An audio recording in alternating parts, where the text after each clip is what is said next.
everybody! Welcome to the Guardian Angel Fundraiser. I'm Tiny Shiny and Dorcas, and we're ready to bring to you this lovely event that we have set up for you by one of the best streamers in this Overwatch community here. Skiesti here has had a bit of a rough time with the family lately, and we're all here to, along with a bunch of other streamers, content creators, and of course you guys, the viewers, to support her, show our love and support at this tough time. And Dor, we're really glad to be able to have a tournament here to come and show our love for Skiesti. I think there's plenty of love to give. She is a gift to the content creator space. I sit in your street constantly. I mean, it's on in the background 100% of the time. It's good vibes all around. I think it's only fair that we share that same amount of love back. And I think we can put all the words that we really want into it. We've got a wonderful group of people here. Teams headed by KarQ, Toniki, Deku, Beaver, Flats, Fareeha, Angel Fundraiser, and Sunflower. We appreciate them showing up. We appreciate everything that they've done for us, but I think there's nobody better than Skiesti yourself to tell us a little bit about what's been going on. Hey everyone, it's Skiesti. First of all, I wanted to thank you for coming out to the Guardian Angel Fundraiser tournament. I seriously appreciate your support. It means the world to me.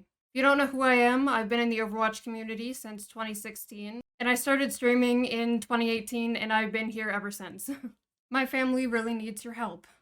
In addition to his day job, my dad, Rich, also works at the local pizza place, delivering pizzas, one, because he likes to, and two, because my family has never really been well off, and it helps make ends meet. Mid-March, a teenage kid armed with a rifle came into the pizza place at around 12:30, right before my dad's shift was supposed to end. In a random act of violence, shot my dad in the head, right around here. He was then rushed to the hospital in critical but stable condition, where he was in the ICU for about 2 weeks, and then he was taken over to a rehab center, and we were given April 21st.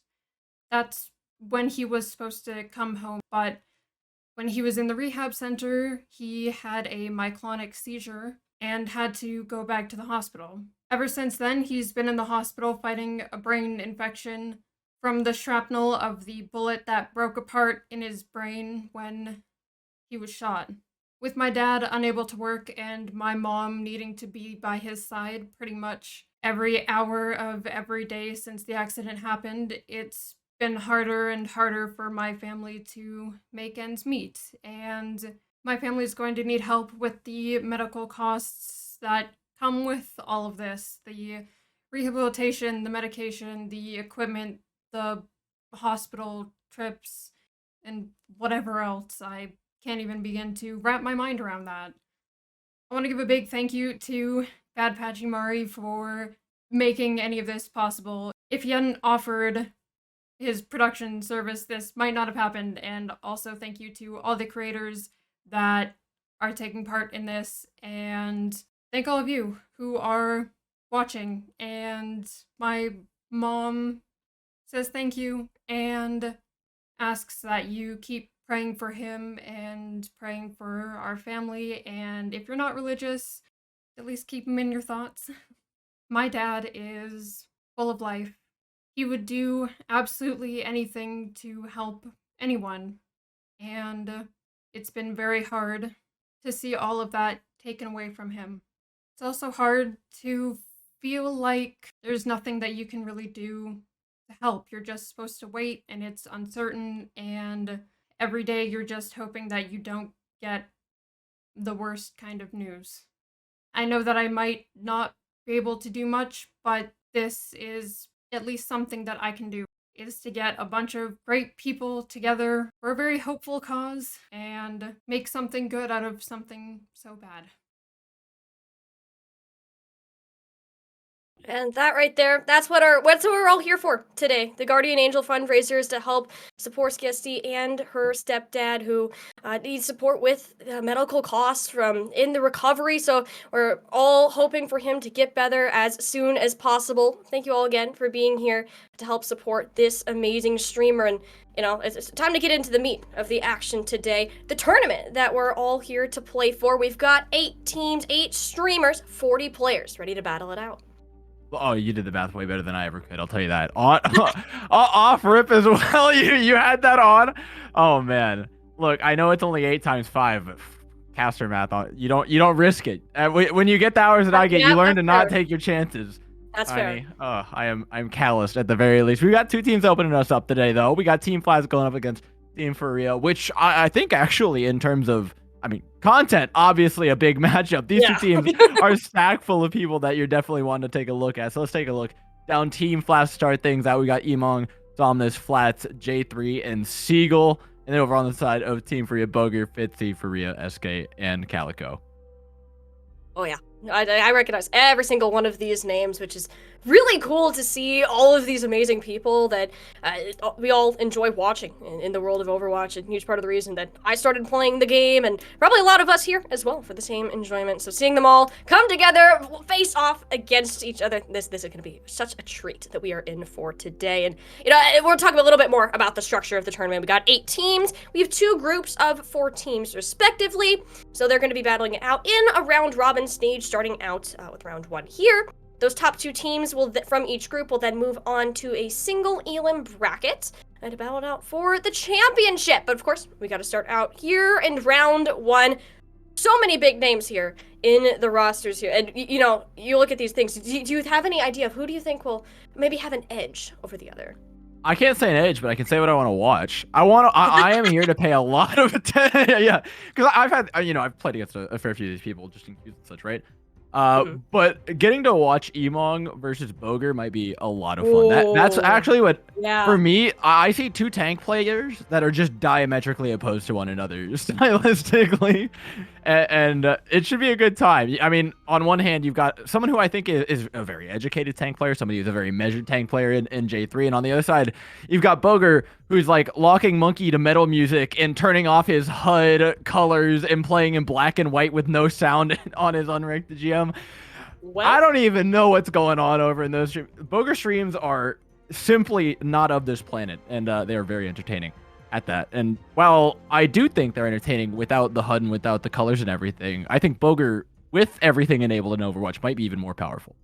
Oh yeah, a very mechanically skilled player, nonetheless. I mean, sure, of course you're gonna have fun and mess around a little bit. I mean, hey, we're all here to have fun as well. So, maybe we don't know for sure. Maybe he's playing without the HUD or the colors, just for the sake of it, to give Emong a bit of an advantage. Who knows? But we'll have to find out when that game actually ends up starting. We will be in a first 2 for all of our round robin stage. Kicking it off on Lijiang Tower will then be loser's pick from then on. Lijiang Tower, probably the most classic control map you can think of, just because it is everybody's favorite. Who doesn't like this map? I think it's great, especially as we head into Overwatch 2. I used to be a big Lijiang Tower hater. I used to be in the camp of like, this map forces so many compositions in Overwatch 1. The Symmetra strats, it was really lame. This, that, and the other. Overwatch 2, I've matured. I've grown as a player, a caster, a Lijiang Tower enjoyer. Now am I. I think having Control Center, forcing people over to rush, going to Gardens where you have more divey play styles, and then Night Market where you see kind of what the team's identities are, what they want to pick, because it's a much more open map compositionally, I think is really interesting. And I think having the ability to dip your toes into each of those 3 things where you're forcing people across the composition pool is really sick. And, we're going to... Ooh, alrighty. Control Center. We're going to go ahead and start it out. Oh, I love that we're flipping around some of our rules here. We don't get to see the Emong versus the Boger battle. It's so sad, Dor. But we do get to see the Seagull battle on the D.Va Open. I'm here for it. I'm here for it. All right, quick shout out Anders and Kit for the donations. Huge thank you. You guys are already blowing it up. This fight can be just as explosive. Boger's moving forward like you wouldn't believe. It's a nice wall to start things off, but it's just a neutral position for Team Fareeha early on. Yeah, they're going to be just rotating back to this point. They got the Symmetra, they got the Mei. Let's say this is a hard meta comp, one could argue, when you're heading into this. Booger's just going to hold down the space on the Ramatra. Nowhere really for Seagull to go against a Symmetra and a Mei. That mech is going to be shredded in a matter of seconds. First cap will go over to Team Fareeha, Team Flats. They're just kind of vibing off in this white room, looking for an opening. Really yet to find it as Booger's really got this hallway locked down. Yeah, positionally, Team Fareeha is taking really great control of this with the Symmetra and using those Ramatra cooldowns effectively, playing their entire team comp off the back of them, making sure they're playing to tempo. And we're gonna get the rotation around the side finally. Seal didn't want anything to do with that Symmetra. Problem is, KarQ's just gonna walk straight into J3 off on the back side. Still trying to find a way to poke in and out. I mean, Emong's all the way on this side on the Genji. Sees the back tease, wants to get Fareeha down. Doesn't really have that left as an option, left at the mercy of a Symmetra turret on the points. And yep, Team Flaps gonna be looking for a bit of a regroup. And in all that fight time, we've seen 40% ticked up for Team Fareeha as well. It's a pretty stark ultimate advantage that I think is going to be painful in this next fight. Samus only has the nano boost to fight back, but on this team composition, are you going to sit there and save it for a nano blade? That feels kind of bad because Emong's still 30% away. In the meantime, I mean, Team Fareeha are going to have an answer, right? They'll have the sound barrier for that, so do you just want to throw it out early? There's a lot of questions yet to be answered. The first of which is an amplification matrix that doesn't really find too much connection, but that is only the first of many waves to come the way of Team Flats. And it did buy time for SK to grab that rest of the percentage for the sound barrier there. Not that they're going to need it now that Emong has been ice walled off by their own teammate here. So you're just going to have Flats chilling in their own spawn. I think SK's planning to touch the spawn more talent in the spawn, SK. You just had to do it for him. I mean, Seagull again will get the revenge pick, but that was just an ego push here from the Lucio player. I think SK's just feeling herself. After strong calling all heroes performance, going, touching the butt, beating on spawn. You love to see it. Wow, Jay just got life back while was duped. That's kind of mean by Flats. We do a little bit of trolling, I suppose. Emong's finally got that nano blade up though. Does find one. Might not even be more than that though as they go down to the Mei. Yeah, they're not really going to get anywhere. Somnus is the only one on the point right now. SK is still doing things out in the spawn. Just look at this. Fareeha, they're so far up right now that Team Flats, they just went ahead, walked on forwards, and they don't really have any pieces to coordinate themselves up. I mean, you're facing a full charge Zarya in the corner, so Seagull really used to be the one to turn this around, but another life grip. That one is actually much more helpful from Flats, not as much of a troll as it was to the actual ultimate. So Seagull will certainly take that one coming up. As the Graviton surge here, so Team Fareeha actually are going to be forced to back off. Yeah, it's difficult to play into the grab, especially seeing as we used our sound barrier in the spawn. True. Well, you know what, SK, we'll step aside. We'll VOD review that later. For now, we'll just assume that we're working with that sound barrier. And the grab being the central point of this fight, walking through this main choke is going to be extremely difficult. Team Fareeha, realistically, they're just gonna be at the mercy of this Graviton surge. It's coming on out. Nice Mei wall to block it off. Emong on point. Oh, they teleported. Oh, they teleported. It was a what a magic trick. genius move from KarQ. Oh, they just pooped from here behind Flat. Suddenly, no more life weaver on the field. And all the pieces, they're starting to fall apart. Seagull, though, is the one still standing. This Russian strong woman being a real problem for Team Fareeha. They have not been able to get the Zarya out of the equation, and they're just struggling. They're tussling back and forth on this objective, trading these abilities out to find that win condition. Another life coming in for Seagull. Again, much more helpful from Flats. We're getting a hang of the newest hero in the game. Seagull still has the 100 charge, wants to find these targets, but they're just moving too fast and too far away for them to be tracked down. Team Fareeha, they've given up a lot of percentage, and now with the sound barrier, that's got to be the thing to push them over the edge, turn the tides of the fight. J3 did their best to turn it around, but yeah, that's going to be the end of that Death Blossom. It's a nice trade out as a result, and Team Flats, the fact that this is going on so long, Door, look at the resources they've managed to build up.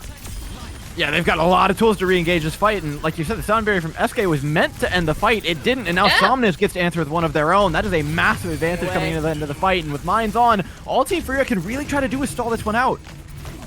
They're doing their best to stall it out. I mean, you've got all the tools in the world to do so, but Seagull is still here, still firing as the Graviton surge online. My goodness. Boger has enough health to get out of it alive, but we're in this 99% just hustle for control here. Emong has snagged another one off the back of it. This Mei is doing their best to isolate these players, no pun intended, truly. As Team Flats, they came really from behind here. Team Fareeha, they got a little bit confident on the first part of Control Center, and here they are, down a map.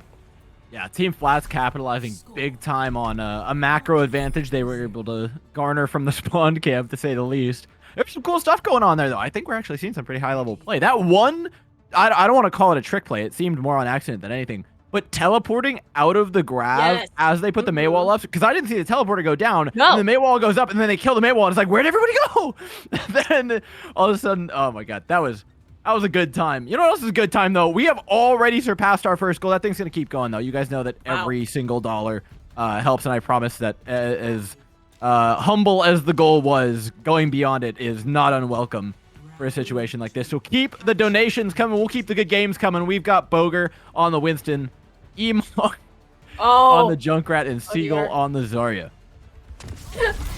Whether it's trolling, playing off roles or not, Team Fareeha, they're pulling out every bit of energy they can to try hard this point out, but you're losing Fitzy. Wasn't able to get out. I believe it's stuck in a Junkrat trap there. Team Fareeha, they don't got the Sombra to push in. That engage tool is gone, and nobody wants to go face-to-face with a decently charged Seagull on the Zarya, so this is going to be a Team Flats first capture here. I mean, this is really hard for Team Fareeha, because you can't force the bubbles out. You can't force the life grip out. You don't have enough poke tools to do that. If you dive, there's still 2 bubbles waiting for you because you can't poke enough to force them out. It's a really uncomfortable situation. Yeah. Boomer's just going to chuck themselves right in, hope to get something done. Well, there's the hack follow-up now that Fitzy's alive. So not the life lever to deal with. The rest of the pieces are going to fall over quite easily. And then you said that's the hard part right there, is that Team Fareeha, they just need to find that opening, and once they do, they're able to win these fights easily. Yeah, Lifeweaver still is an extremely large target. While there are tools on this team to save him, there simply aren't enough sometimes when a character is that large. Now, Team Fareeha, with this position, they can look to try and gain an advantage further and further. And I think that will continue to expand upon itself, because winning first fight with Sombra, you gain the advantage of possibly building off that with EMP in the future, which Fitzy's already 60% to.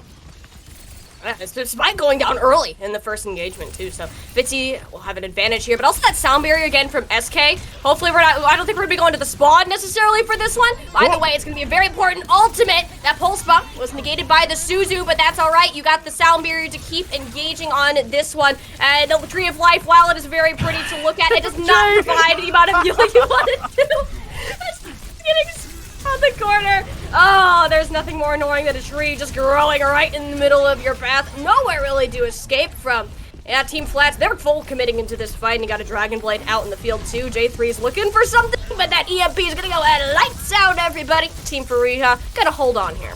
All right, for those of you counting, Team Fareeha has used 5 ultimates. Team Flats has used 2, so this is economically fantastic. Oh, man. We're still going on in this one. I mean, SK is getting these eliminations off. I mean, yeah, they use 5 ultimates, but with how long Team Flats have been on this objective, it's on constant action from here on out, and they're just going to straight up go in and keep holding on to that objective. So, Team Flats, they're coming back in about final fight territory. They'll get that Kitsune rush to have the engage once again. And that's going to be really big, assuming they can actually rotate to that objective. That's going to be the tricky part here, because Fitzy's going to do his darndest to keep disrupting, putting these manual hacks out. And of course, you've got the lurking KarQ with the pulse bomb looking for the ice stick. No more Flats to have to deal with, so it has to be this engage the Kitsune rush, but it's simply too little too late. KarQ got in the fight, got in the mix, and putting it all down to bed as Team Fareeha want to go ahead, take this one to a Gardens map, assuming that they're able to keep this one on rolling. Fitzy here has an EMP if it's absolutely needed in the back tank. I think that Team Flats, they're running out of gas, running out of resources, and time at the very least. Not too much more to say about this engagement. A lot of last-minute swaps coming in. I mean, of course, you got J3 on the Symmetra to attempt to get a setup, but with a little backup, and that turret hero isn't going to do too terribly much left to go. There's the EMP, there's the sound barrier. That should just about do it, everybody. Yep, Team Fareeha, we're going all the way to Gardens. And credit to them. They've gotten themselves a good position in this map. Earned a quick victory. Well, I mean, this victory has been all but quick at the end. Wow. It's not really stallable, right? You don't have the tank to get it. Yeah, Team Fareeha is going to get in. Yeah. Nicely done, though. And I think, what is going on in this chat? Anyways. They can get a room later. For now, we'll worry about the match at hand, which has seemingly been defined by I'm going to call it macro play, but I'm not sure there's much being done. It seems that Team Fareeha are really good at winning fights when they use 5 ultimates, which I as think you should be, as you should be. And it's really up to Team Flats to, are they able to punish that, right? They were able to on map number 1, stalling it out, using their own ultimates more efficiently. But when we get to these slightly messier maps, when we get to the night markets, to the gardens, I think it becomes a little bit more difficult to punish that as well. The composition that Team Fareeha have been running, this Winston composition, I think a little bit more applicable to the given situation, though Seagull's no stranger to the Beaver. I mean, Beaver is also a reasonable counter to Winston. You're going to help poke out the Sombra, and now kind of try to make sure this that KarQ's transitioned over to. So Team Flats, they have an idea of how they want to take this map at the range of the hit scan, and it's already working out. SK will end up going down to that remainder of the dynamite damage on the bridge. I guess that's what Team Flats needed to do, not allow Fareeha's squad to engage, and suddenly they're finding the eliminations right off the bat. Well, this is a very, very lonely room for these two DPS right about now. Yeah, oh no. Fitzy and KarQ have been found out by Team Flats. They'll allow Fitzy to get away with their life, but not much more past that. Now, point ticked over for Team Flats. Team Fareeha can fall back, lick their wounds, be happy that by the time the point ticked over, we're 50% up to that EMP. So again, with the somber composition, winning first fight is not always everything. Definitely have a point at which you can start turning things around, and this might be it, as Seagull's already been dropped pretty low. If this D.Va goes down, it'll be a big advantage. Ooh. Yeah, Seagull has to race all the way back here. Needs to be careful with these hacks. Fitzy has had a target on Seagull's back the entire time that they've been on the D.Va, and that's rightfully so. Without a Matrix, D.Va is practically just a giant hunk of metal standing there waiting to be shot at. But actually, it's going to be Somnus, the first target going down, which makes the rest of the team incredibly vulnerable to that dive. Seagull does get Booger off the back of it, so this trade-off has worked out in favor of Team Flats just because they got a tank, the opponents don't. Nothing really left to dive on, and these staggers are really going to hurt in the long run. Yeah, this insulated backline of Team Flats is really, really good. I love the focus on Peel from Seagull up against Team Fareeha, who have been kind of running free on the backline for some time, especially after last map. So instead, focusing on that Peel, see very passive play from Seagull. This is what I think is a good counter. It's exactly what you need to do on the D.Va in this scenario. Hard to do anything. We don't have abilities, though. That's another EMP chucked into the back. Seagull being chased all the way down. Solo Death Blossom onto the baby D.Va. If that isn't BM, I don't know what is. This is Team Fareeha committing 4 out of their 5 ultimates. This is just how they win fights every time. You just gotta use everything. Oh, man. There is no fight plan. There's the fight vibe, no. You know? It's exactly. Team Flats, though, like we said, they have to take advantage of it. And they did spend pretty big in that fight themselves. They split the bomb to Peel, the bomb to Peel, the rally went down into the drink. So, like, they didn't get much from it either. I think this is actually a pretty neutral situation. And now that they have to aggress, insulating that backline becomes a much tougher task for Seagull and Flats. Especially when your soldiers off the map. That certainly doesn't help. Well, you love to see it. You love to see it. And Emong just wanted to go off the edge. Nice boop. I don't know if that was really a boop, Emong. I'm not really sure. I mean, it might have been SK and just a heal. I did hear the Helix rockets at the end, so perhaps that was just to prevent the ult charge going through. I never know. We don't have a replay. We'll have to find out next time. But SK wants to take this one to the tempo, matching the attack visor on the point here. But no, Emong's off the edge again. SK has had his name the whole map. This is just SK's tower. This isn't Lee Chong tower. It is SK's. I am certainly convinced of it with the amount of eliminations. She's gonna have to fight Lee J Gone for it. Exactly. It's a tough one, you know. I know, we're fighting. SK is so ridiculously good on this Lucio, and has been able to turn a lot of these fights around. That sound barrier is a big reason they're still it's one out. I mean, of course, you got the mini Reinhardt on the point here, actually with giant Reinhardt now with the shield the side of a flat screen TV, just going in, stunning these players through. And Team Flats, they're looking to get the flop here, and yep, that is going to be about it. I mean, this map is going to be sold out for years and years and years. You know how Gardens ends up working. Regardless, out to one fight territory when all of this dust settles. Pretty stark advantage, though, for Team Flats. Normally, I would say that the team with the EMP has an advantage, but it doesn't seem like ultimates have mattered much in the past moments. Though, on paper, Team Fareeha have been pretty good about using 4 ultimates and winning fights, and they have 4 ultimates, and they could win this fight. And EMP, if it lands onto that backline, is potent. Get out there with the EMP. That's the win condition you needed. Booger swinging around like an angry monkey man. Yep, that is going to be Team Flats on the back foot here. Saw this now. I had to go flying off the map here, but it's okay. There'll still be another chance for Team Flats to come back in, especially since Fareeha used everything again. I've started that now. It's the fight plan. I've started integrating it into my analysis. See, you notice I've adapted to the teams and the players over time. Though the advantage ultimates wise is not great, the advantage player wise will be. J3 going down early is not great for Team Flats, especially when they need to touch. They were really counting on that Tracer, weren't they? They were counting on the Tracer and Seagull flying through the window, where SK was just sitting there looking to Seagull straight in the eyes and went boom.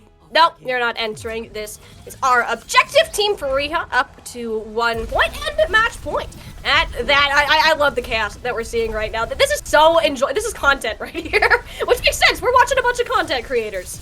I mean, it feels well organized enough. I could joke about the macro play all I want, but individually, these players have plenty of mechanics to go off the back of, right? SK getting those boops isn't free into those 2 DPS players. The tank play was actually, I thought, particularly good. The space making from both sides. Seagull's adaptation into being able to peel particularly effectively for the team on the D.Va worked out pretty well. Once they had to aggress fights, it became a little bit more difficult, and I think D.Va, you mentioned, as a counter to Winston, I think is a great theoretical counter to Winston, but in practice, it tends to be a pretty neutral matchup.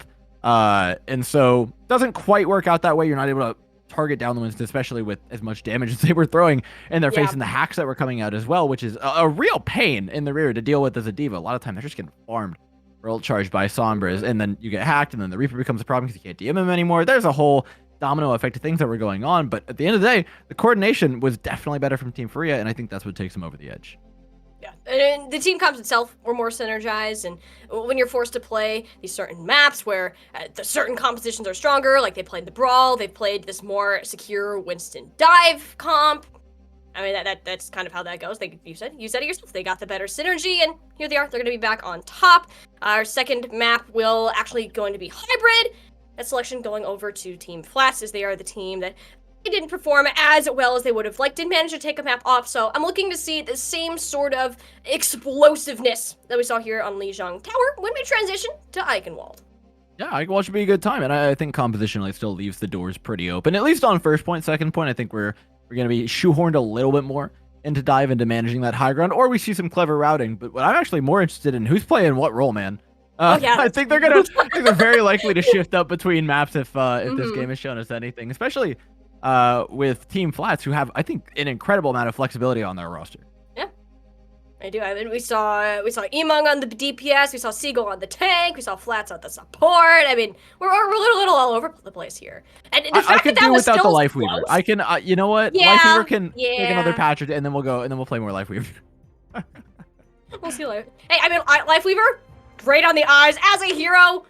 You do begin to question, how functional is this really in a team composition? Which, I mean, at the absolute highest level, I mean, perhaps it can show some value, but to a point, that guy's bigger than Zarya, I swear. That is a chunky support out there. That hitbox is huge. I mean, a Sombra, a Tracer, anybody can just dive right on top of him, and that's pretty much the end of your support line. So we'll have to wait and see if that's the route we actually end up taking, whether we're actually going to be moving on to more of the solid roles that these players are comfortable in, or we're just going to kind of keep rolling with the fun vibes, just going with the flow.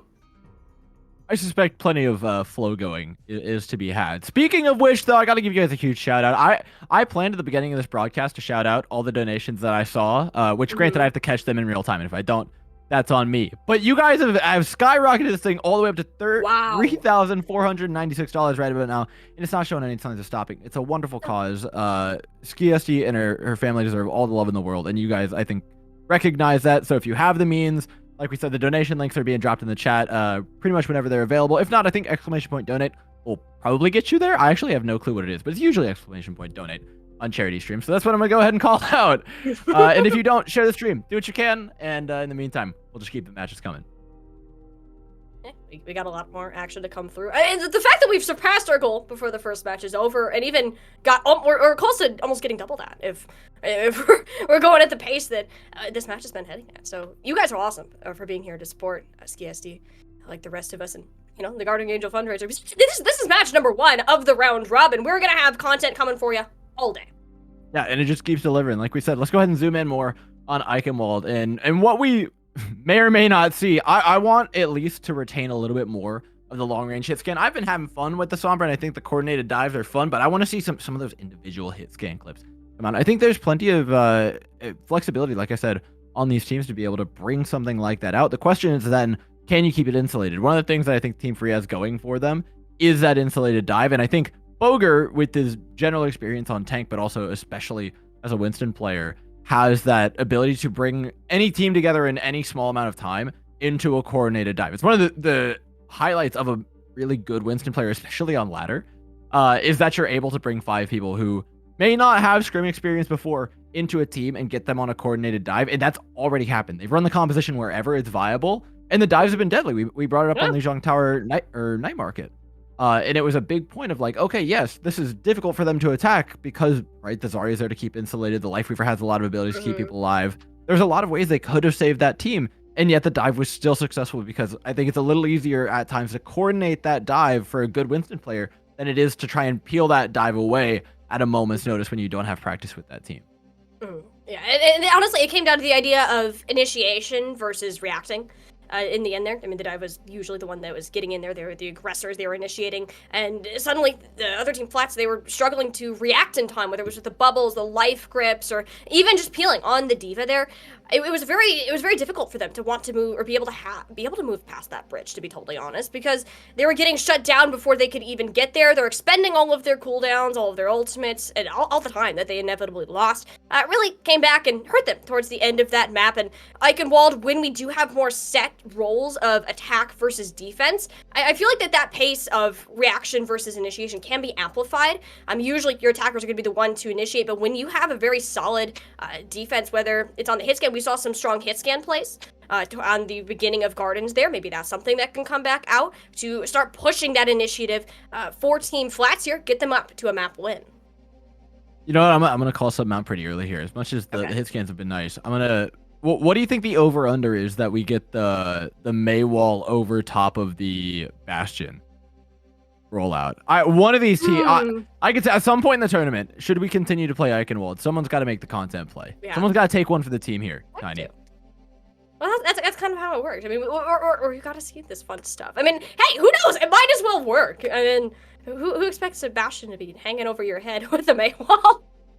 I mean, I certainly don't. It's never a fun thing to look a Bastion straight in the eyes. I mean, even after the transition to Overwatch 2 here, where Bastion now has a little bit more mobility, slightly less damage. Yeah, not a fun hero to play against, especially for any tank player. You don't want to look up that in the face whatsoever. So it looks like that we're just waiting for a couple team players to get back. No. You see, that's what. No, Tiny, I gotta interrupt you. That's what we normally say when we're trying to be nice to the teams. We don't have to be nice to the content creators. We're waiting for Team Flats. They're slow and they won't get ready. You straight up called them out. Okay, I was gonna be nice, but no. All right.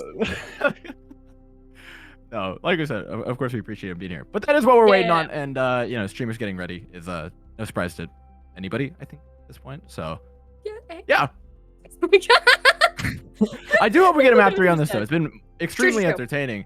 And for all the ultimates that we've seen thrown in, I don't think we've seen the same thing out of the Team Flash side to kind of bring it together and counter in terms of ultimates. And I think it's difficult, right? Because you have to at some point just take a fight where you're like, okay, we're going to use less ultimates, and if we lose, that's okay because that means they overspent.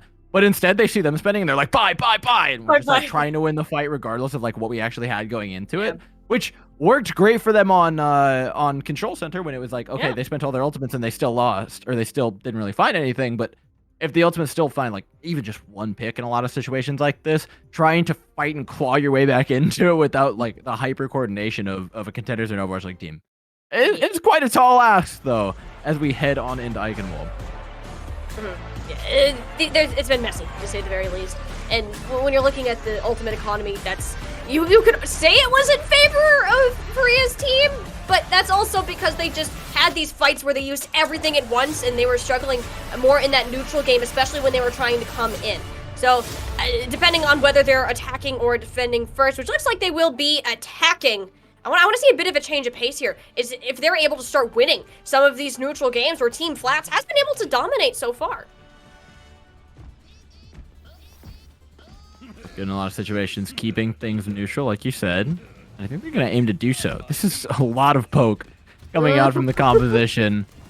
Ash and Torbjorn. A composition I'm actually quite fond of, Ash Torbjorn. There's a lot of situations where I think it's particularly good. Eichenwald, not exactly on that list of like super high tier ones, but I think the comp still runs perfectly fine. Alongside Ana Mercy, this is a lot of damage that's going to be spat out at Team Fareeha, and I think it's only going to get more difficult to kill them now that I think they've, or rather, insulated and isolated that one idea of keep the backline alive and just poke away. Instead of saying, okay, you dive, we dive, they are now trying to make it even harder to do so as Team Fareeha roll out on something that is unlike anything they've shown us before.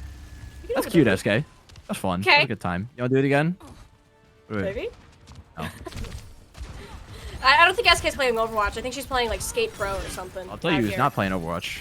Yeah, Deku's not playing Overwatch. That was a rude awakening for the Bastion player. I mean, hey, if I see a Bastion, I'd want to do the same thing. So, hey, you know what? Good for J3 opening that up. And hey, that's what I'm talking about. If you are able to keep the distance between Team Fareeha, then Team Flash, that's what they're going to do strong. And the sheer amount of poke that they have on their team is ridiculous. And it's going to do great to counter out Fitzy, really poke him out, and not allow Fareeha to engage safely. This is so depressing to watch. Boger steps forward to try and hit the Carnage and just gets every single time a coach gun to the face. And it means that healing is also denied to the Junker Queen, which is so important to her neutral. In the meantime, all of her teammates are also getting poked out, so it's a lot of damage being thrown at the back line every second that Boger's trying to engage this.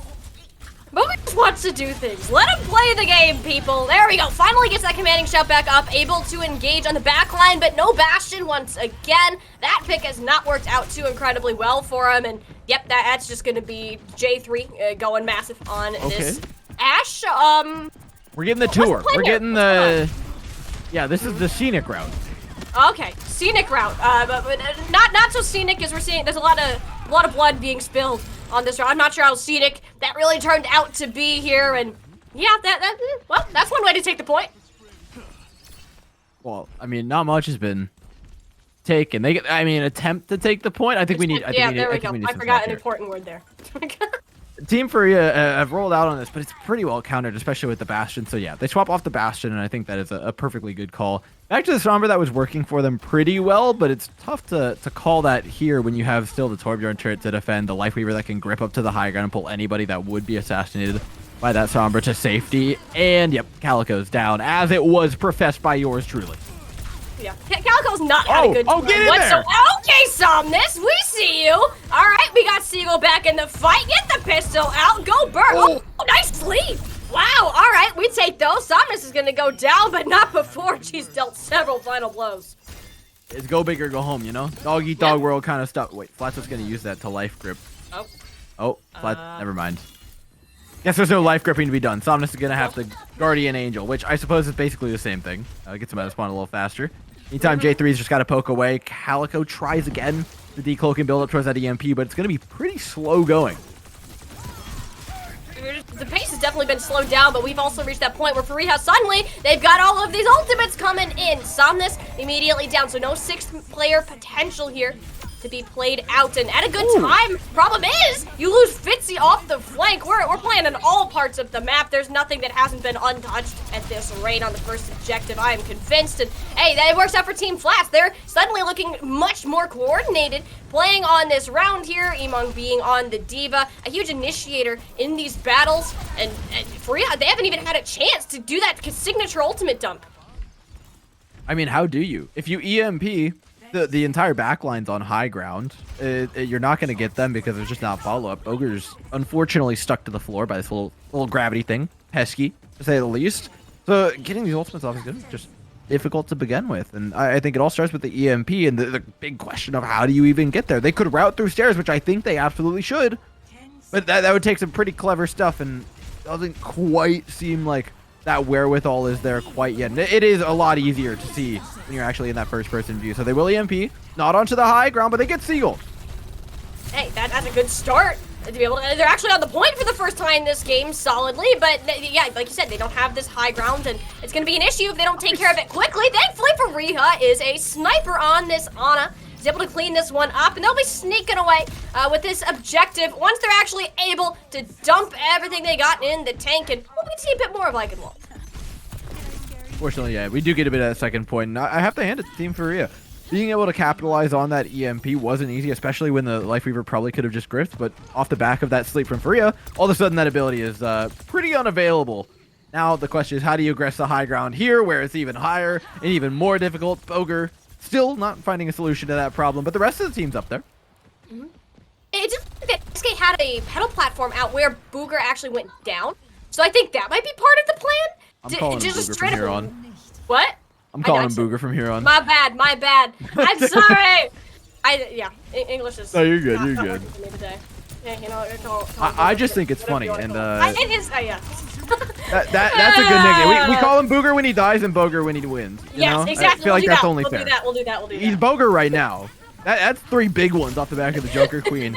And J3 is trying to answer back, but I think this high ground is soon to be crusaded, to say the least. Oh, yep, there it is. There's a lovely little flower. Oh, there's Fitzy. Oh, there goes Fitzy back into an ice block. And oh, there's Boger doing things now. We can call him the nice name now. So the Joker Queen on the high ground. Don't want to rampage onto flats, but hey, you know what? Screw the Life Weaver, I guess. And that ends up working out. Team Fareeha, they want to get forward, but they end up dropping off the high ground. J3 did not go down once in that fight. And yep, there you go. Still a minute remaining.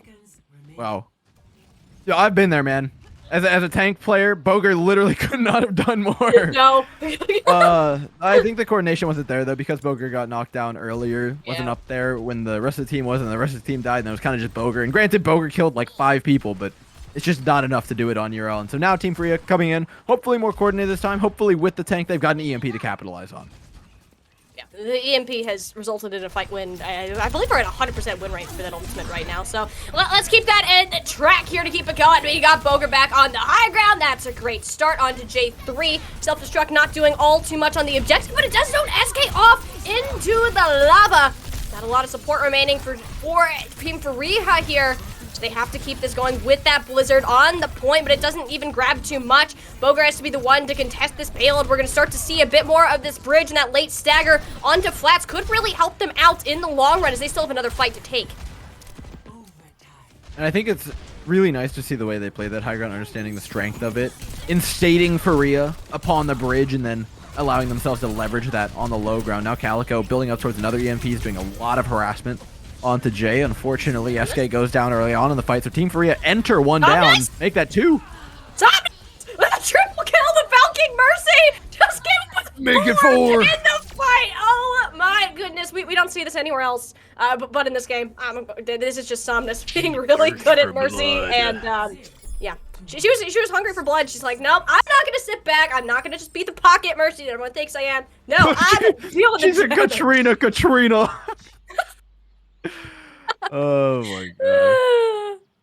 TikTok's rotting our brains collectively. I will say that. I mean, I can't say that. I'm not even on TikTok, so and I don't know. I don't know all the stuff that's going on in that. But hey, I mean, if Somnus you're missing good Skiesti content is what you're missing. I might be. I'm sorry. In the meantime, quick shout out to you guys who have, again, smashed the goal. It'll move up, and again, just because we passed the goal does not mean things are over. This is a situation where every single dollar helps. It's a rough one that doesn't really have a cap. So keep them coming. Keep the donations going. 8186 is what we're at right now. A huge thank you to everybody who has had that generosity. And again, if you have the means, the donation links are all over the chat. If you don't have the means, share the stream. Keep watching. Keep enjoying. Don't feel bad about it. In the meantime, like we said, we'll keep supplying the gameplay. Team Fareeha rolling out something different, though. We're bringing a Zarya into the mix as Boger continues to try and gain the tank achievement. We're gonna need like a bingo card going for the amount of tanks that we've seen Boger on this game. I mean, we haven't seen a Roadhog yet. We haven't seen the D.Va yet, but I really hope I don't see a Roadhog. You don't want to see the Road? I feel like that would be fun. It's just tilting sometimes. You know, I see my teammates lock and I'm like, I wasn't aware Roadhog players were actual Roadhog players. I thought they just liked ruining other people's games. So once they nerfed the character, I was like, oh, thank God, nobody's gonna play him anymore. But alas, not to be had. Nope, no Roadhog yet though. We keep the Zarya, and we get Fitzy out. A nice life grip to save the day for Fareeha. Go ahead and take those, and SK, incredibly talented support player, playing on this high ground right where you need to be. This attack's gonna be much harder for Team Flash. I mean, look at the amount of damage Emong just took. Just got a rubber band just thrown around in a roller coaster, rather. Just between that Mercy healing, the boosters, and everything that needed to be done. And they're finding themselves in a very similar situation. They put Team Fareeha in at mercy of this poke and the overall lasers that are being chucked their way. D.Va, have a good time at all. Yeah, as nice as the defense matrix is, in the face of the Zarya beam, obviously it doesn't do anything, and then on top of that, Mercy Life Weaver's an extremely low healing output in total for a composition. So I think either doubling down on that, bringing a Pharah in like they are, or increasing the heals was the answer. So there you go with the former. Double down, put the Pharah in, put that Mercy to use, and it's going to be up to Emong to just kind of try and live until this Pharah finds value. But there is certainly a lot of pressure on Seagull to do so. Yeah, there isn't like a direct counter to Seagull necessarily, especially if he's able to stay up in this range, but okay, nice, not too soon! Don't talk about Fareeha and 50 like that. Don't talk. There's no counter to Far in this situation. I think yeah. we've got an icicle for you as well. You keep talking like that. An aggressive move by Team Flats, but Seagull finds the wrong end of a caster curse.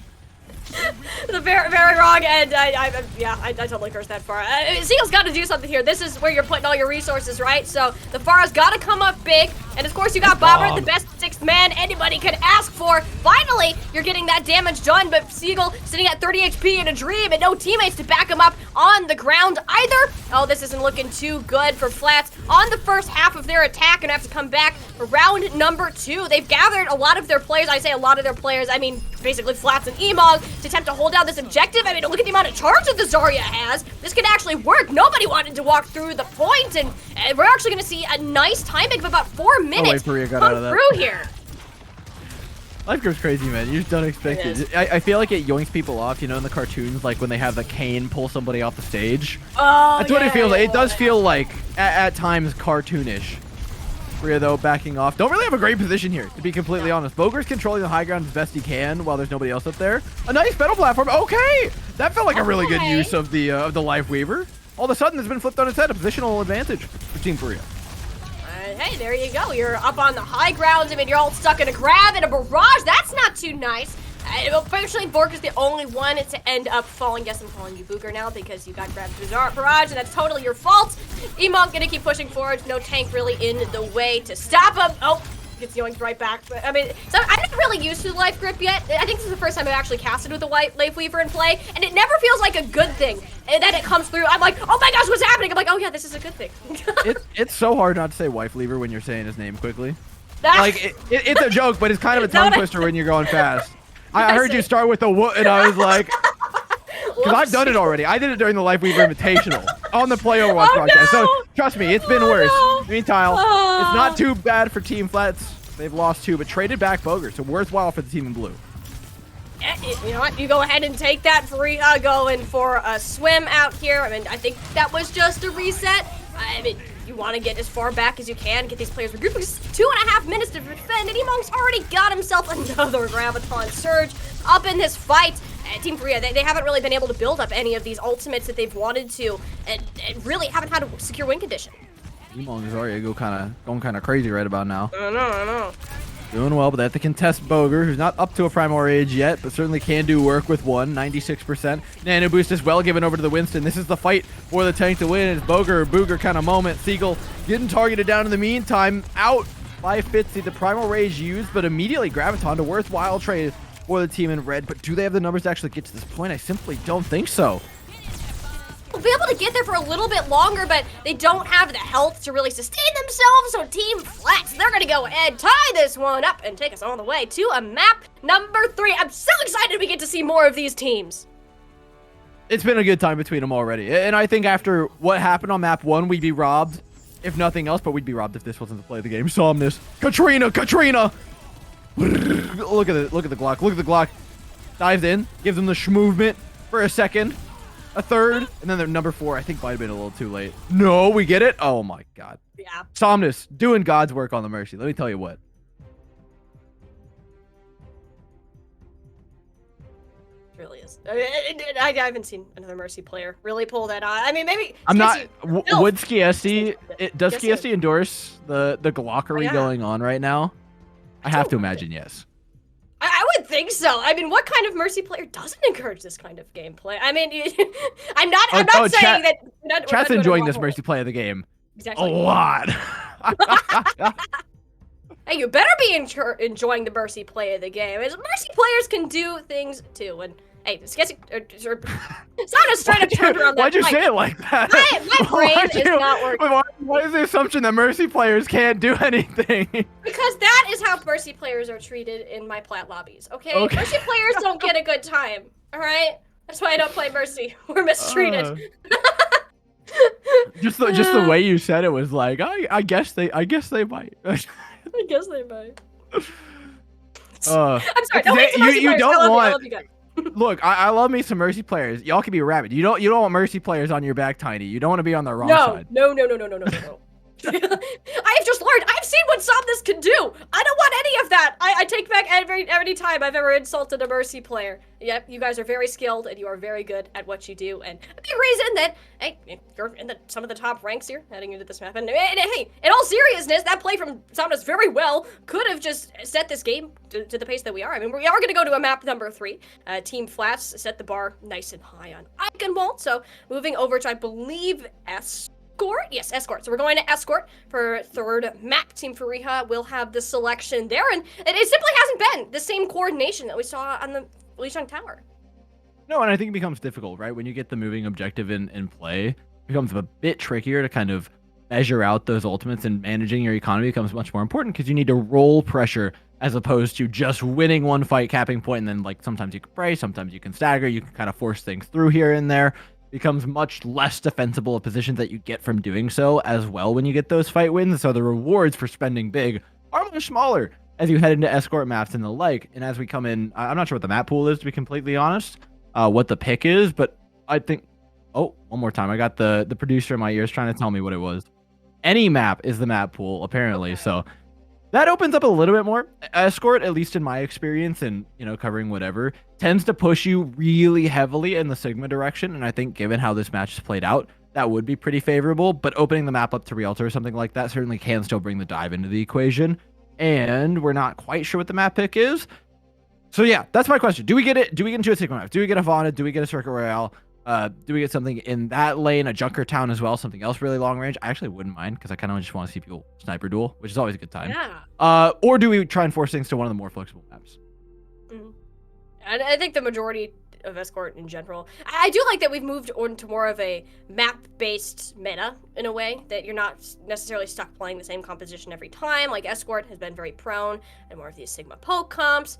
But sniper duels, I'm jumping on that train. I want to see these sniper duels. Give us a Junker Town, please. I need to see this happen because that will be very entertaining nonetheless. Because I guarantee you we're gonna see some angles we did not even know was possible. Yeah, and believe me, I've seen the Flats Widowmaker with my own eyes. It's one of the Widowmakers of all time, most certainly. I mean, Flats is straight away from the tank lane.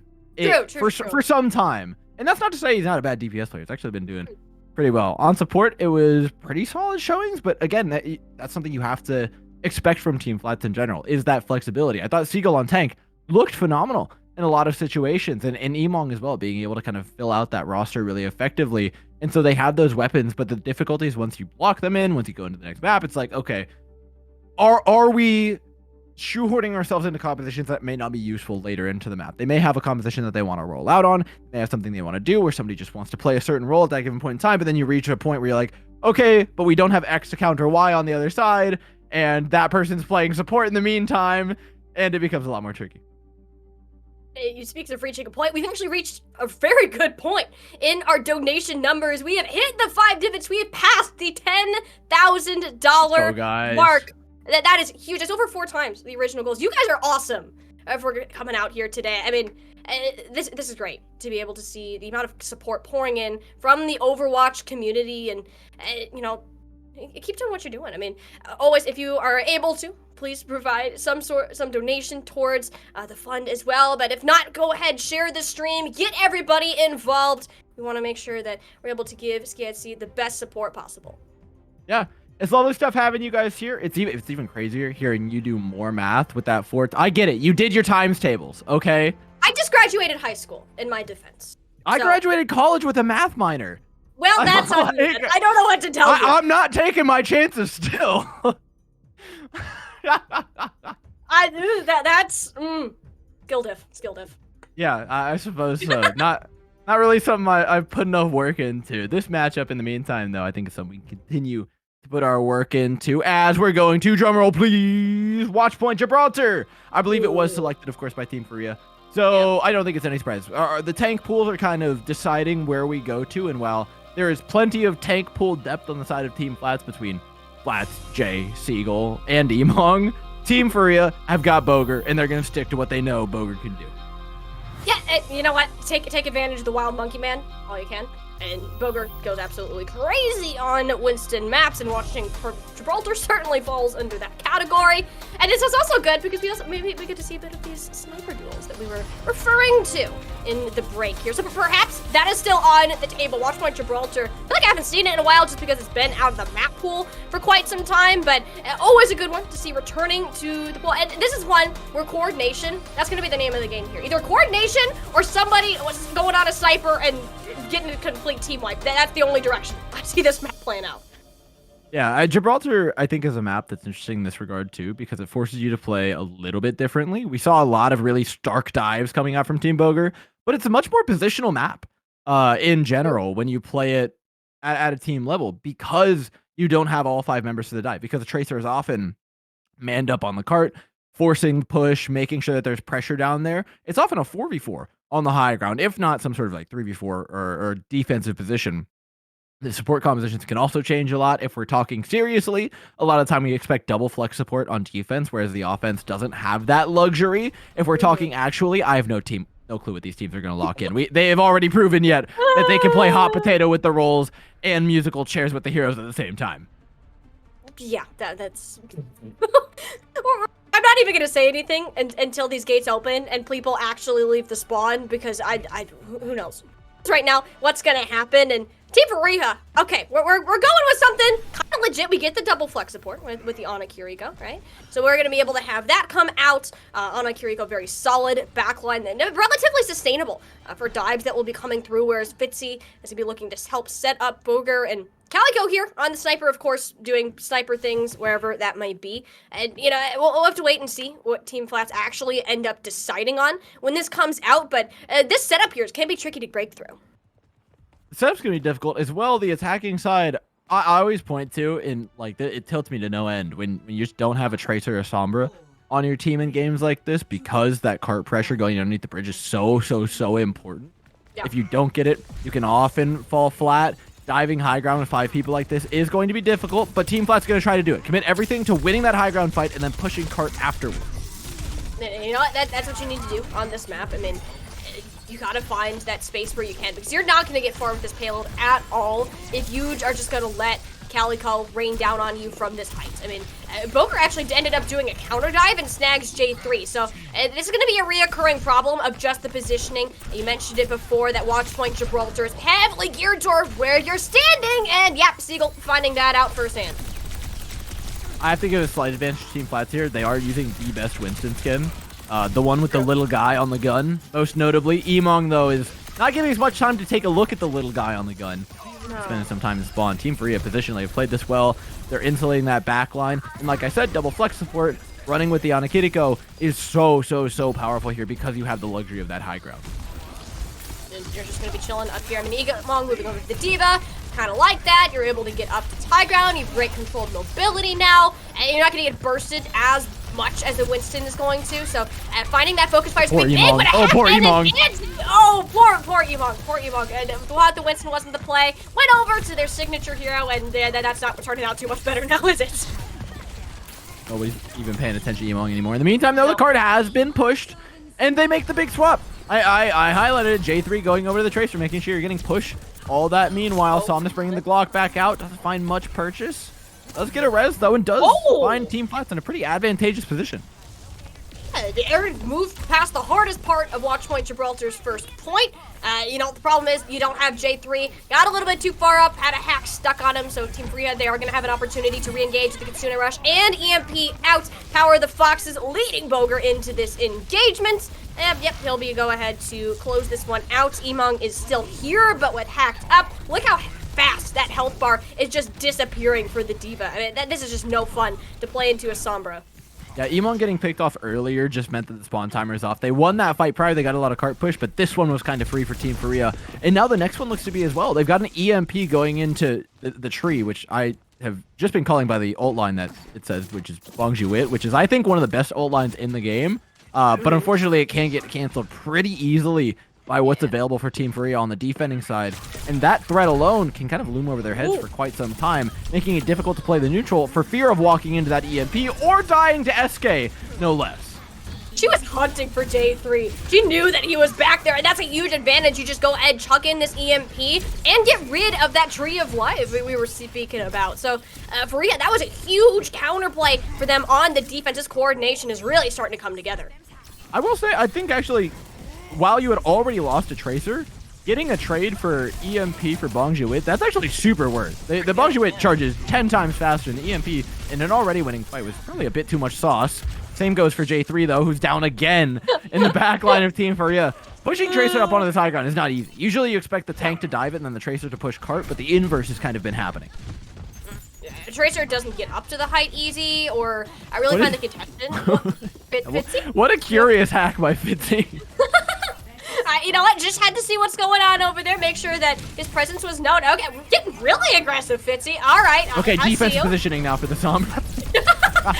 I know we're setting up the defense on the Sombra, and it's like we're playing Torbjorn out here, but hey, you know what? It's okay. Boger had enough room to go in. Snag Somnus at the cost of their life, however. This will be really important if SK can get this Kitsune rush up on the time, but they gotta stay on the cart first. That's step number one, especially after that attack visor go down. It's all hands on deck for Team Fareeha, but they simply don't have the hands to keep the ship afloat as Team Flats. They're gonna go ahead, sail this little payload. It's a second point.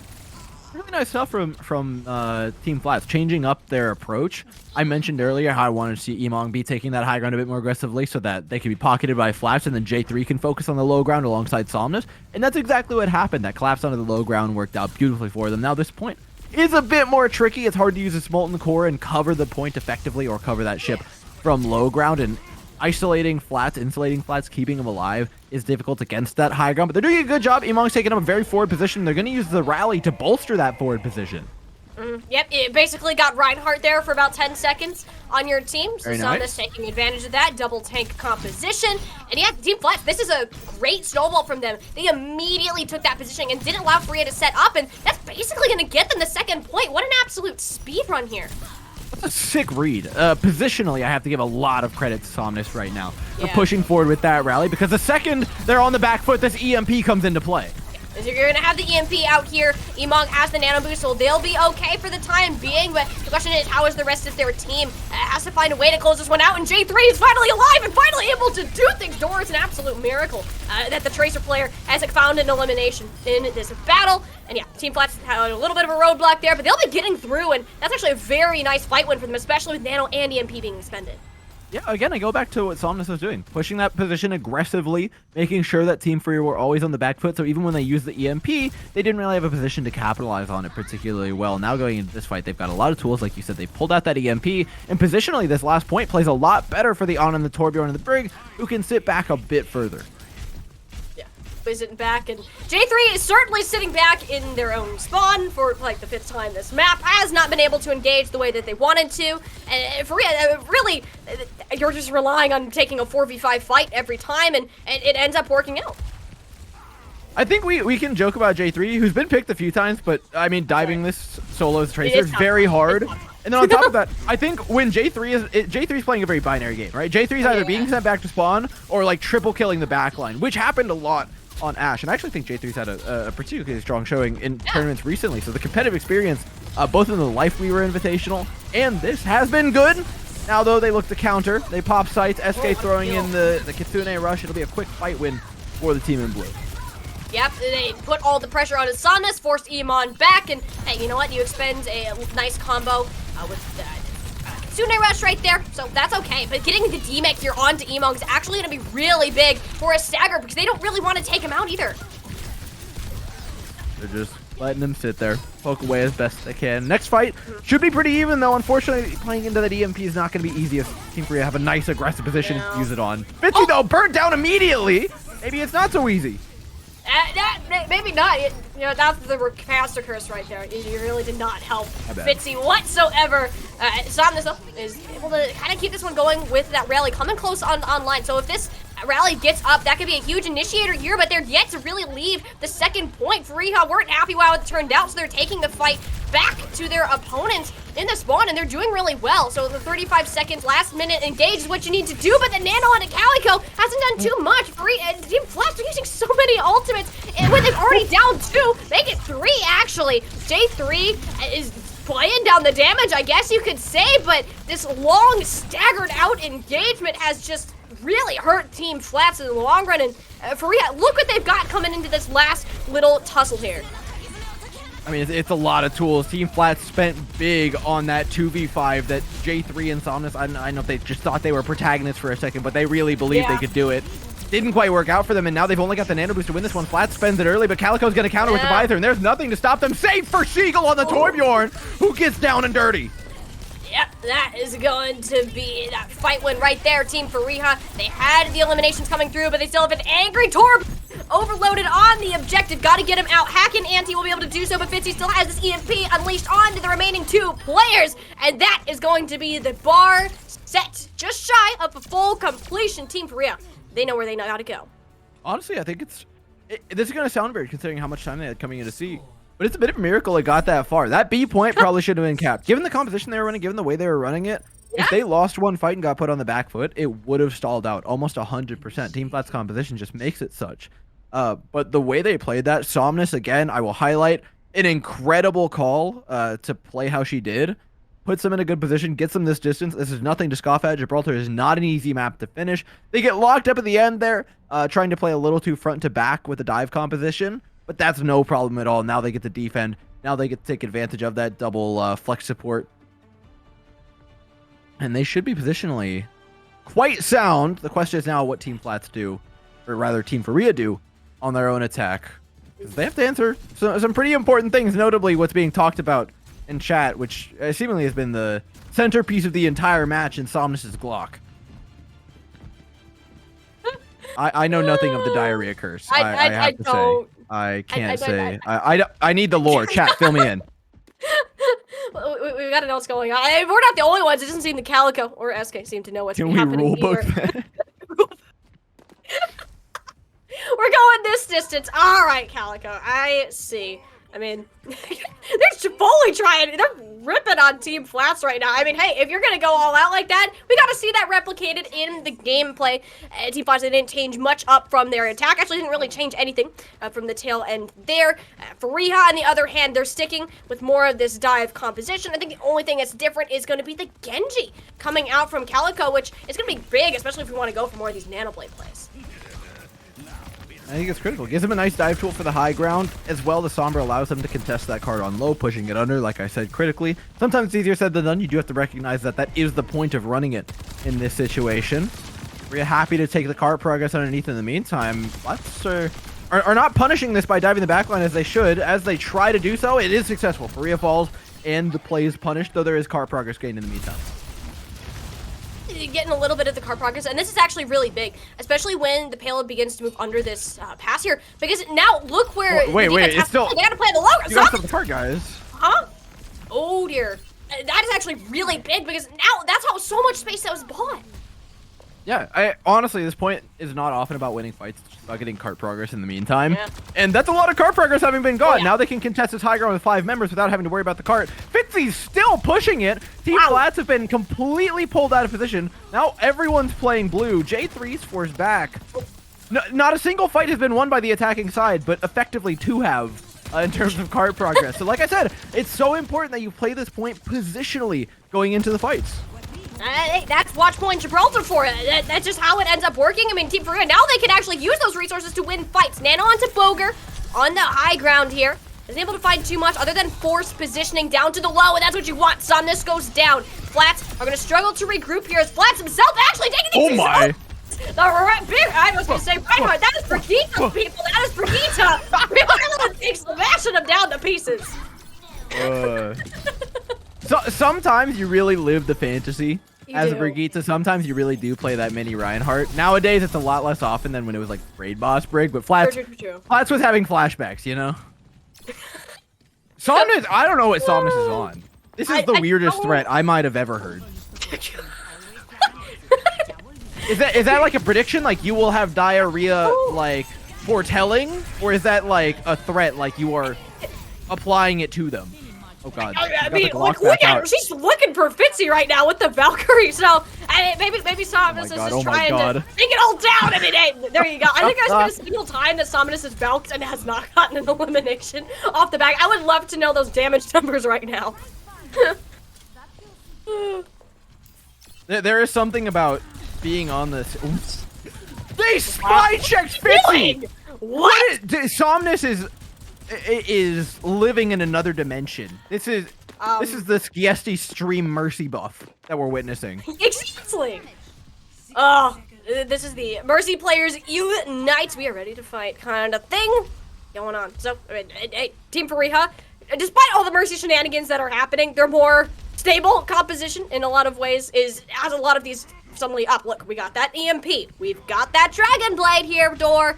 I have a feeling that this should go the way of Team Fareeha. There's no reason it shouldn't, unless this self-destruct gets like 5, which won't be the case. So EMP up on the high ground, looking for Somnus, able to sneak around the corner. Flats unable to do the same because KarQ has their sight set, but J3 shuts down the Dragon Blade from the high ground. Made this one an even engagement, but the follow-up is there. SK returning to her original Lucio form is going absolutely wild on the Frog Hero. So Team Fareeha, they're looking to get the little bit of progress that they need to turn this one around because they have basically no time left to get it through. It's still about another half of a fight to win, assuming that they're able to confirm these eliminations. Flats out here fighting for his life. Emong doing exactly the same, but not having as much luck on the other end. Looks like we're going to see the continuation of Watchpoint Gibraltar, but this has been a full-out brawl. These teams, they want this win bad.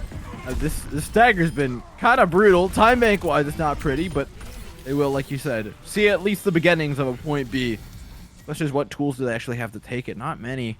Kitsune Rush coming up, Pulse Bomb in time. Sound Barrier will be nice to try and save somebody. None of these really help them aggress the high ground, though. The EMP is still quite far away, and KarQ having to fight front to back with that Pulse Bomb. There's a solid chance it gets eaten by Emong if you take that kind of angle. In the meantime, Team Flats can peel all day long. Visor can force people away. Val can force people away. The Torbjorn ultimate can force people away. KarQ tries to blink in, get something of a pulse bomb off. They could build that last 10%, but that doesn't work well. Now using this Kitsune Rush on the low ground for Team Fareeha. What are they trying to engage on? I suppose J3 must have been down there.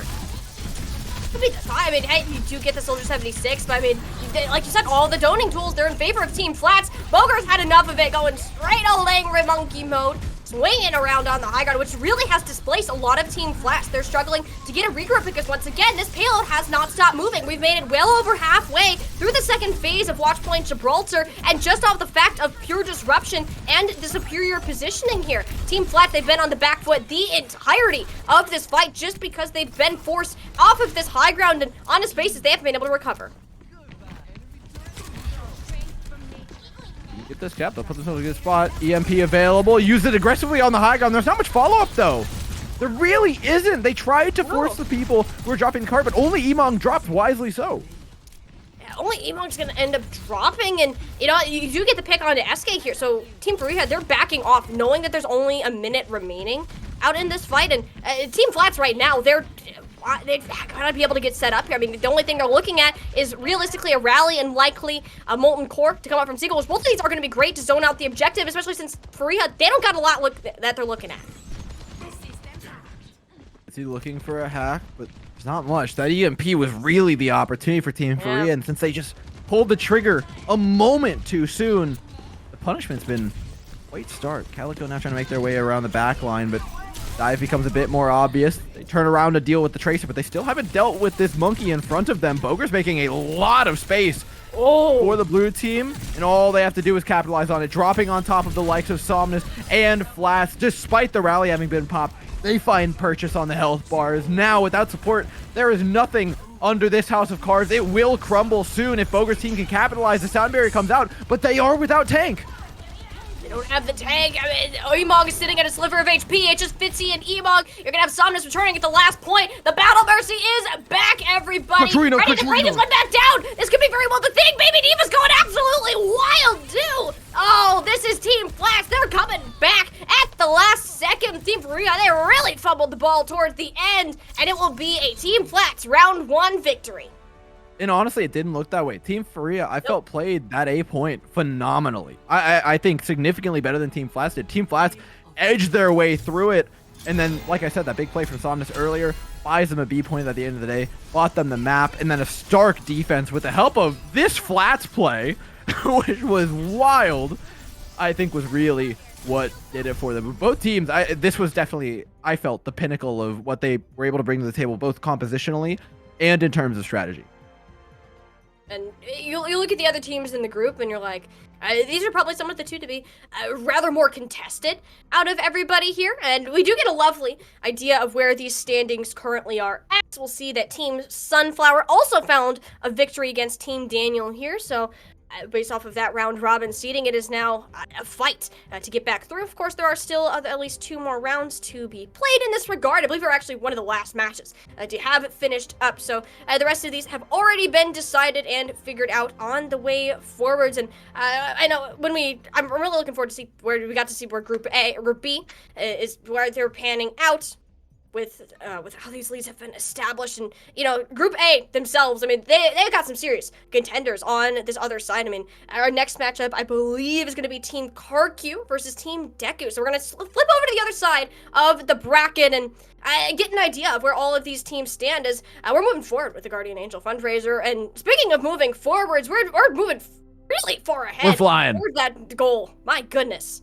Yeah, 11,624 as of me speaking, but every time I speak, it seems to go up, so I'm gonna keep speaking about it. The donation link's in chat. You guys know what to do. If you guys have the means, check it out. If you don't have the means, please share the stream or just stay around, enjoy the broadcast, and make sure that we keep some eyes on it. Nevertheless, we appreciate you guys being here. We're gonna throw you guys to a break. We get the next match ready.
And welcome back, everybody. After our short break, the Guardian Angel Fundraiser is still going on. We have been sky high in terms of these donations coming in. We're nearly at that $15,000 mark.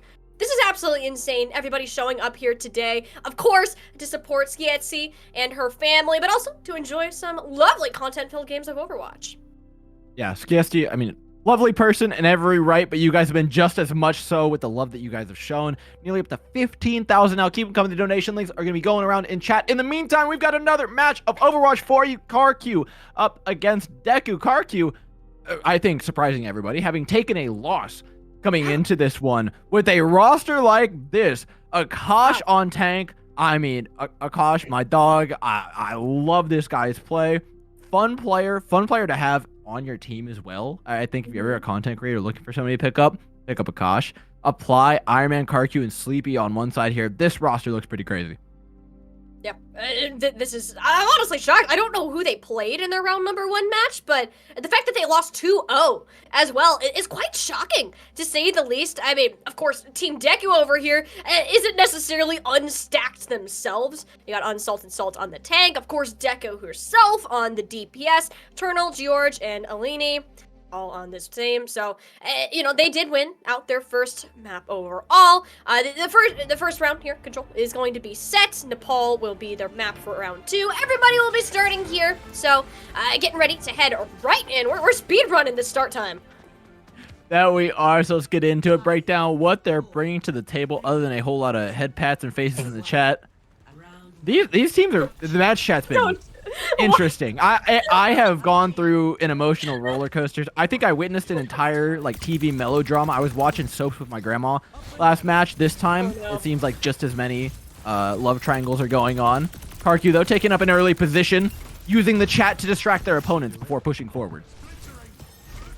Strategy backfired a little bit because Apply will be the first one going down. Was a little distracted from the Sombra that was poking at their backline, and a nice life grip actually from KarQ to pull their tank Akash back to safety here, so they'll be able to re-engage. But Eternals once again found another DPS player on the side of Team KarQ, and with the map of Sanctum, you've got a split approach, but Team Deku both occupying this high ground and the point means they're gonna get it first. However, Akash is taking a great angle here and really splitting up the players of Team Deku incredibly well, and this one is not over for them by any means. Yeah, Akash, somebody who's often known for his main tank play, the dive play, bringing this to the table. Sigma's been good so far. The life grips, though, I mean, you have to give a lot of credit to KarQ right now for just the level play he's bringing to the table on this particular pick. Some more cleanups, though, will be had, and a lot of ult charge, actually, in the meantime, has been given away to Team KarQ. Now with the Pulse Bomb in tow and nearly entire Gravitic Flux. Keep in mind, Akash is 40% ahead of Unsalted Salt right now, just about, which is a crazy advantage to have. Oh yeah, the Gravitic Flux is still one of the strongest, if not one of the most effective tank ultimates in the entire game right now. And guaranteeing half of an opponent's health pool down, you could not ask for anything better from an ultimate of that caliber. I mean, Akash actually has managed to build that up just while we've been talking about it, which is going to be very big, and also it would be very big if Apply managed to stay alive, but Sombra has had his name down and not going to let them live throughout this battle, so it has to be on Akash, who ended up using the Gravitic Flux, got nowhere with it. The Nano onto Unsalted Salt has closed that gap in the ultimate charge and will inevitably result in a point flip. Yeah, losing a fly early is just rough. I swear, sometimes you watch tracers like try and spy check, and they're just doing like 360. It looks like they're hunting ghosts, like the schizophrenia is like working their way into their brain, and slowly. It's been working out. So, I mean, this Sombra is just a real pain to have to deal with. I mean, this EMP makes it all the worthwhile. I mean, Eternal can just go in, hack these players on the initiation, but Akash wants to be the initiator in this regard. Apply as well has had enough, but a beautiful Suzu will keep Deku out of the fight, but not long enough as Akash has dealt the necessary damage. EMP is there, but so late that where's the follow-up? And it is there somehow because Akash is battling against this Ana, and a huge come from behind. Team Deku have shown the true potential of that hacker, and that's just gonna be the flip right there. I would not have expected that. I was totally about to go and bash Eternal. I'm like, what in the world just happened? But if you're gonna find results like that, who's to say that you can't just pull out these EMPs out of your back pocket? Yeah, Eternal's been great with them thus far. KarQ, though, can answer that back with a good Bongjuit heading into this fight. Sleepy getting hacked out, already working up towards that next EMP, but Team KarQ, I have to think, has a huge advantage going into this fight. Akash dives forward heavily. Iron Man on their back. They've got a pick on... Oh, no, they don't. Never mind. They don't have a pick on Sombra. In the meantime, and Iron Man's getting caught out as well because supports were so far back, focusing on that Sombra. Guess who wasn't getting any heals in the front line? Yeah, Akash is doing their best to try to engage in this, but the distraction is key. I mean, all the resources, they're being divided, and it's not onto the tank player. 95% and counting for Team Deku, and a nice elimination onto Apply is going to push this to an overtime scenario that Team KarQ don't have the best chances of winning if they don't regroup quickly. Akash is going to have the Primal Rage to help stall this one out on the objective. Knock him around! There you go! Unsalted Salt going for a bit of a swim down in the depths of the Nepal Sanctum here, continuing to push on up. This is exactly what we wanted to see from a tank player of this caliber, but being at 99% and an EMP online, I don't know how long this is gonna last. Yeah, this is a very large advantage for Team KarQ, or rather Team Deku, who have made a career of cyberbullying Akash and is seemingly not so infinite health bar. Now, like you said, with that EMP, this engage is going to be good. Though, using it effectively on the backline and getting players in position to capitalize is easier said than done in a situation like this where you don't have dive characters to really easily capitalize on it. I know, they just, oh, poor Akash, just got solo EMP. I'm not even surprised at this point, and it's okay. All the resources went on to Akash. The Nano Blade is essentially free. Apply can run rampant in the backline. This is exactly what Team KarQ needed to do, a rather lackluster use of that EMP, and suddenly that win condition is gone. Yeah, I mean, I think in a lot of situations, it's hard to use it on that back line. You want to use it on the front line, but of course that Nano Blade is what they needed to worry about heading into that fight. It was the counter on the other side. Point ticks over. It was 99%. No surprises there. Team KarQ, clean it up. Team Deku, though, are putting up a heck of a fight, putting a ton of pressure on the front line of Team KarQ most notably. Yes, the EMPs are being charged on the back line, but we're not really seeing too much in the way of dive, and so I do worry that players of the caliber of KarQ and Sleepy, if left alone in that backspace, can just get a lot done. Yeah, and that's kind of what we've been seeing happening is Akash, again, great player. Problem is that all of the resources, you're seeing all the, either the antis, the sleep darts, it's being committed for the tank, and then the rest of Team KarQ, as they're drawing everything out, Akash is simply bait to them. It just forces all of these cooldowns and lets Iron Man and Apply do whatever they need to do. I mean, KarQ and Sleepy, of course, being the main, the supports for this. I mean that in both a literal sense and both a theoretical sense here, that they're holding this team up from the ground, and that's something that I want to see continue heading into this objective. We've transitioned away from more of this poke. We're going into a Junker Queen mirror, which I always love seeing these start to unfold. Akash has work cut out for him. It's a nice carnage, but positionally it's a lot better right now for Team KarQ, who have that point, have the liberty of pulling people away with the life grips as well. Team Deku standing out in the open, fish in a barrel. Akash gonna... Wow. Cool emote, brothers. Akash. Okay, well, you know what? I still don't know what's happening in the chat. I still don't know. I'm just trying to look away at this point, but sleeping is not making this easy to look away from and ignore. I have so many questions. Do we have the chatting emote in Skiesti chat? I don't think we do. I don't think we have chatting. It's okay. There's a lot of chatting being. What on earth? You. They got Eternal. KarQ's looking for a second. It's worth. It's worth. They gained position for that too, because in the meantime, Akash was pushing up aggressively. Yes, he dies for it, but this is not over yet.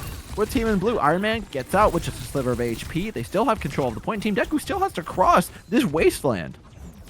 That's something you're going to see in a KarQ video.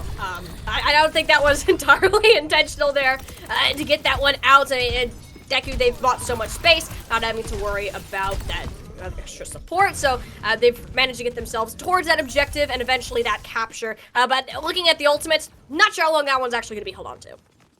Yeah, a lot coming up for Team KarQ here. The Nano Boost, I think most notably onto an Akash that has been targeted and targeted and targeted by Team Deku.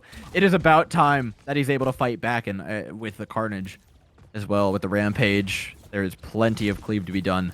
This backline, I think keeping George insulated is going to be absolutely critical in a fight like this with a pulse bomb and the Rampage online. Nice. Players just be separated. Yeah, they've been separated, but it is a trade out.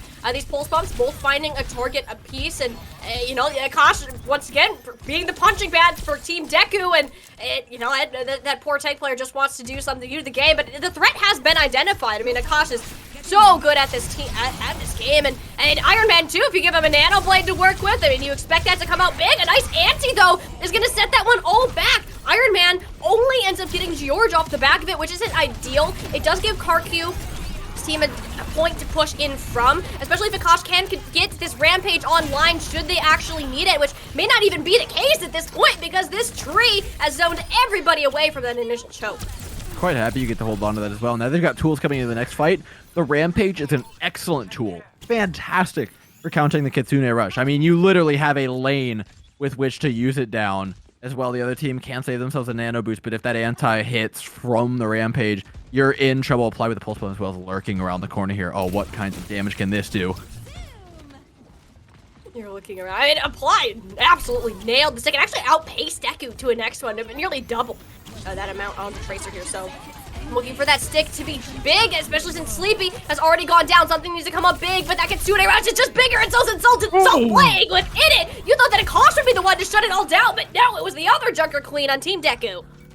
Yeah, Unsalted Salt's been having a fantastic showing on the Junker Queen thus far, and now the points tick back in their favor. Yes, it's 90% the other way, but there are serious questions about the ultimate economy for Team KarQ, who have next to nothing. A Rampage here could seriously end things. They swap to the Winston just to try and get him faster, find something a little bit better in the neutral for them, but I'm not sure how much better this is going to play in the face of both an Echo and a Junker Queen who can chunk him out. Yeah.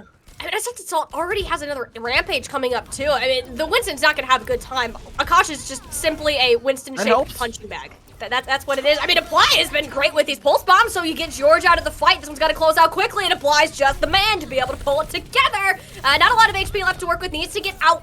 Will not be able to do so. KarQ, they're still up one, assuming they're able to follow through in the eliminations, getting Unsalted Salt out. Exactly what she needed to go for, but Deku still alive, still fighting. Pulse bomb will not find its target, but the point will be flipped back over. A slight window for the red team to re-engage, but not one much at all. Deku needs to be the one to touch the objective, guarantee that over time, but she won't be there to have a final say. Unsalted Salt, the Wrecking Ball, the last hopes in their minds, and with a nice elimination, these supports have been going down. The focus fire is there, the trades are back and forth. It is a full-out battle for who will have the final say here on the Shrine of Nepal. Akash once again, Winston bucking back. What a nice life grip to get the Winston to safety. Deku not having any of it though. Says, nope, you do not get a lifeline of insurances. Somehow Team Deku, they managed to regroup, zone off the point. Iron Man is there with the tree to keep him up. The Bionade barely able to survive, but they get off the point door. That one is gonna go over to Team Deku, and Nepal's gonna be decided on Village.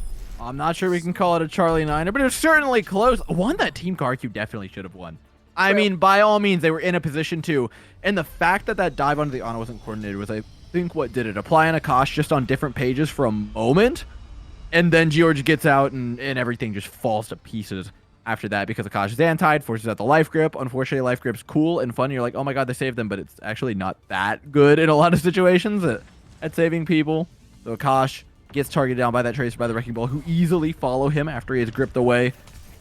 Means the points lost for Team KarQ. Means that we do head over to a third sub map. Like you said, we are going the distance. Unsalted Salt rolling out on the Ram, Akash on the Zarya. We are getting the full gamut of tank characters in this match. I mean, hey, Akash flexing his flexibility, nothing wrong with that at all, but if you're desperate to find an answer, I think that's starting to show a little bit more. The amount of swaps that have come in from Team KarQ, they're looking for something to answer what Team Deku has been able to offer. They haven't had a secure advantage, and I think Akash just wants to play the game, in all honesty. I don't know how many of these bubbles are not going to be going onto the Zarya themselves, just with the amount of damage that he's taking. Look at the pressure that the tank is under. That is the dive target that is called. That is not the case normally, but, you know, debates. I said earlier, leaves so much room for the DPS players to get things done. Well, I mean, what's going on here is kind of an operation of win conditions, right? Team Deku rolled out on a Ramatra with no Lucio. The only thing you're ever going to reach when you don't have that Lucio is the tank player. So Akash dies, but it's so worth it, right? Because the entire rest of the team is able to live. The focus stays off of them. We see a change from Team Deku, though. Now, without that Lucio, they swap over to the Winston, recognize we don't have the speed to get onto the backline like we need, so we'll try to dive them instead. Yep, yeah, we're seeing both the Twitch actually over to the Winston. So the early pressure actually onto the Life Weaver, who's able to just fly right above him, and KarQ's like, nope, go away. All right, bye-bye Winston, because you've lost 2 of your players and need to go for the regroup. And that's the tricky part, is who realistically are you going to be the one, who are you collapsing on in this situation? I mean, the dive is not easy to follow up on right about now. In fact, Unsalted Soul, I think, recognizes that it's difficult for Eternal to get in position. Swaps over to the Diva. It's going to try and help that back line get to point a little bit more. But again, the win condition is very unclear. Deku's on the Reaper to counter Akash's Winston. But if Akash does this right and just drops without jump, then he can just jump out as he wishes when the Reaper does begin to pressure him out. The high ground question is still not solved, especially as Team KarQ have ultimates heading into this. Eternal's been picked yet again. And if KarQ plays right, they could hold these, maybe use a pulse bomb for a stagger. There's a lot of options. Yeah, I mean, they're wanting to engage. You can see that they're holding pretty far close to this choke. Apply has the pulse bomb. Wants to wait until the right time, knowing that there's a Suzu and a defense matrix, which could take that one away. So this is actually very good, conserving the resources for the final fight here, because we're really starting to get to that point. I mean, Team Deku, all they've got to work with here is going to be this nano boost to go on, but they're not even having an opportunity to use it. Sleepy's going to get there first, or rather, Akash is with that nano boost of their own. Team KarQ, they have been on top of the initiation at this point. This Reaper hasn't even had a chance to do anything at all, just because Team KarQ, they're 2 steps ahead, maybe even more than that, with the pace we're going at, because Team Deku, they haven't even set a foot on the point recently. It's become so much more difficult, right? This whole target Akash thing is slowly falling apart as KarQ recognize it. They keep those sports. They leverage Sleepy and KarQ, who are putting in work right now. Akash dives in, puts this thing past overtime, and I think that is firmly going to be Nepal going into the hands of Team KarQ, who I think have definitely earned it, both with adaptation throughout the map and also some fantastic play here in Submap 3.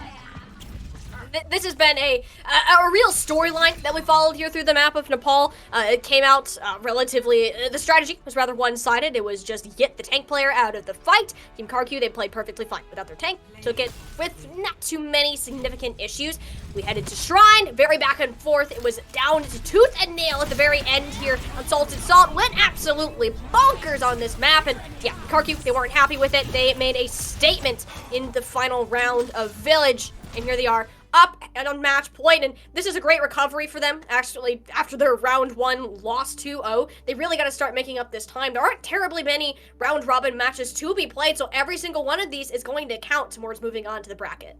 Yeah, KarQ would love nothing more than to just end this thing, and I think they are in a position to. Team Deku looked like they had a game plan going in. It looked really good, but that's definitely got to change now, right? We need to put pressure on this back line. And on the DPS, I think we're not putting enough respect on Apply and Iron Man. Obviously, this is one of those positions where everyone's going to look good except for Akash. Akash is going to look like Akash is feeding, and it's very hard to not look that way in the face of what Deku were doing, right? It was basically roll right-click spam on the Cassidy, everything being thrown into him. And you expect that. But for Akash's life, which they sacrifice so valiantly, they're getting a lot. Apply looks incredible. KarQ, Sleepy, Iron Man, all are getting a ton of value, and if that continues to be the case, especially heading on to Hybrid, where first point holds give you that high ground to play off of, if you continue to focus Akash, they will take the brunt of that pressure, and Akash is clearly adapting with the Winston pick to survive that much longer. So I think regardless of what map you go to, I can't think of one where the game plan isn't similar for Team KarQ. Team Deku have got to find a shift up. I've got to find a way to apply at least a little bit of pressure. Even if you're going on to Akash to begin with, you can go into Akash, force those cooldowns, and then try to put some more pressure on the back line. Regardless, it's definitely got to shift a little bit from just shoot the tank.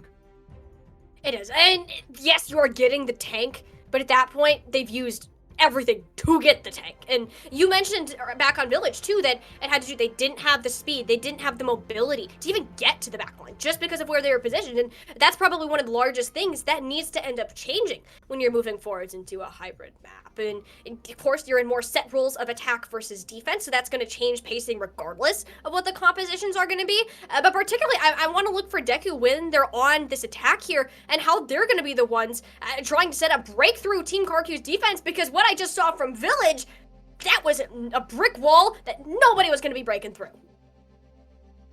Yeah, and the map we get to play on is Hollywood, so I think a map that bodes well for both sides. But again, Akash is still going to get to play a lot of this Winston. We could see something else come out, though, like we've seen before with the Ashe Torbjorn. I think it's a fantastic point for it, should they want to run it.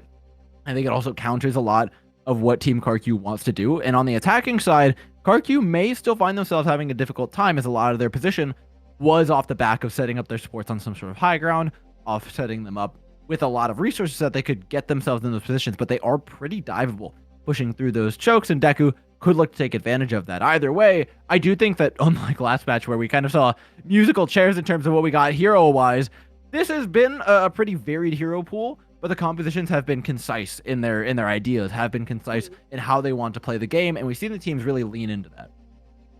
And it's certainly more of your, I don't know if this is the right word. I'm gonna just say traditional for the sake of it.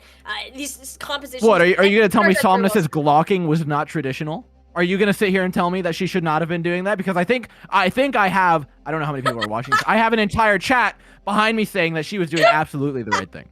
You know what? I'm not gonna argue with chat. I'm not even gonna try. You can't fight Mercy, man. It's impossible. I can call them at my whim right now. This is the power of being on the Skiesti channel. It's going to my head. I'm gonna be honest. I know you've been overtaken by the power of Mercy in this. All I have to do is just pitch you as the bad guy and just go back to shouting out Somnus, and they do whatever I tell them to. Well, you know what? Great, Dor. Thank you for that. Thank you very much. And it is a very. It's not as chaotic as before. In all seriousness, no. Mercy, Somnus. False really alarm, good. Everybody! Yeah. Put the pitchforks away. What? Oh, come on! I do have to give you guys a shout out because we have used this mob, this army, for a very good cause. Yeah. Again, shout out Skiesti. This is for a wonderful cause. Her family's under a bit of duress. The money's all going to a wonderful cause. I think the GoFundMe is somewhere in there. Donation links are being dropped in chat. You guys have brought us up to $15,420. An incredible job. The last time we mentioned it, I think we were at 10K, so that doesn't tell you the blistering pace at which you guys are shooting this number up. And again, whether you hit the goal, whether we have gotten to what, keep it coming. Medical fees are no joke for anybody. Every last dollar helps. Keep them coming as we go into Hollywood. Hell yeah. We are getting ready in the movie capital of the United States, at the very least here. Traveling through several different sets as these teams will be fighting through. This was a Team Deku selection, as they were the losers of the previous map. So they've also going to be on the attack first. And this is where I kind of pointed this out, is are they going to be the ones to set the pace here? Because looking at this series, it isn't all too much different from what Team KarQ were running in the previous map, other than a swap between Apply on the Ash, Iron Man on the Tracer, which I gotta say, Apply had one heck of a map. We didn't talk about it nearly as much, but it absolutely popped off several points, and oh dear. And what if I want to go out and say something smart, and then I just look at chat and I'm like, what am I talking about? Like, what is happening? Well, we've shifted away from the sleepy little boy arc to now Akash and Unsalted Salt like chump checking one another. Oh, yeah, this is Overwatch for you guys. This is Overwatch. If you've never played before, I welcome you to the best content creators within this community. And you know how we were having a little conversation earlier about how you don't think Roadhog players like to play the game, they just like to I was saying it generously, knowing full well that Unsalted Salt was in this game, man. I don't know what to tell you.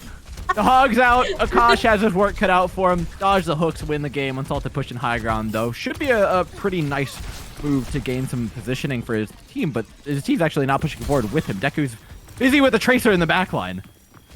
Yeah, Deku's slightly preoccupied here, looking left to right and not waiting for Iron Man to sneak up. Oh, wait, there's I gotta look away, and it divides the focus so incredibly much that actually Akash ends up going down. I don't think anything's changed from the previous round, and you know what? Unsalted Salt, I'm starting to understand, Dor, your opinions about the Roadhog character. It really is making the lives of Team KarQ miserable right now. The only person having fun when Roadhog's in the server is the Roadhog player. I'll stand by that one. Yeah. Anyways, I do want to give a shout out. Iron Man actually did a fantastic job in that fight, pulling the attention of both Deku and Eleni for a lot of value. There we go. Finally gets an opener. Yes, it didn't win them the fight on the Tracer, but was doing a ton of work and really tried to. Now, KarQ have a great position. Akash on the high ground gets to leverage that. Sleepy and KarQ, though, sit up there are what I'm really looking at. It won them numerous fights, if not maps, in the previous map. Now they get that high ground. Let's see how they use it. And you're looking at that, there's nothing really to disrupt KarQ or Sleepy either. They're just sitting up there, putting all these resources into Akash who can fight at this Roadhog. And Junker Queen is gonna hurt against the Roadhog. Into a corner. You know what? Akash gets a bit of a bright fix this time. Will it be able to leave that corner of shame and resume doing some Junker Queen things? But we're gonna see many more of these to come as the high ground is still yet to be contested here, and that's gonna be a major issue for Deku moving forwards. Nodding off. Sleep, there's no follow-up. It's all good. How do you aggress this high ground now? It's a question. Unsalted Salt. Yeah. Gonna contest card as best as they may, but Deku's not really gonna get too much done from the low ground. The Ash can throw dynamites at best. So we can do this. We need to see Iron Man contest card here. It's very hard. You can drop a Kosh should you need to, but that leaves the high ground open to a blade just like this. KarQ tries to get away with the pedal platform, but is unable to. In the meantime, Akash is diving the backline all the same, and while the blade from Eternal was nice, it just doesn't have the same amount of damage that we're seeing out of Akash and Iron Man. But we've kind of flipped the roles around here. Suddenly, instead of Akash being the one taking the beating, they let it be the supports, and Akash, suddenly, when you take the focus off of him, look what he's doing right now. Just because half the team of Team Deku right, and that's going to be a major problem here, is that you can't look at both sides at once. You're doing hard focus on the other, on one, but then the other is just sitting above you in a point that you're not going to be able to contest, and they're going to run you right over. A nice chucking from the pulse bomb. Iron Man not going to find anything there, and yep, they won't even be recalling either. So nice opener for Team Deku, but they got to carry it forwards. I'm not even sure what is happening with these. What is happening with these? I think KarQ just gapped. He threw the pedal platform under Unsalted Salt while the Carnage was going out, which denied the heals to the Junker Queen. That's actually kind of slick. Akash, though, is all in his lonesome in this room. Has the support separated away, but doesn't really have much more than that. They're going to have to regroup. A fight win for Team Deku, but KarQ are coming in with a fair few tools of their own in both a Rampage and the Tree of Life, the Bong Jouit, so to speak. Now what do they have to really contest this positionally? They need to hold on to this high ground. Iron Man's trying to take it away from them, but finally, Deku finds purchase on the Tracer. Yep, you really need to do that. Deku was actually the one who opened up this high ground to the team to begin with, and now she's got a Genji to worry about on the top. We're going to ignore that. We're looking at what's happening around on the payload, because this is one fight here. If Team Deku are able to come out on top, getting Sleepy is an amazing start, but they have to worry about a Kosh with the Rampage liling in, ends up snagging 3 off the back. The follow-up, it has to be there. Deku and George both going down. That's a great follow-up on the ultimate for these respawns. They need to be coming in, and it has to be quickly in order to do so. Iron Man coming up with another on the Tracer. It's just Unsalted Salt being healed up by both supports on the objective, and that is too much sustain for anybody to really deal with, because Sleepy and KarQ, they are outnumbered and out-damaged on this point. We'll be heading to the third objective of Hollywood. Team Deku, they're sailing through Hollywood. Making good time. 3 minutes for last point, though, and we've seen a lot of teams stopped up recently in this last point, notably because it's kind of tricky compositionally to play. Not many things really are comfy to play down these long lanes. One of the things a lot of teams have landed on, though, is the Junker Queen, so Unsalted Salt is in a good position to take advantage of that. The Pulse Bomb misses as well, so that is one of the dangers evaded by Team KarQ, but there are going to be plenty more to come as their ultimate's up on the other side, and all they have to fight back is a Nano Blade. Apply's got to find this. You got nothing against this Nano Blade, so Eternal just gets gold supports. Yep, that's what you needed to do. The Dragon Blade come up with another. Team Deku, they are making mincemeat of KarQ right now, and there's nothing really that they could have done about that, even other than just save their own resources for one final shot.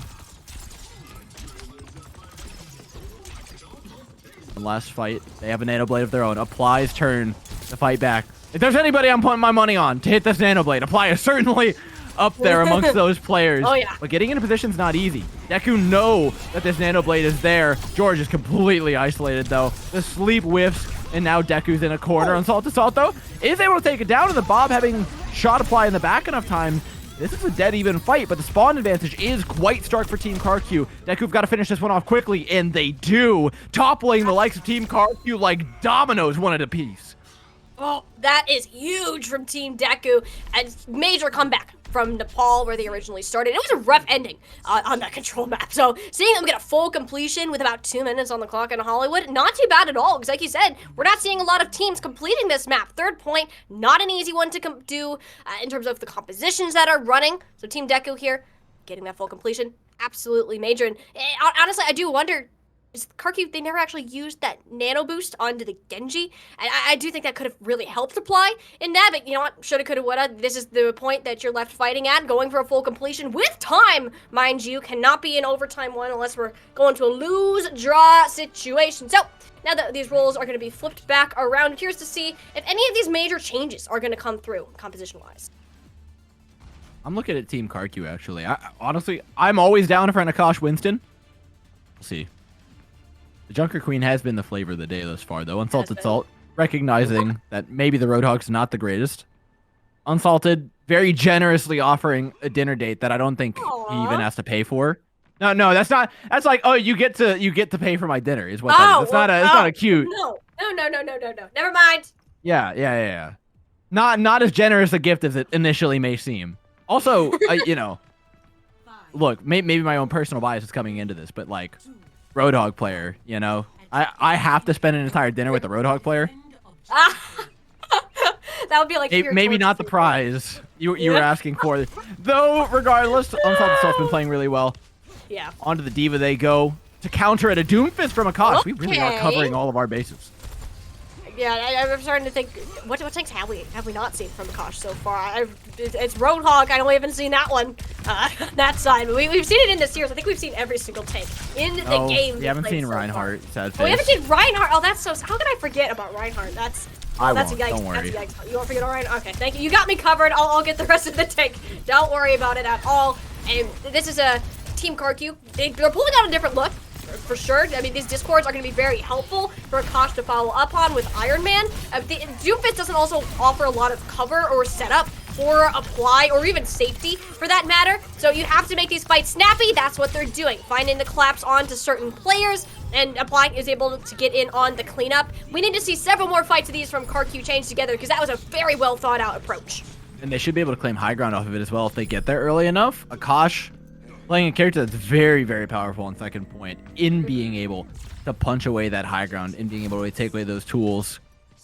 Now the question is asked, how do they want to play this on the low ground? The high ground is often what we focus on in terms of getting supports into position, but contesting the cart is a lot easier said than done. And so the problem I see now for Team Deku is who is going to stop that cart from pushing, because both Akash and Iron Man can keep it moving on the low ground, can just use that cover, but the second Unsalted Salt drops, you're getting a Discord, right? It's going to be a rough time. Eternal doesn't have enough sustain. It's too cooldown based on the Genji to keep that cart contested. So they have to try and take the fight to Team KarQ at some point here.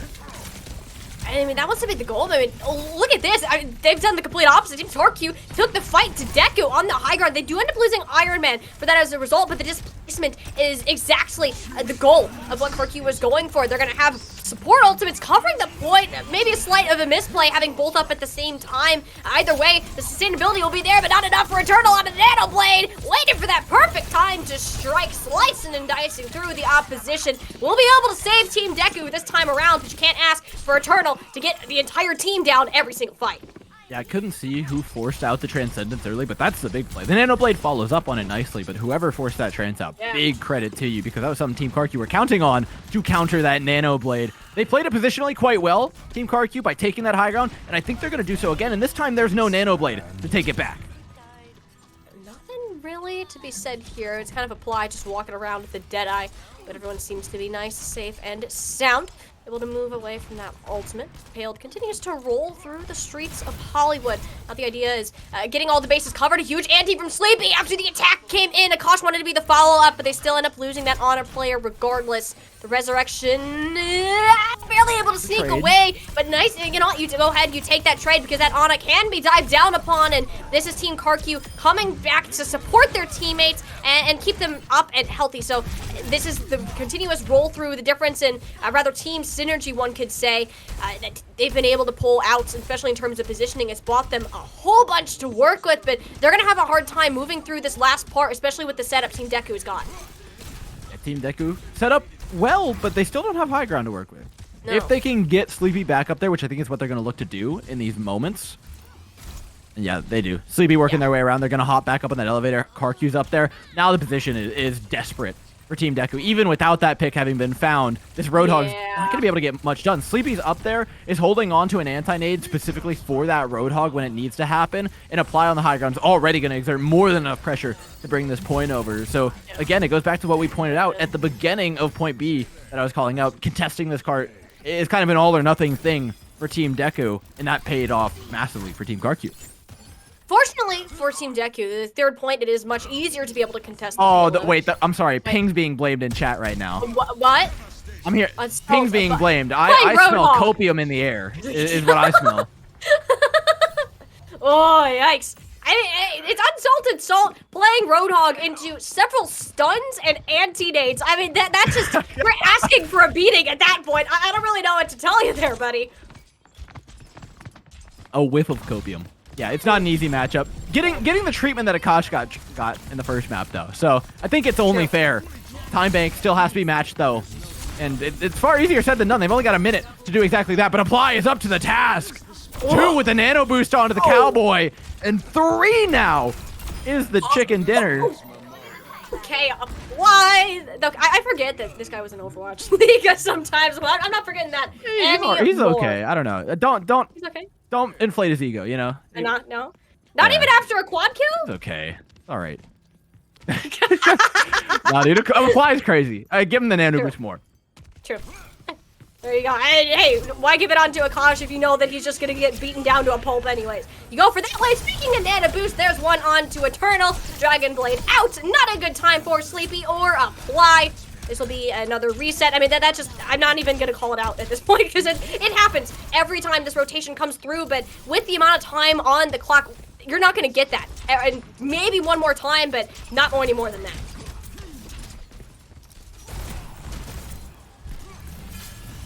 Yeah, now with the Nano Blade out of the way, the question is, what do you do to deal with Team KarQ? Or building up towards a massive bank of ultimates. There is no way this whole hog peels away the entirety of it, especially with Akash punching away to sleep. The anti-nade a threat to this Roadhog already. Akash punches in, anti-nade connects onto him, immediately use the ultimate to get out, and things are getting rough for Team Deku. And they're getting rough. Akash, I don't know how that didn't hit, but I'm not going to question it. Unsalted salt going hog wild over here in the back line. Kind of keeping things at bay, but it's been Apply in the kill feed constantly. Unsalted Salt can only do so much because the payload needs to be contested at this time. It's only a couple players remaining, and they have sufficient healing to keep them alive in this fight, but Sleepy missed out on that pedal platform. Is it going to have the high ground to work with? The Georgie cannot contest this point as an Ana. It's not realistic whatsoever. Sleep onto Eternal! Oh, they're going to go ahead, snag that elimination right up. The staggers are coming through. Team Deku, they're scrambling and get back out on this objective, and this is really important for KarQ to get this one. If they can get it with over a minute with a nice time bank remaining, then we are okay to reset to further rounds of Hollywood. Sleepy went kind of crazy on that final fight. And KarQ. The tree was beautifully placed to deny sightlines from the spawn point. Sleepy hit 2 sleeps. The anti-nades consistently onto the Roadhog. Notably takes out the Tracer that could have stalled away those 8 seconds or be the primary tool for lethality for Team Deku in a recontest. So beautifully done by the backline. Team KarQ continue to impress, I think. Team Deku have got wins under their belt, have got that cap, full push the map. But it feels like when it comes to fight planning, which I guess maybe I am biased as a contenders caster, I really love seeing just like high level engagement and meta play. But KarQ have really been showing me that, and time again, they look good. Deku look fantastic when the fights break down, when things get chaotic. They are doing a great job of winning their 1v1s, of finding picks. But the engagements, the initial parts, the fight plans, KarQ, I got to give them all the credit. Positionally, it's been a fantastic match for them. I mean, that's totally expected with both Akash and KarQ on this team. I mean, they're very experienced players. And I guess Apply might have played in the Overwatch League. Apply might have played in the Overwatch League. We're not going to inflate the ego, but I mean, we'll keep that in the back of our minds just as more of a unspoken fact chucked under the rug there that sometimes he can hit things with the Cassidy. But we'll have to see. We need to see the same things come out of Apply right now on the Widowmaker. Are we sticking on the Widowmaker? No, we're going over to the Hanzo, my favorite hero in this game, to play against KarQ. Still looking to engage off of the back of this Doomfist and Sleepy.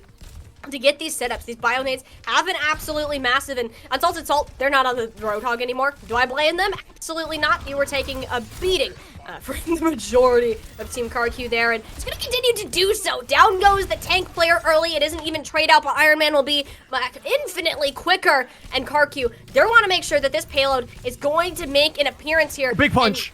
Oh, yeah, big punch, but an even bigger sleep, because that's going to keep a couple players alive. Gets Apply out of the equation, but you know what? The Doomfist can only be sleeping for so long. Wakes up after a nice little rest, and here they are.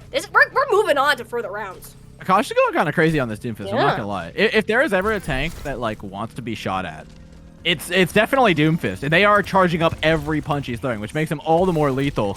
And his only job is just keep going in. Yeah. Drive, stay in LOS with Sleepy, and keep going in. Akash now can lay claim to this high ground should those doors open and Team Deku vacate it. Georgie dove, not even yet. Iron Man finds the first pick, and now this Junker Queen. I mean, you are royally screwed, brother. Yeah, Unsalted Salt goes down quickly. Team KarQ reap, which they have sown on an 8-point, and now start banking up some real progress on Hollywood. Okay, this is going to be big, because now, look, this is an opportunity for Team KarQ. They're going to get set up on this high ground. And if you're going to get Sleepy and KarQ up there, that's going to be huge. Now the issue becomes, we've mentioned this time and time again, who is on the payload? Right now it's Akash. Akash has been the one to go in and take the space for Team KarQ. If they're suddenly on the payload, you don't have that same tool anymore. So you need these players to come up big, and that is what Iron Man needed to hit the shot at the perfect time here. Akash can just chill on the objective, knowing that they're up as support, and Deku, they're not going to engage. It only gets worse. Look at the ultimates. There are so many up for Team KarQ. Deku have nothing, and they just keep getting picked. This could go from bad to worse. Oh, it looks like it was going to there. Everyone's okay with the Dragon Strike, but the Blizzard on the objective might not be so okay because okay, Door. No. Door. I know we said it wasn't C9 before, but this one feels like a good old Charlin Niner out here. Guys, the cart. No. I think you're forgetting something. Any other C9ism you want to put in the chat? I'm surprised the chat is not lighting up right now. Granted, I think this is a position that was really hard. Because the only person there who is expected to contest cart is Akash. So you have one person expected to contest cart up against a Winston and a May and a lot of things that can kind of pull you off of said cart. So there are more brutal C9s in this world. It was a tall ask for Akash. Yeah. Sleepy asking if they could swap tanks. Look, man, Akash's job was really hard there. Nevertheless, goes down to the Blizzard. The one ultimate they did have ended up counting. And now the line has been set. Albeit very, very far through the map for having a 1-minute time bank. That usually doesn't happen. I mean, that rarely ever happens. What we're looking at here, Team Deku, yeah, they've got twice that time bank, but even with that, Hollywood first point is not a quick one that you're just going to roll through every time. And while these teams have made pretty swift wipes of the first objective, this is going to be a time where Team KarQ, they've changed their composition completely around, and seeing how this is going to set up on the defense here versus what Deku are wanting to run, which if it's this Roadhog, I do question if this is going to be the right play. I mean, it's okay into the Doomfist. It can do a good job, but the Doomfist being able to punch away the heals again into Sleepy's Ana, it's going to be really hard. Iron Man doubling down with the Widowmaker as well, looking to pick off players and rip time off this clock. Team Deku have their work cut out for them. I think they're just trying to go comfort picks at this point. Do what works for them best. Deku, see if she can find a pick on that back line, but they are so insulated up on that high ground. Look at Sleepy and Iron Man. They are going to be so difficult to reach. No, I saw the Winston coming out from Assaulted Salt there, and I'm like, oh, maybe this is going to be something we could work out with the coordinated dive, and you move it to the road, like, you don't have that same impact. I mean, okay, the Eternal does get up there to grab Iron Man and KarQ. Okay, you know what? It doesn't matter what else is happening. They're completely proving us wrong out here, Dor, that they're 100% capable of doing this, and we're going the distance here on Hollywood. Comfort picks pay off big time. That was not an easy fight. Like, positionally, it did not look great. Team KarQ have a composition that plays extremely well. Team Deku's looks piecemeal. But like I said, when you have that comfort, you understand the routing a little better. You understand the ways to work around those compositional shortcomings in a way. Now that they have to fight into the high ground. And again, it just is as difficult as first point, if not more so. With Sleepy being set up here alongside KarQ, Eternal being able to pull that off again is even harder. I mean, Eternal's already got his Bionade on him. I guarantee that Sleepy is gonna have his head on a swivel, looking out for that Genji player. Not gonna let them be surprised ever again. And you know, that's the thing. You're not gonna get rid of Eternal. You get rid of Unsalted Salt. I mean, between the stuns, the anti-nades, this is just an anti-Roadhog composition, assuming it's played correctly. And KarQ here, they're still in a great spot with these high grounds. Final fight heading into map 2. This is for all the biscuits for Team KarQ. For all, well, there's not money. You guys keep doing that though. Donation link down below. Apply, look for a pick on the back line. Pulse bomb in hand. Pulse bomb, there it is! The stick! Wow, Georgie down! That's huge! Eternal's still gonna get that nano boost, but doesn't get the Dragon Blade up in time. Team Deku, they lost all the pieces. All they have is a Pulse Bomb remaining, and it's gotta come up big, and it has to be right now to do something, but it ends up going a little wide. Apply has not been dealt with. The high ground has not been dealt with. Team KarQ, they're completely flipping the script back around from their first loss. They're coming up with a 2-0 sweep in round number 2. Massively at that. A big 2-0 victory for them. They needed it as well, having been down 0-1 with their current standing. I have no clue how that's the case. If there are teams that are coordinating better than what we saw out of KarQ in map 3 and the end of map 1, it's going to be trouble for the rest of these groups. Apply as well, making a menace of himself in this final map. Oh yeah. Apply, former Overwatch League player. What kind of crazy there towards the end of the map, and that's exactly what you needed to do. You and me both are shocked at how in the world this ended up happening, but we have to assume here it had to been Team Toniki that ended up taking that win against KarQ, which will be a matchup that unfortunately we didn't get to catch on stream, but one we'll potentially be able to watch as the bracket moves on. As of where it currently stands, both KarQ and Toniki are qualified to move up in Group A, where those results have gone, and Team Beaver is probably going to be out of the battle here. So really, it's between Team Deku and Team KarQ right now to see who will take that second spot within here. And these matchups, we're coming down to the wire here. These round robin seedings, they're going to end in just another spot. Yeah, look, it's important that we catch that 1-1 matchup. So up next for you guys is going to be KarQ versus Deku. Though I must make my goodbyes, I will say them with a very big smile on my face. We have raised $15,945 and keep them coming, chat. You guys have been absolutely wonderful all day, and I hope you guys are just as nice to the next caster coming to fill my spot. But until that next match, you guys take it easy and enjoy the games.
And welcome back once again to the Guardian Angel Fundraiser. You guys have been great today, coming out to support Skiesti and her family in this tough time. We've got a new set of cat. Well, I mean, I'm still here. You know me from today. I'm Tiny Shiny, but we have Gompers joining me on the mic. It is lovely to have you here with us today and coming out for the Guardian Angel Fundraiser. Yeah, honestly, I'm excited because I feel like I haven't really gotten the chance to get myself too much into Overwatch. But obviously, I'm here, I'm ready, I'm willing. I saw a couple of the games coming up before, and it's looking juicy. I think these content creators have a lot up their sleeve. Oh yeah, they certainly do. We've seen straight up meta compositions. We've seen us go straight off the wall. We've seen Roadhog today. I mean, that's something that was not on my bingo card for this matchup. However, that's just where we ended up going. And, you know, we are down to that final round robin stage in this event. And we've got our two teams ready to battle it out. Team KarQ, we'll be seeing them again on the stream. They'll be taking on Team Beaver. Now, we get a lovely pan of all of these standings here. Group B, we're still waiting on some updates on that. But in terms of Group A, we can set our sights on kind of where this goes. Essentially here, Team Beaver, they gotta win, and they gotta make it swift if they want to have a chance at making it to those top two teams. And that will put, and they have to hope Deku has to lose as well. So if both of those things come into place, Beaver, they're gonna have a chance at moving on. If KarQ ends up coming up on top here, that's gonna be really big for them. They'll be able to move forward, but a lot of it depends on what is the performance of Team Deku in this regard. Toniki essentially moving on, regardless of what happens, have not dropped a single match so far, and you know, these content creators, they're really bringing it to us today, Gompers. Yeah, so far, honestly, the Toniki squad is looking incredibly strong, which I feel like in itself is going to be super hard to surpass, you know, coming up out of the grouping stage. But so far, right, there is a redemption arc. You talked about it with Beaver. There is that possibility coming through here. But at the same time, it also does feel so out of reach just because how far down they are inside of that tunnel. And let's not forget the team they're going up against as well, right? Obviously, you know, you kind of got that one-on-one square off. So I feel like in terms of, you know, the development and what we're looking at, it's going to be a bit hard for Team Beaver.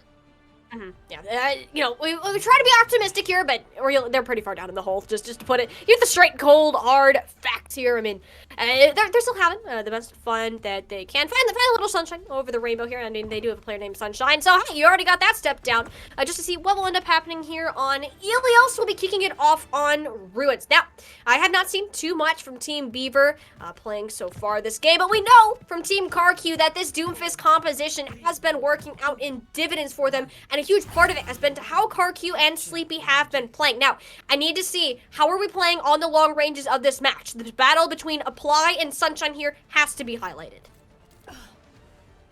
Yeah, but a lot of difficulties as well, right? KarQ already really loading things up. With Apply playing that Widowmaker, it's going to be super hard for them to even surpass this just because we've seen Apply really cave into that stance, but of course you already see it coming down the hamster, coming around the back, and that's actually going to be such a good counter, especially as Sunshine starts to load up that Widowmaker as well. Yeah, huge pressure on Sunshine. Has that hack placed on her. Iron Man will end up going down, so much less pressure placed onto that sniper in the back line, and that's actually okay for Team KarQ. They're still on the point, rather uncontested. It has to be a drop down from Beaver. You want to be face-to-face with an angry Akash. Yeah, it took a beating last round. Now the one giving out the beating, dishing out that damage, and yeah, this is going to be a Doomfist player to be reckoned with.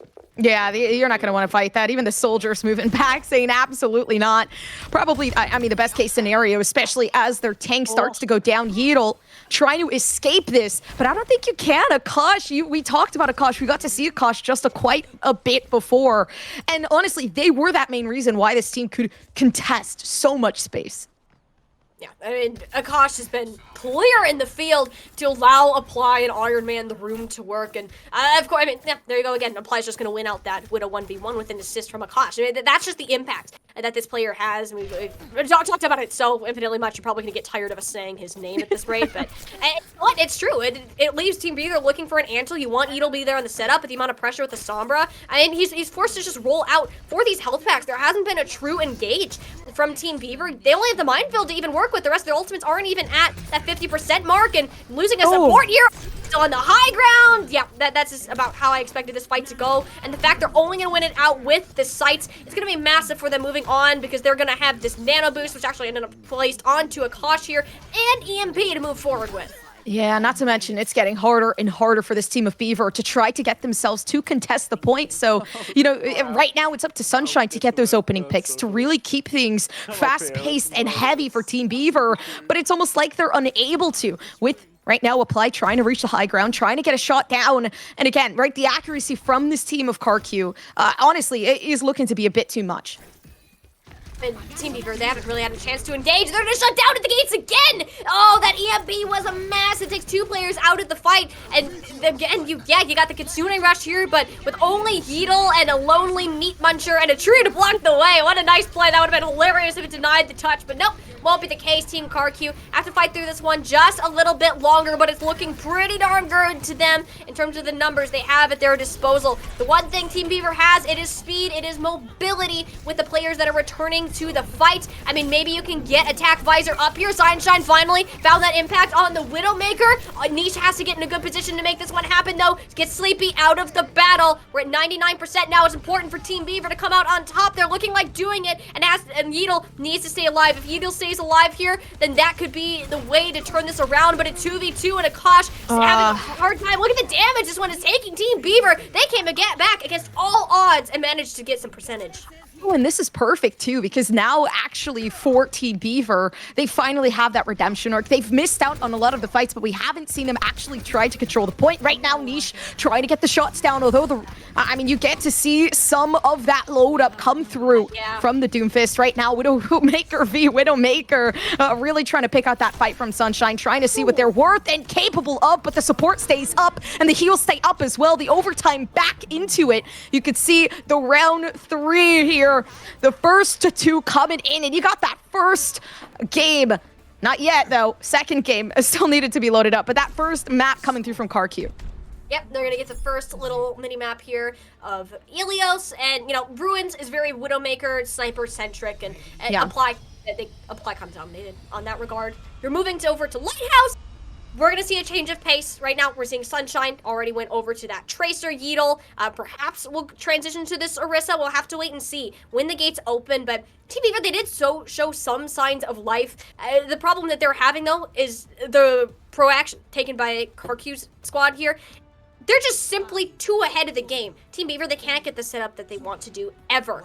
Because Team KarQ, they're meeting them at their own gates, essentially. And that has been hurting them in this battle. They can't get anything done, even when they have an opportunity presented to them. Yeah, it's honestly incredibly hard for Team Beaver. I feel like, you know, what you really need right now is that heavy rush, heavy damage. And they're just fighting balcony towards balcony right now. Really just honestly getting the shots fired as we see the Brigade starting to actually come down here for Team Beaver. So as I say push, I feel like that's exactly what they're looking for. I mean, hey, they've got themselves on the objective. I mean, Meat Muncher found the head of Apply very early on, so transitioning over to the Tracer, I'm not too shocked to see that at all. Tracer's absolutely ridiculous, but Meat Muncher isn't having any of that. Has been chucking kunai after kunai into the face of this DPS player. Team Beaver, once they've got on the point, yeah, they should be able to stabilize. The problem is you're sacrificing the high ground to players like Akash, and Sleepy is just gonna sit up here, continuing his reign of terror from above, and yeah, this one's gonna be flipped over in the nick of time. Yeah, honestly, at this point, though, Beaver managed to bring things up as far as they could. This is more than what they got within the last map. So when you're looking at what Team Beaver is trying to accomplish here, we got to see that push come through. They got the point immediately, and they fought for that. They knew that original fight starting off in the first half of the game probably wouldn't have been theirs, but you know, obviously, you really have to try to create that vision boost and Sleepy up to get a higher ground vision. And right now, honestly, it looks like it's working out because the assistance coming through from the Doomfist might as well be a game over right now for Team Beaver. This fight might not be theirs, but again, Akash really trying to create that redemption, the ultimate coming through, and it actually doesn't do much damage here. Yeah, the Meteor Strike, a very lackluster ultimate in terms of damage, but that stun time is going to get Beaver Fever and Niche out of the battle. KarQ, they're coming back with very minimal resources, and that is all because Akash has once again set up this brick wall in the face of the red team that they haven't been able to break through. And even though Sleepy is getting hard focused down on this point, not too happy, I mean, understandably so, there's still a fight win regardless. Yeah, looking and watching right now, another fight win from KarQ. That's the second one in a row that we're looking at, and the Life Weaver honestly seems like putting some really good support. The fact that you could literally give anybody that high ground is very important, I feel like, because you've seen these two players standing up here, really assisting the team, being able to get a different viewpoint as to what these fights are looking like. Yep, they're gonna get a slight different idea, but Yeatle ends up going through with that Rampage on the point by himself, and they left Akash to just pummel the rest of his team. Oh, that one's a bit of a yikes. He had the ante, but the follow-up can't be there because Akash is too strong to be dealt with. And yeah, Team KarQ, they're gonna win another one. And look at the check marks glowing up in the top left of your screen there. KarQ, they're gonna make some fireworks go off. It's again that 99% that might actually come through the overtime. And the Brigitte right now, honestly, trying to pick a fight when they should be trying to get onto the point. The 94 start to come in, and not to mention, we actually have at least an ultimate to come through from the Sombra. The hack to come down. Nothing actually just yet, but Akash holding back. This is big. They're trying their absolute best to keep things together down in this OT, but it is, of course, just the overall Doomfist pressure that comes through from Akash, keeping things together. Akash did their best and actually ended up getting out of there alive by some miracle named, I guess, KarQ. But Team Beaver, they had the combination of the Attack Visor and the Kitsune Rush. To be expected, that's going to go kind of crazy in the kill feed. Team KarQ, they didn't hold up MP though, and there it is, the engage coming straight in. The follow-up will be there. KarQ, they are going to go ahead and wipe the floor clean of Team Beaver, get themselves that point back over, and likely the map when Team Beaver, they have a Kiriko there to touch if Meat Muncher wishes to do so. Actually got Sleepy off the high ground to make it a last-ditch effort, will not find that touch, and that will be Team KarQ taking a key map number 1 win. It is the second map in a row where Team KarQ really just wiped the board with Team Beaver. And it really was Akash. Akash was there being that doofus, really, again, applying that pressure. And a lot of the time, it was just super hard to even get past Akash under these circumstances. I mean, we're able to see it right now. It's just the overall domination that Akash managed to put against this team. To be expected of a player of that caliber. You're gonna go a little crazy on the Doomfist. The answer wasn't really found, and you know, perhaps what may be needed here by Team Beaver is just an overall reset. We saw some signs of life from them when they were on the Kiriko. Meat Muncher found some pretty nice eliminations. However, that tank line has just been an issue they haven't been able to push past. Even if they do, suddenly there's a Doomfist in your back line. You don't have any support. So once that problem has been at least somewhat dealt with, or at least acknowledged, we'll be able to move on from that point forwards. On the plus side for Team Beaver, it will be their map selection from this point on if they are looking to win this one out. So, in terms of hybrid, anything is in the map pool, and ideally, you'd want to go something that, like, all right, maybe Akash isn't going to dominate on the Doomfist, but I can't think of any map where this guy wouldn't pull it out, just for the reason that he's so confident in his skills on that tank hero, and that's going to be a major issue for Team Beaver. They don't have that same level of confidence on their comfort picks right now, and they're finding themselves on the back foot time and time again. It's time for them to make a change, talk something over in a bit of this break, and you know, maybe we can take a break from the overall gameplay of this and get back to why we're here a little while. The Guardian Angel Fundraiser to help our lovely friend Skiesti here and her family through a tough time. You look at that donation goal at the bottom of your screen. We are at $18,295 from where we started. You guys are awesome. This is absolutely huge, and I'm just so glad to see us at this point. Yeah. It is kind of impeccable to be able to reach a number like that. I gotta be honest with you. And we're still not at that goal. You know, obviously, thank you guys for donating. It really does mean a lot. And we do appreciate you just as much as I feel like anybody else does. But overall, you know, if you do want to donate, there is the possibility to do so and enjoy some Overwatch gameplay along the lines. But of course, leading back to that Overwatch gameplay, you got Akash, and I feel like we've talked about Akash a lot, you know, being the star of the show here. And it makes sense. You say they're comfortable on the Doomfist, and I really do think it's that power block. Akash is pulling that out every single second of the day, and it's giving them the space to keep themselves standing. They're like a brick wall that you just can't get past, and you'd think that, you know, a person like Doomfist, not looking like Hammond at all, not looking like Reinhardt, just a small little guy standing in the middle of the field and honestly doing as much work as they possibly can. So I think Akash is going to stick with this.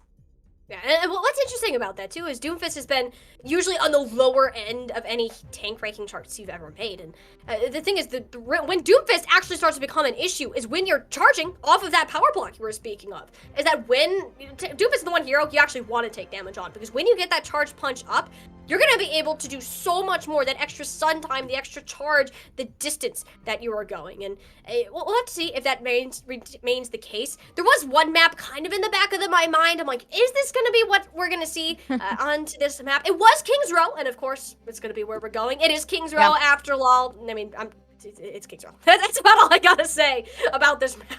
We've seen it so many times. Yeah, King's Row is kind of like it's King's Row, just like you said. It's King's Row. We know what King's Row is.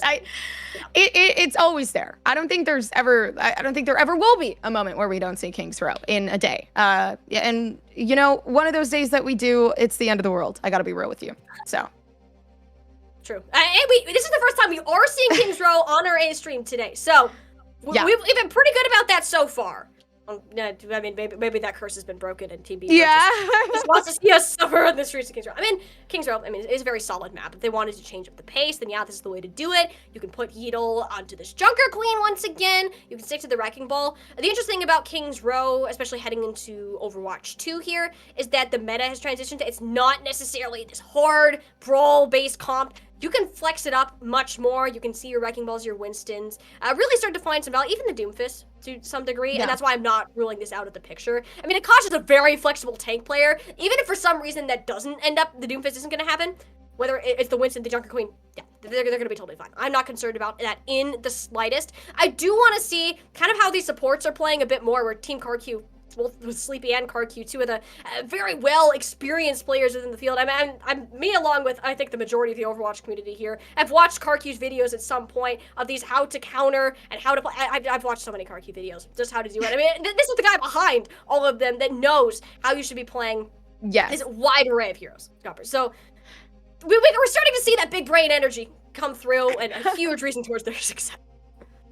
It really is that big brain energy. I do actually really like the addition of Lifeweaver though, because I was more so confused. I think it was a bit of a controversial topic. Is Lifeweaver going to take place in the meta itself? And I feel like it's slowly breaking in, and the fact that we've been able to see it, you know, from obviously Team KarQ. I think it's KarQ running it actually. It is super, super exciting to be able to get a taste of what Lifeweaver can actually bring to a team. And if we're talking about KarQ, I mean, he knows what he's doing, right? So let's leave it to him. Let's see what else he has coming down in their pockets. Yeah. I'm not a big Lifeweaver fan when they came out, a rather underwhelming release. I mean, some of the changes that have gone through in the last patch have certainly helped with his just really ability to be able to play the game. The only thing is, you're seeing it, and I mean, I'm playing at a diamond level here. Anytime I see a Lifeweaver in the game, I'm like, oh no, I'm royally screwed. That's just how it works, and yeah, that's what's been happening to me. But you have players like KarQ on it that, at the absolute highest level, this hero has a significant impact. I mean, the amount of times that it's saved Akash or gotten Sleepy to a better position. Like, this is just some top-level gameplay that I'm really looking forward to see continue, or a true masterclass of the hero coming out shortly after the release of it, and it's been a real treat to kind of see that be played here today. And honestly, it really has, because then we also, get to see the combinations of what Lifeweaver can really bring to a team. And again, I feel like a lot of the uplifting that we've seen Lifeweaver do for the Widowmaker, for the Ana, just to get that high ground really is a big importance. For those who can't necessarily jump up to those high ground spaces, it gives you more versatility, and it gives you something you didn't expect originally. So I think that in itself, Lifeweaver is bringing a lot of color to. But again, moving down back into King's Row, we've seen the pressure that Team KarQ can bring, and that brings me a bit of worry here coming down into the defensive, because we see Team Beaver. We see what they can't do against Team KarQ, and they need to change something. By the way, the team names are flipped around here just a little bit. So Team Beaver yeah. are actually going to be the ones on the defense, KarQ on the attack. There we go. Should be all nice and pretty for you shortly. But yeah, coming down to the defense here, I'm pretty happy to see some of these changes coming up. Yeetle on the Orisa. It's going to be a much more stable point of defense compared to that Wrecking Ball. Niche here on the Cassidy. Same sort of thing. You're going to be able to hold your ground against players such as Apply. You would assume would be on the Tracer, but knowing that this is King's Row, I'm looking for more of these either closer range heavy hitters or kind of this poke battle that's being teased by the attackers. Definitely a lot of poke that I honestly think might come through, especially with the Widowmaker right now, opening pick possible.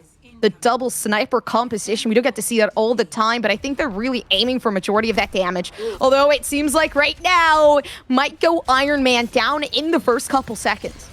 Yeah, Iron Man was losing the sniper battle to the Meat Muncher on the Ana out there, which was quite funny to watch. But what also was funny to watch is Apply get a headshot on the Hanzo. I absolutely love that hero. If you couldn't tell, you know, that's actually a great halting point, just in terms of the attackers here. They're not going to be able to take too much more space. Akash, you're going to see him hit kind of a stopping point at the first part of the objective. Yeetle will still back off into this corner, conserving the resources they have at their disposal, allow Meat Muncher to kind of live on this high ground. Oh, I say that. I'm sorry. That was a caster curse, Meat Muncher. There's an Iron Man looking right your direction. Yeah, this is going to be KarQ's team opening this one on up. Iron Man waited for a really good time to kind of come out and strike, and that patience really paid off towards the end of this engagement.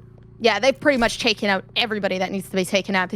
Obviously, Meat Muncher going first, and, you know, then the DPS second. So they got out that damage, they got out the heals, and that's pretty much all they needed to do to eliminate that tank to come down. Now the Orisa having to reset themselves. Yeetle trying to push past all of these obstructions, but the contest to come down from Sunshine is big. Although it feels like they might have just gotten the point. Absolutely not, actually. Yeetle comes in quick and heavy from right behind, but being the Orisa left alone on the point, I don't think that's enough. Yeah, no, that's not going to be enough. And honestly, that last second engage there, I would have liked it. They all seemingly been on the same page there. You staggered it so much that you lost pieces, and now they've given up this insane amount of distance here. King's Row, these spawns are light years away for the defense, and that is another stagger here onto Niche. That's gonna hurt they're not gonna get any setup. Team KarQ, they're playing straight up where the second point is gonna be completed, and that is an advantage that Team Beaver practically handed to them here. I mean, Apply and Sleepy, they're gonna be chilling on the objective on their way back to the fight, but in the meantime, Team Beaver, they're buying not a lot of time. They were realistically putting King's Row into 1 or 2 fight point. Oh, but they're pushing up, and they're actually doing such a good job right now with Yeetle.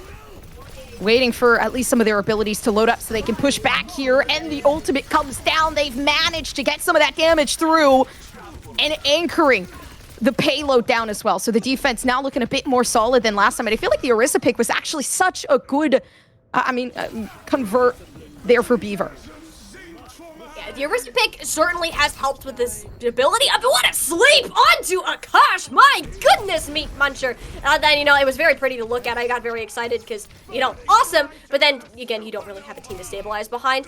Team Beaver, they've made steps towards improving. And, you know, they're coming into this with 3 ultimates, 2 of which being supports. KarQ, of course, are going to have a matchup for that. Rolling through the end of this point. So, realistically, I'm guessing we're going to get around 1 more fight around this area. And if it is going to start off with a Sleepy Nano boost onto, I'm presuming, what is going to be Akash. This could be a real fight opener for that team, but they need to be the ones to take the initiation, because otherwise Yeetle is going to go plague all that Battle Cat will take it right to them. Oh, and already so much going on here. Niche taking a high ground there with the Soldier, but the Widow might just be too strong. Actually, the Sleep as well. It leaves Niche wanting more and wanting to fight for more for Team Beaver. I mean, this is impeccable. Team KarQ, in a couple of seconds, it feels like the payload has transitioned over to that 3rd point. Now, I mean, at this point, you have Iron Man, again, taking that high ground. Thank you for the 3rd-person view. I love the Widowmaker. I totally needed that. We totally needed that. Thank you, Observer. I believe that would be Mark giving us that perfect point of view. So thank you very much for shouting that one out. I mean, it was very nice to look at. What else was nice to look at is Iron Man on a complete and total flank. I don't know if Iron Man's the one on the flank or just Yeetle being so deep in the backline, it's tricking us into thinking that he's on a flank at that point.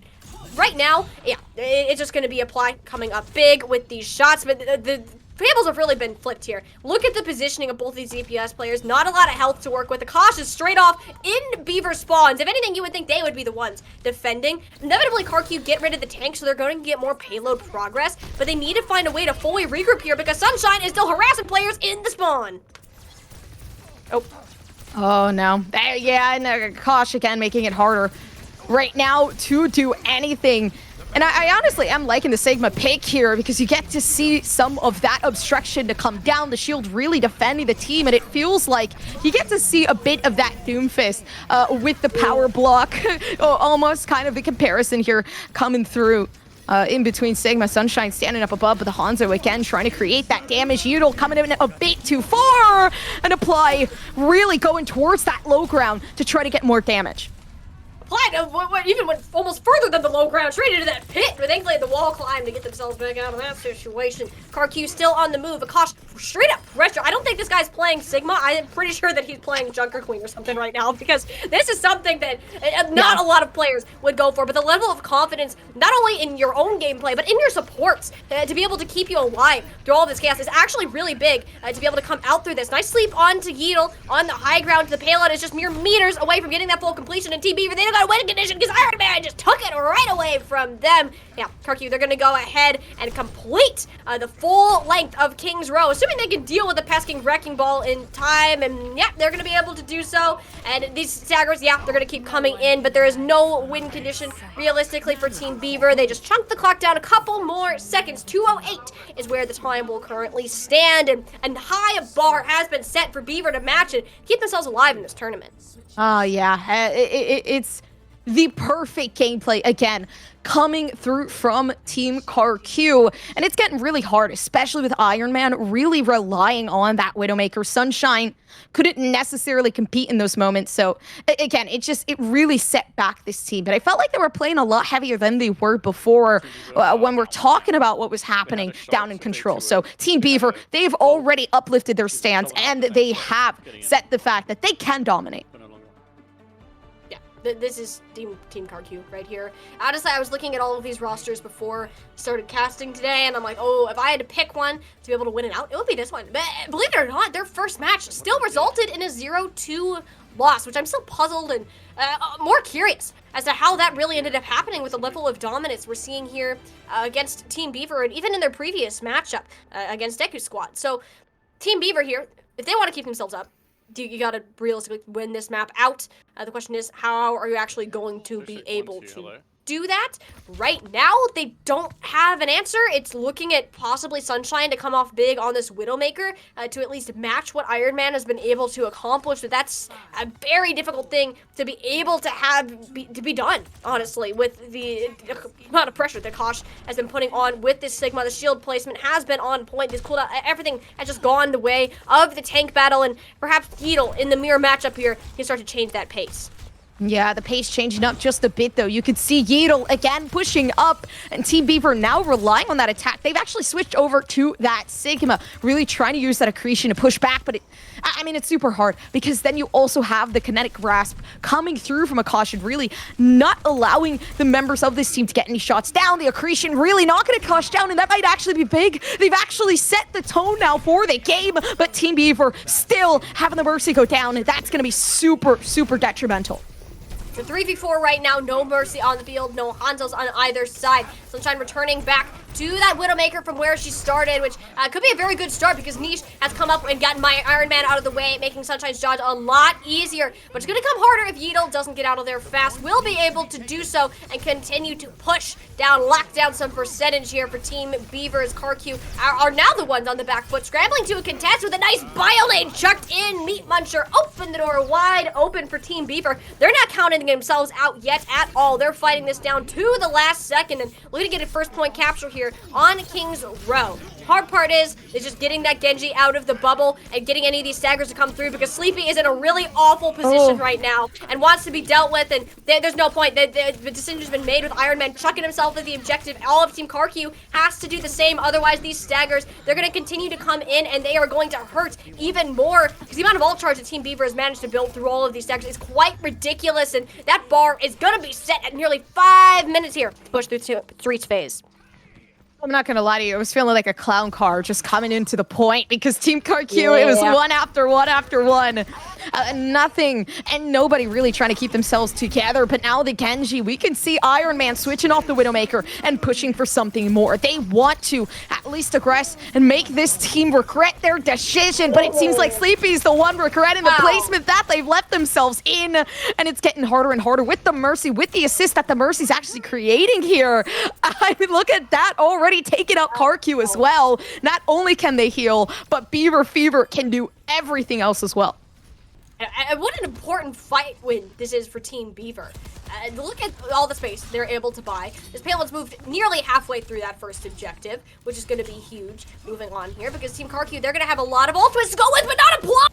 Oh, what a pick off. Niche, this is so necessary. These staggers are buying Team Beaver so much time, and Niche is the one able to do it. The 30% damage boost that Beaver Fever is able to offer has bought them so many times and really saved them at certain points, and it makes Kosh force them push in, but no, Yeetle cancels it out. A boulder thrown from the ground below. Team Beaver, they have no signs of shopping right now. KarQ, they've had to ult in their own point. We're not even done on this third objective. That's making me think so, because now everyone has to scramble back to touch and apply. Getting a pick off on Sunshine's made it possible. Has to be the Nano Blade here to come out on, steal the deal for this objective, buy the defense some time to regroup, and it looks like they're going to be able to do so. But the 3 minutes to hold on, this could be rather difficult. Yeah, that Nano Blade was definitely that opening for KarQ. And right now in this moment, they've already let so much space be taken up by Team Beaver that, I mean, they really need to contest. They need to keep this down. But it feels like there is something just different from Team Beaver. They've been stronger. They've been better coming into this attacking side. Maybe it's Sunshine. Maybe it's Yeetle now switching over to, I mean, the Sigma, but it definitely is working the best that it can. Sleepy, though, not noticing that there is a Genji coming up from behind. All they have is a Sleep to utilize here to try to get themselves cleared out. Actually getting some heals down as well. Sorry, my bad. They're struggling to get the move on through, but Meat Muncher going down, and Beaver Fever, that Gravitic Flux is going to mean absolutely nothing in the long run of this engagement. Team KarQ took the fight to Team Beaver first, and we've seen that pattern happen over and over again. I'm not even surprised that this is the outcome here. And honestly, Team Beaver, they got to put themselves on some sort of ideal win condition here. And I'm looking towards Niche on this Ultra 76. Has the Tac Visor at their disposal. If we keep seeing Beaver Fever on the pocket, this could really mean the end of Team KarQ on the defense. Yeah, they're really pushing up towards their spawn side. So, you know, right now, Yeetle, honestly, are just giving in. They're not using anything except for their own brawny force. And right now, we get to see the Gravitic Flux to come down. Team KarQ, they're using everything in these moments. Even right now, the load up again from Akash to come down. They gotten a bit of that healing, and it's utilized. They managed to use the accretion to actually try to knock this down, but Akash goes down regardless. And you know what? What did I tell you? It had to be Niche. It had to be Niche to come up big on this whole 76. Had that pocket, had that Tac Visor, came up with 2, and proceeded to topple all the dominoes over from there. It's going to be Team Beaver getting that second point capture, 2:45 on the clock to work with. This is very doable for them.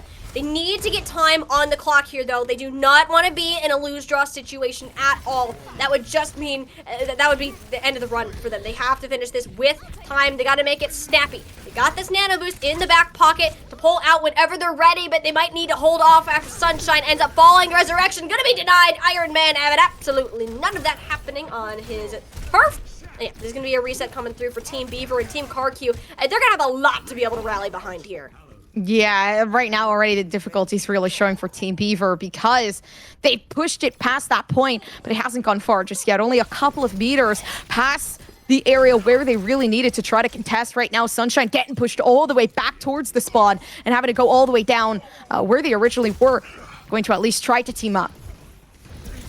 They're looking for some sort of coordination to come through. It's a nice accretion onto Akash, but with how close he is to that meteor strike, he will be okay to live another day. Meat Muncher and Niche, they will certainly not. Iron Man has really come alive on this Genji themselves. I'm kind of surprised they haven't seen that much dominance from that hero in quite some time, and they're making it work. The Shimada brother duo of this DPS line has put Team KarQ up so far. They only had to commit the meteor strike there, Gompers. This is not looking good for Team Beaver because they need to finish this with time. A time of the essence, but it's not going to be easy, especially with the load up we're going to be able to see here from Team KarQ. 3, 4 actually ultimates coming down on the board. So right now you do have that Dragon Strike. That could honestly be such a big detriment to come through if Sleepy wants to try to utilize that biotic grenade. Right now, as it seems, trying to at least keep this duo together. Apply getting a lot of the damage through off Yeetle, but the opportunity not there. They're not grouped up to this point, and they're keeping the Dragon. Actually, no, they've used it. They've used it up to get this push back, but it didn't work the way they wanted it to. In Sunshine now, being able to get that backline off, they've managed to take the payload. KarQ's fight to lose. It really was. And they ended up losing it. KarQ had a big brain play of putting the tree in the face, but Sunshine had already blown up 2 of their teammates. They couldn't do anything. So this is Team Beaver needing to push through in this final seconds. Niche coming up to the back visor, but they might not be able to use it with the Nanoblade initiation. Iron Man comes, 2 slices and a dice and through their opponents, putting this one to bed. Team Beaver, they don't have a team to work with. They're gonna have to scramble to get back and hope that they can find another fight win to keep themselves alive. Team KarQ, they barely just made it past. If in these 7 seconds this fight does not work out, it might be done. They've switched up to the Lucio to try to at least contest the point. Right now, the OT. It is a dream that has been made, but Yeetle switching down to the Windstain might have just been a mistake. Actually, no, getting a lot of damage, but up above, they have no idea somebody's contesting that backline. Gets down, though. Iron Man no longer there, but you got 4 players left alive. They're running up towards the point. And as it seems, that payload is moving slowly but surely. The time is of the essence. The ultimate starts to come through. We're going to have to wait for Apply to try to at least utilize the ultimate to maybe even get some of that distance there. And it comes down. Apply manages to get the 2. And they've opened things up just a bit, but they have to keep things together. Gotta keep it together, Team Beaver. They're on the back foot right now. The spawns are there for Team KarQ, and they're coming up massive. It's only Yeetle on the objective with the help of Sunshine, but no health remaining. Iron Man got up to the high ground. What a genius pedal platform from KarQ. The positioning was simply superior in this round. Team Beaver, we thought they had it. They had a run back. They showed us a glimpse of hope at the end. But no, it was not answered by Team KarQ. They are taking this one 2-0 and have pretty much gotten themselves a spot in that final 2, and this was such an important match for them to win, and they did it quickly, they did it swiftly, because they're not done playing today. They did the best that they could in a situation like this, and I really want to give it up to Sunshine. That Tracer pick was huge, although, you know, everything comes to an end at some point, but Team Beaver, they've made their run. And like you said, we did get to see a glimpse of what Team Beaver was really made of. It might have just been, you know, Control wasn't, I guess, the game that was theirs. It was just super difficult for them, but it feels like maybe this time, you know, coming down to that hybrid, that Kings Row might just be their map and their game. But moving forward, I mean, a big congratulations coming through for KarQ. A huge one, because in fact, we actually have confirmed all of our seedings come into place. We get a lovely graphic to come up here. It will be Team Toniki and KarQ moving on to that single elimination bracket stage with a 2-0 and a 2-1 piece. I mean, Toniki, doesn't really matter how they end up performing. They'll be going in regardless of how that turns out. So, congratulations to both of them moving on through. And, you know, we'll have to wait and see how everything pans out in the Group B side of things, because this is the end of our round robin. Half of our teams are going to be eliminated within this next couple minutes or so. And you know, this has been such a great turnout for the tournament so far. I mean, these content creators, they're having fun.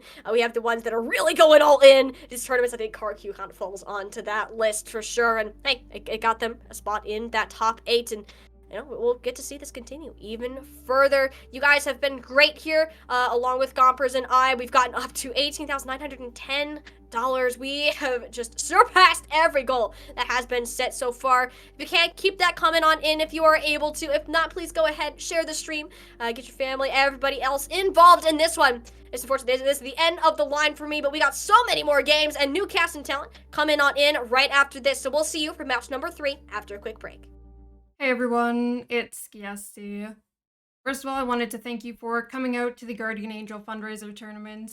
I seriously appreciate your support. It means the world to me. If you don't know who I am, I've been in the Overwatch community since 2016, and I started streaming in 2018, and I've been here ever since.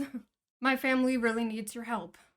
In addition to his day job, my dad, Rich, also works at the local pizza place, delivering pizzas, 1, because he likes to, and 2, because my family has never really been well off, and it helps make ends meet. Mid-March, a teenage kid armed with a rifle came into the pizza place at around 12:30, right before my dad's shift was supposed to end. In a random act of violence, shot my dad in the head, right around here. He was then rushed to the hospital in critical but stable condition, where he was in the ICU for about 2 weeks, and then he was taken over to a rehab center, and we were given April 21st.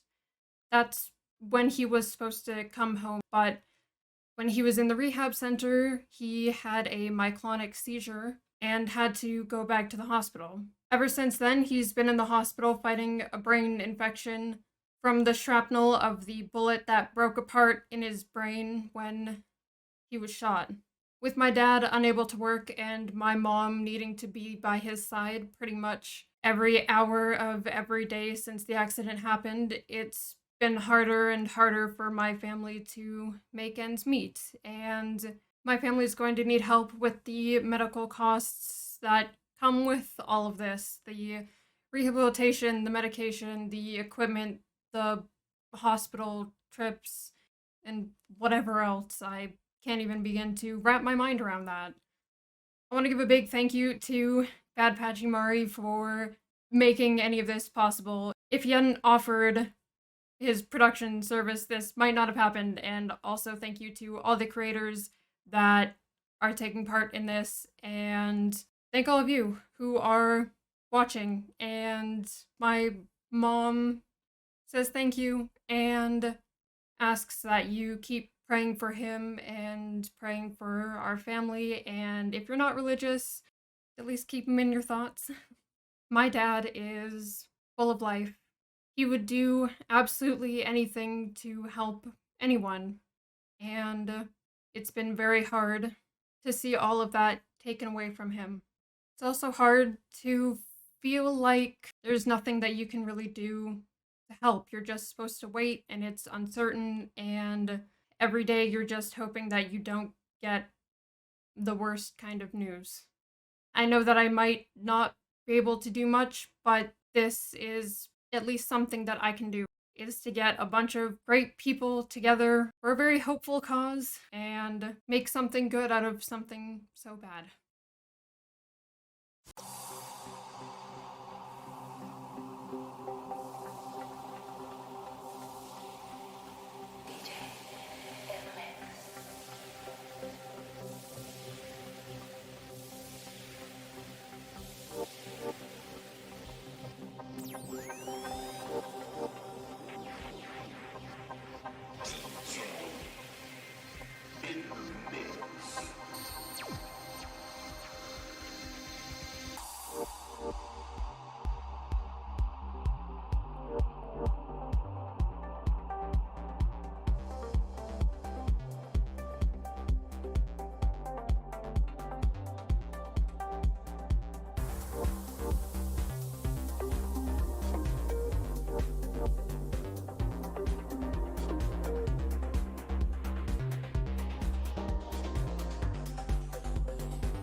Hello, esports fans, and welcome back to the Guardian Angel Fundraiser. Throughout the morning, your favorite teams have been fighting their way through their groups, and what started as 8 has gone down to 4. It is now win or go home for these squads. My name is Dividing. I am joined by the wonderful Gompers.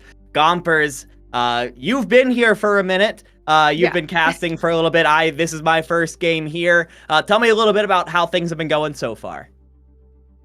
I mean, they've been going pretty great. As far as I know, the game that I had casted just previously, with, I believe it was Team Beaver versus KarQ. So it was pretty hard. I mean, Team Beaver got knocked out of the bracketing stage, but we were kind of able to see Toniki, KarQ, Flats, and Fareeha start to move that up. I think Toniki, though, is going to be such a big, dangerous figure moving into the next game. Yeah, for those of you who don't know, now that we hit the semifinals, we are going cross groups. So teams that have not played each other yet today are going to fight, and we're going to start off with the number 1 seed from Group A, Team Toniki, versus the number 2 seed from Group B, Team Fareeha. And yeah, like you said, Team Toniki has been a force so far today, only losing 1 map throughout the entire group stage. The Spanish community, the Spanish team, has been really showing up and really popping off today.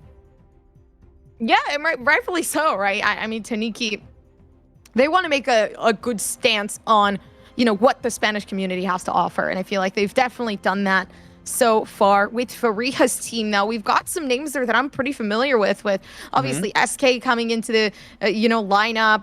You get to see a bit of Boger, Fitzy. So in both of these sides, I really do feel like there are those really big players that I genuinely feel could benefit a team.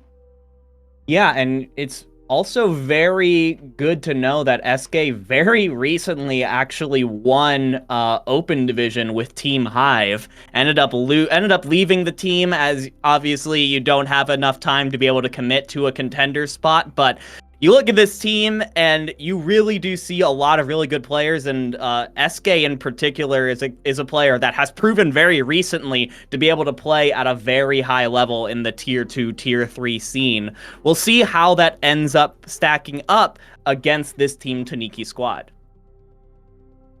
Yeah, there's a lot of detriments that could come through. I feel like we're probably going to be able to see SK, surround that supporting side and really assist, maybe be on that Lucio or quite possibly really.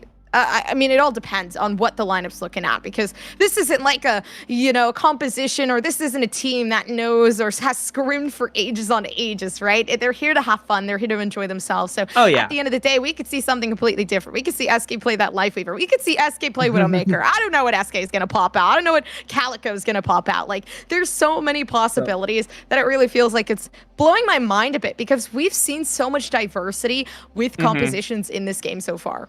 Oh yeah, people are just having fun and playing what makes them feel comfortable, playing what makes them just the happiest. And this is what brings me to something that I noticed when I was looking at the Team Fareeha roster. Obviously, we have Fitzy here there, who is very well known for the Sombra play. When I looked at one of their other players, KarQ, also said, I'm a Sombra player. Very much like full bold on the Twitter, like, I am a Sombra player. That is what I'm advertising when you come look at me. So I'm very curious to see if this team is going to play the Sombra. Who is going to do it? Are they going to swap off? Has it been like a battle throughout the day for this team to see who ends up picking that player? And then no matter what, I think you have a really, really good team regardless.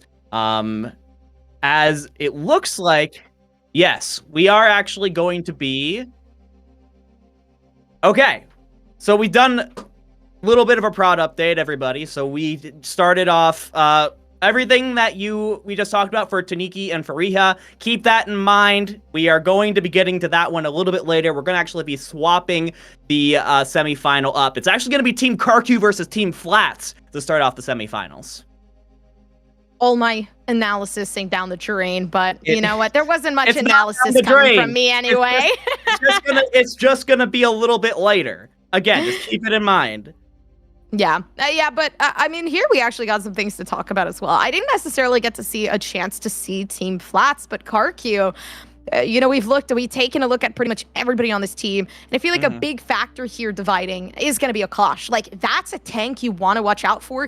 Them on the Doomfist has so much power. Speaking of power, that power block is such a big essence of what a Clash really loves to utilize here. Oh, yeah.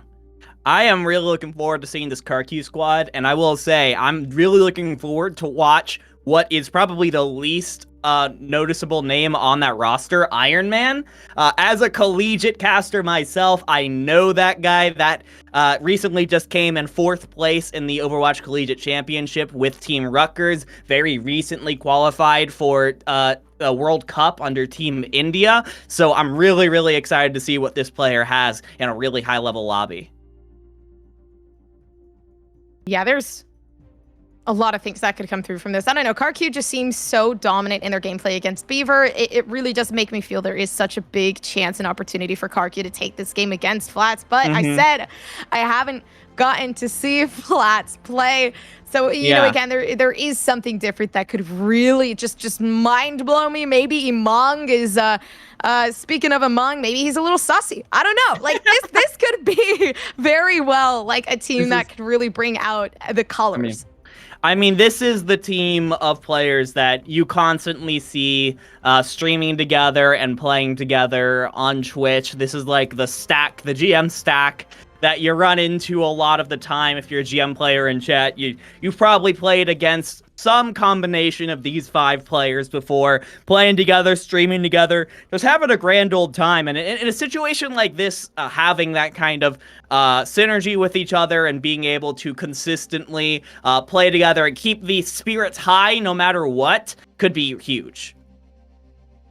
Yeah, and I mean, speaking of, what we're going to see in the game today, I think I'm more so excited to see what these teams are cooking up. We got to see, again, a bit of KarQ and that Doomfist that was being played pretty heavily alongside the Lifeweaver. So, there are tons and tons of possibilities that could 100% just come into life, come into action. We could see the weirdest things in the world. Honestly, if I see a Torbjorn and a Symmetra being run, I'm leaving and I'm not coming back. I'm running away. So hopefully nothing of that sort. Please don't leave me alone in that kind of scenario. Like, I don't know if I could take being left alone in that chaos. But I did see, when I was looking a little bit before, I love seeing the Nano Boost composition, the Nano Blade composition along with the Lifeweaver, because it's just throwing all of the resources into the Genji and into the Dragon Blade. You're nanoed up, you're doing all sorts of damage, the damage mitigation, and then if the Genji is getting focused down and you see a little bit of a critical sign on your screen, then you can just pull them out. It's actually insane, and there's like if your supports play well, there's just no way to lose in that scenario. Worst case scenario, the Genji doesn't get anyone, you pull them out and you use a couple ults, but you're kind of back to 0. Best case scenario is a team wipe. So I'm really looking forward to seeing more of that, because those Genji blades are always so exciting. Yeah, got to see a bit of Genji actually in the last game, which I feel like it was interesting. I did kind of enjoy it a lot of the time. Did feel like the Nano Blade that came through was that big win condition, and it felt like they were just trying to load that up majority of the time, on the side of KarQ. But I think more so with KarQ and Team Flats dividing, I'd love to ask you the question, who do you think is going to run away with this game? Ooh, man, this is a really tough one, because I think that both teams do have a lot going for them when it comes to the inherent the personalities on these rosters. Everyone's always so positive, so you know that no matter what happens, the mental is going to be unbreakable regardless, and everyone has such talented players on their roster. I am going to tend to lean towards the natural synergy that comes from Team Flats, and the amount that these players play together. They are they're just so in tune with each other. And in this kind of situation, in these like team-based games where everyone is in comms and everyone's calming, everyone's communicating, that is so valuable. Yeah, speaking of valuable, I'm super happy that we're able to move towards Oasis here, starting off on control. So, you know, being able to get a flavor of something new is most definitely what we want to see. And all those cars are leaving because there's a war that's about to start, and they do not want to be a part of it. That is all I know for sure. A war is about to be unleashed between Team KarQ and Team Flats. Both semifinals are going to be starting off on Oasis here, and Gompers, we do have 15 seconds here, but I do see one half of your nightmare scenario already unleashed on Team Flats. Seagull is going for the Torb, is going to be going for some hammer kills. You can tell already has the hammer out. You know, at least there's a Reaper. It's okay. I think this is fine. As long as there isn't a Symmetra duoing this, I think I'm pretty much going to chill out for now. But we do actually see the transition over from Somnus to that Mercy. So we're going to see some pretty heavy heals to come through already. Akash is moving in, but the difficult thing is this isn't the team of Beaver. This is not an easy team to beat. You really got to use your positioning as smart as you can. Yeah, and as Team Flats is so, front heavy when it comes to their damage. Both Seagull and Emong are pretty close range DPS. Seagull could hit some shots with the turret gun, but it is pretty difficult to aim those. So, for the moment, they are going to take the point, but Iron Man on this Echo is going to have a lot of free reign in the skies right now. There really isn't a good way for Team Flats to deal with a flying DPS. Yeah, with Akash, though, still sticking onto this. Again, we talk about the power block. They're going to actually keep that well jam-packed. It's getting pretty hard, honestly, to play against KarQ, that fight being won out. So now able to actually contest the point, which is pretty much at the place you want to be. The Echo transition there from Ironman as well, really allowing that push to come through. And I think this is such a good duo coming in with the Doomfist, because you get that high ground, you get that low ground, the damage immense, but Jay with the Roadhog, it's like playing tag at this point. It is actually so difficult. Now that KarQ has control of the point, it's going to be exceedingly difficult for Team Flats in this roster to be able to take it. They just have to run in and barge someone down, whether that's KarQ on the Lifeweaver or maybe apply on the Cassidy, before the poke damage ends up finding a kill for Team KarQ. Oh yeah, although we're going to be able to see a little bit of that Chorjorn in action. Seagull actually loading up the ultimate. So we got a lot of ultimates coming through with Somnus. Might just be able to pop that as the fight starts to continue, but KarQ keeping things down. Flats honestly can't even move around at this point. It feels like they're being subjected to one corner and one corner only. But the Deadeye ready and available for usage here, coming down from the Cassidy. Seagull pulling out one of their own, and they've honestly blocked out all the exits as well. That was such a big play. Apply, buddy, I have been there. Rolled right into the Molten Core. Didn't know what to do. No more movement abilities. Just ends up going down. And having the Deadeye up when that happens is so incredibly unfortunate. So Team Flats take the point back, but 45% to 60%. It's still anyone's game right now for this first round of Oasis. Yeah, right now Emong honestly getting on the point. Still left solo, though. The Mercy really trying to testify for their own. But again, playing with that Reaper, playing with everything they have right now, it feels like they just have so much firepower for Team Flats to keep things together that it honestly feels like it's almost impossible. I think we need a bit of a switch there from the tank. Actually perfect, because Akash moving down to the Orisa. I actually really like this pick from Akash. You're able to use the Fortify if the Roadhog tries to hook you, and then you won't move a muscle. And then you're going to be able to use a Javelin Spin, not only to eat those projectiles, but also to push that Roadhog back and give your team much needed space. Give Apply room to work as Flats goes down. Emong is very, very low, but has the Mercy Pocket from Somnus, and everyone actually now has the Mercy Pocket as Somnus goes with the Valkyrie and is keeping everyone healed up, everyone healthy on the side of Team Flats as we are 99%. Somnus going for a little bit of pistol action as Team Flats cleans up Team KarQ, and they are going to take Oasis Gardens. Yeah, they've done a spectacular job. And I have never seen a Kosh be in such a position as they are right now, especially for Team KarQ. So, you know, when we talk about the transition, they made that adaptation, but dividing, I feel like it happened a bit too late. I feel like in those moments, you really need to think fast. You need to think on your feet. Akash now moving back over towards that Doomfist, and everybody else leaving their spots alone. So, I mean, how are you feeling about the Doomfist pick kind of colliding with the Cassidy? And of course, now we're actually seeing a Symmetra.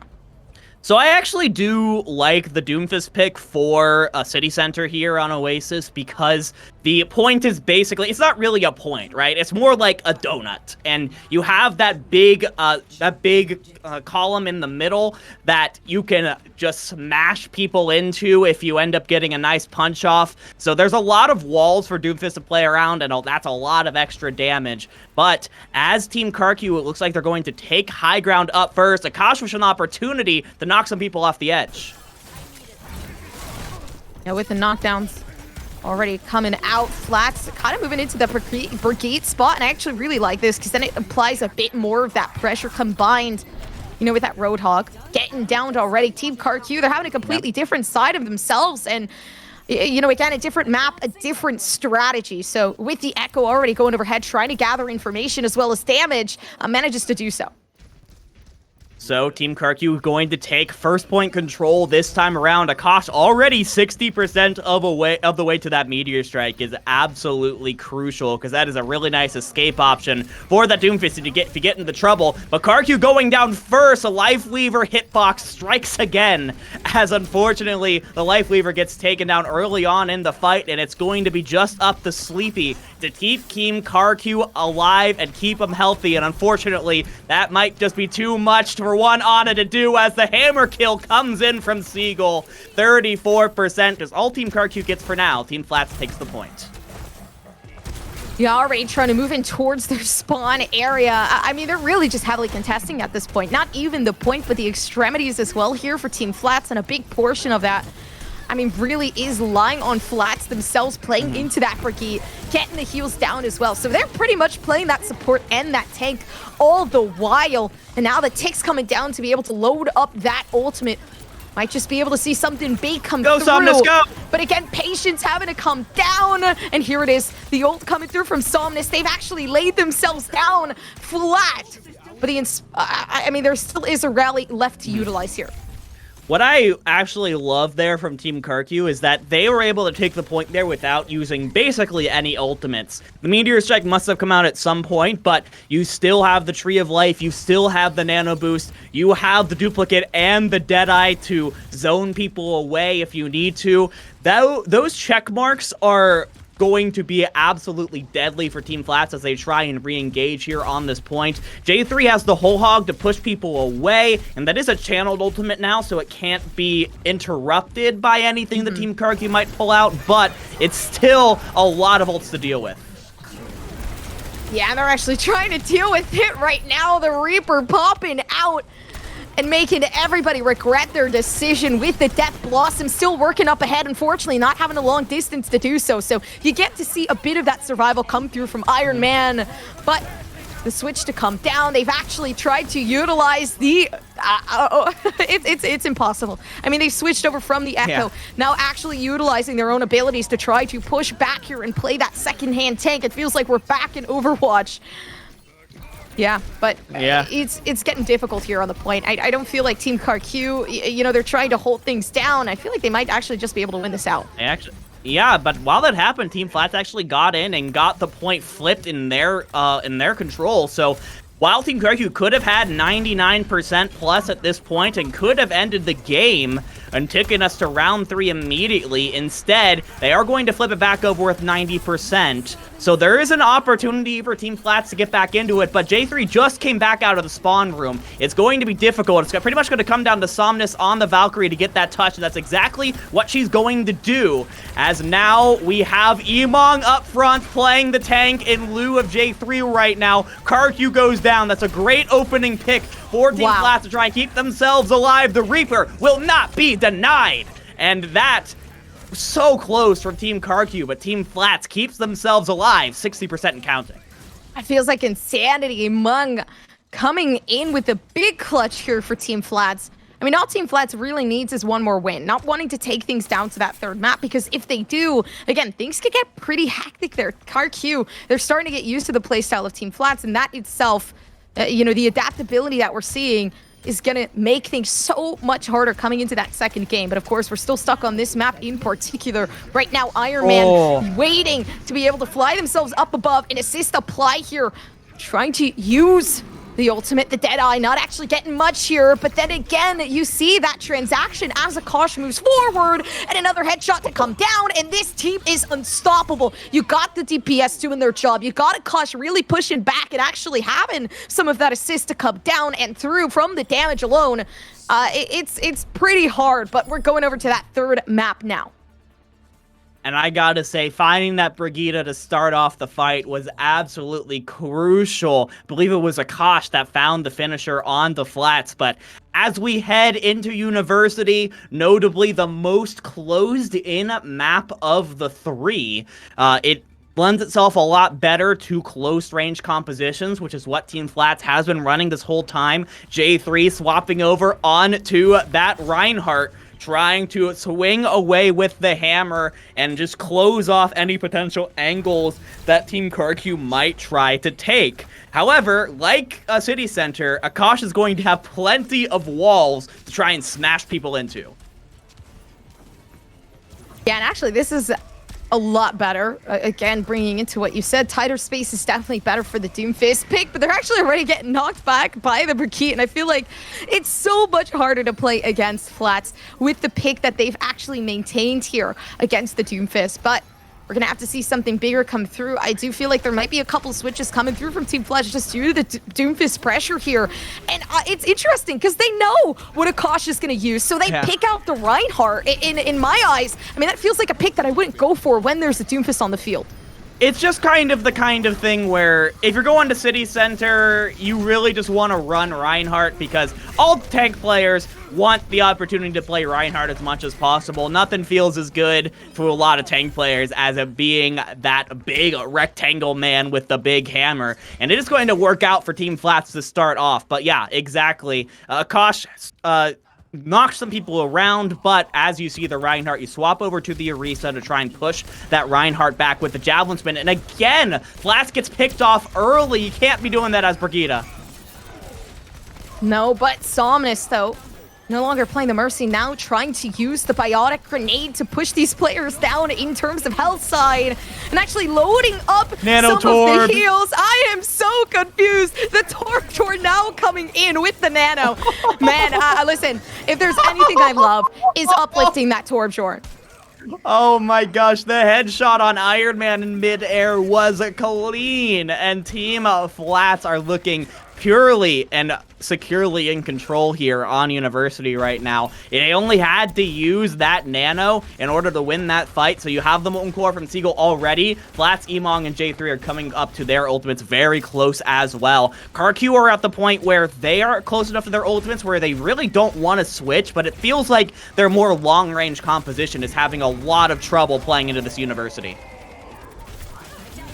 And speaking of trouble, now Seagull actually contesting around the back from Iron Man, but switching over to the Reaper makes it a lot harder for them to actually get anything. Now Team Flats, they miss out the opportunity to keep things going down to that 99%. They miss out that last fight. Team KarQ having to fight things back again. I mean, the next fight starting to commence here. Now, the Reinhardt making it a lot more difficult for Apply to even apply that damage. So we're going to have to see how this goes. Yeah, it's going to be tough here because it was such an expensive fight for Team KarQ. They used the Tree of Life, the Duplicate, and the Dragon Strike in that one.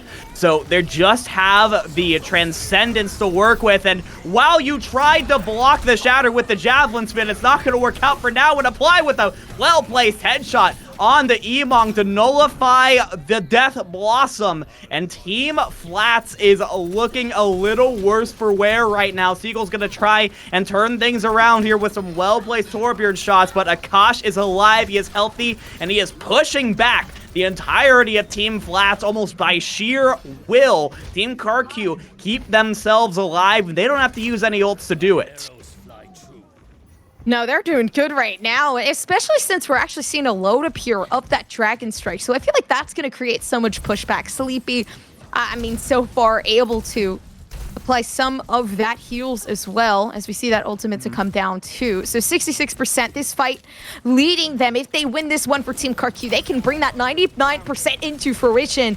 Depending on how long this one goes, maybe even win out the game entirely. This is their last moment. The Dragon Strike coming in from Apply, and Team KarQ, they've made the damage. Acosta and the Orisa really pushing back again.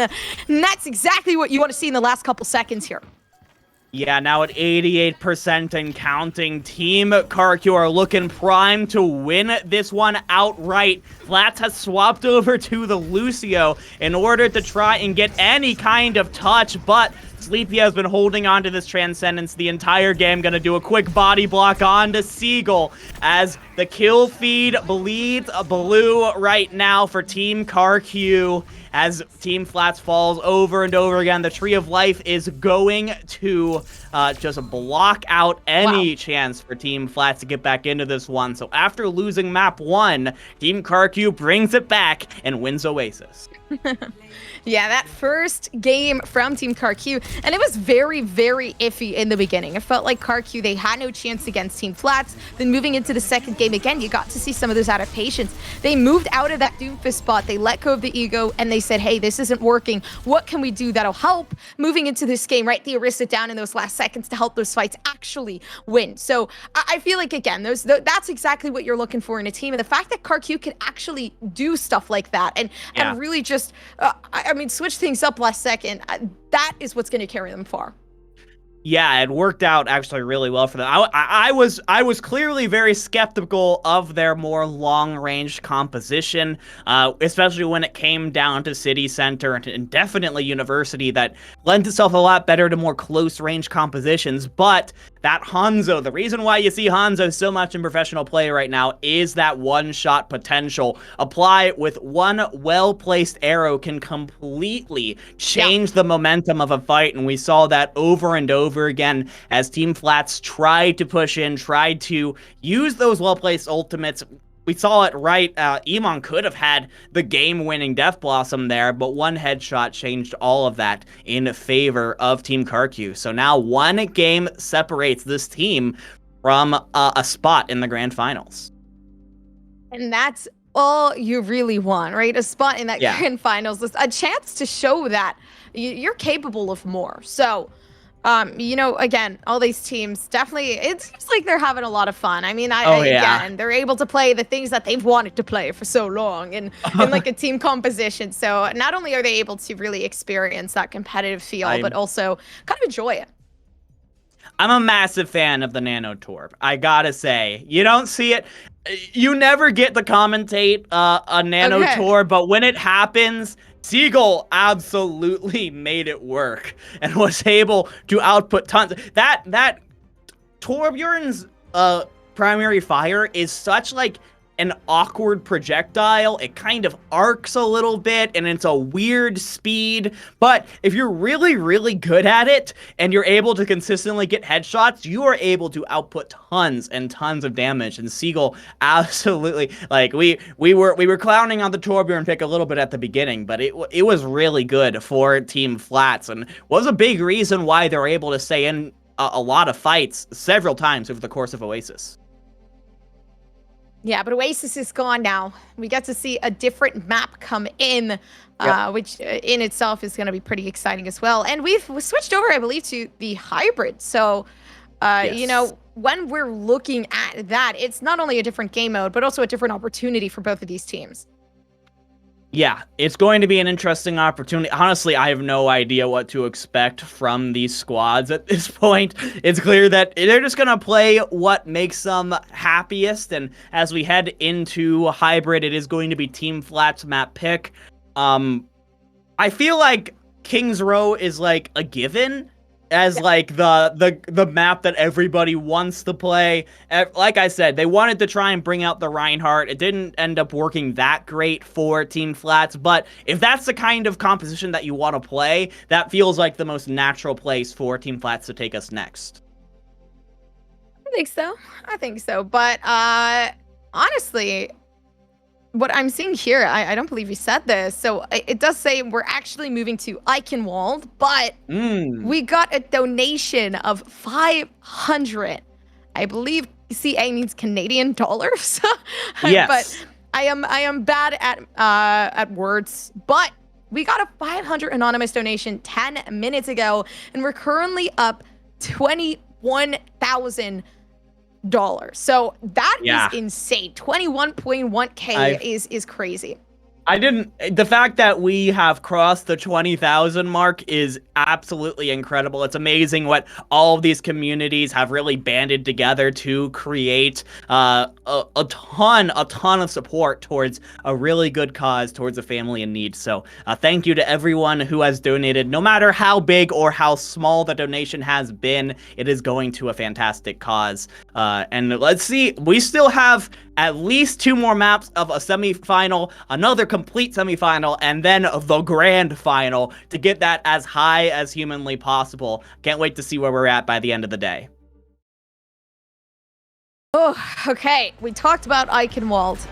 Yep. You know, not going to be King's Row, thank goodness. I'm kidding. But Eichenwald, sticking into this. I haven't seen a lot of Eichenwald, in the time that I've been casting Overwatch. So I think this to me is fun and exciting. Eichenwald to me is like the silly map, right? Like, when you see it in the Overwatch League, you think, okay, something interesting is about to happen. And I think that works really well for how these two teams have been approaching this matchup. Because of the open space that Eichenwald provides, because of the high ground cover that you have on point A that works out really well for Echoes and for Fareeha. Also because of the ever-famous Eichenwald Bridge that has had so many famous moments occur on it. It is a map that a lot of really silly comps have been played, and also a lot of iconic moments over the history of Overwatch. So I'm really excited to see how Team KarQ and Team Flats approach it, as we start off with Team KarQ on the defense, getting set up once again with Iron Man on that Echo, just like before. But Akash is going to be running the Junker Queen. This is going to be a very aggro composition from KarQ. They're going to want to play very aggressively because Akash doesn't have the defensive capabilities that most other tanks have, like Emong on this Winston. Yeah, I'm actually curious. I guess you'll answer this later when a quiet moment starts to come along. But before I ask the questions, we'll continue on here. Somnus now sticking around to the Mercy, and I actually think Somnus on the Mercy definitely might, be exactly what this team of Team Flats needs to keep themselves together. Seagull trying to hit the shots from up above off that Echo, but Iron Man refuses to go down. It's getting pretty hard here for the shots to hit when you got a group of people just coming around on you. My God. This first archway on Eichenwald is very, very difficult to push through. It is so easy to just get corralled at this choke point for minutes, going on the entire attack if you are not careful. There are a couple of swaps that come in from Team Flats. Emong goes over onto the Diva to try and eat up some of those Echo primary fires, and you do see Somnus on the Ana for a little more consistent healing for the entire team. Mercy is really good healing, but is really good just for single targets for the most part, and it has gotten them a lot of space to start off. Seagull very close to that Dragon Strike as well, so watch out for that in the next fight, because Akash has taken him down. Yeah, it's difficult right now for Team Flats to really apply anything, and actually a bit too late there. So you see the ult going down from Jay, and they're going to have to try to replenish that as soon as possible, but the tug to come through. KarQ now getting the heals off. Yeah, I think KarQ right now, their defense is looking incredibly strong, and that in itself is going to be pretty hard to get by.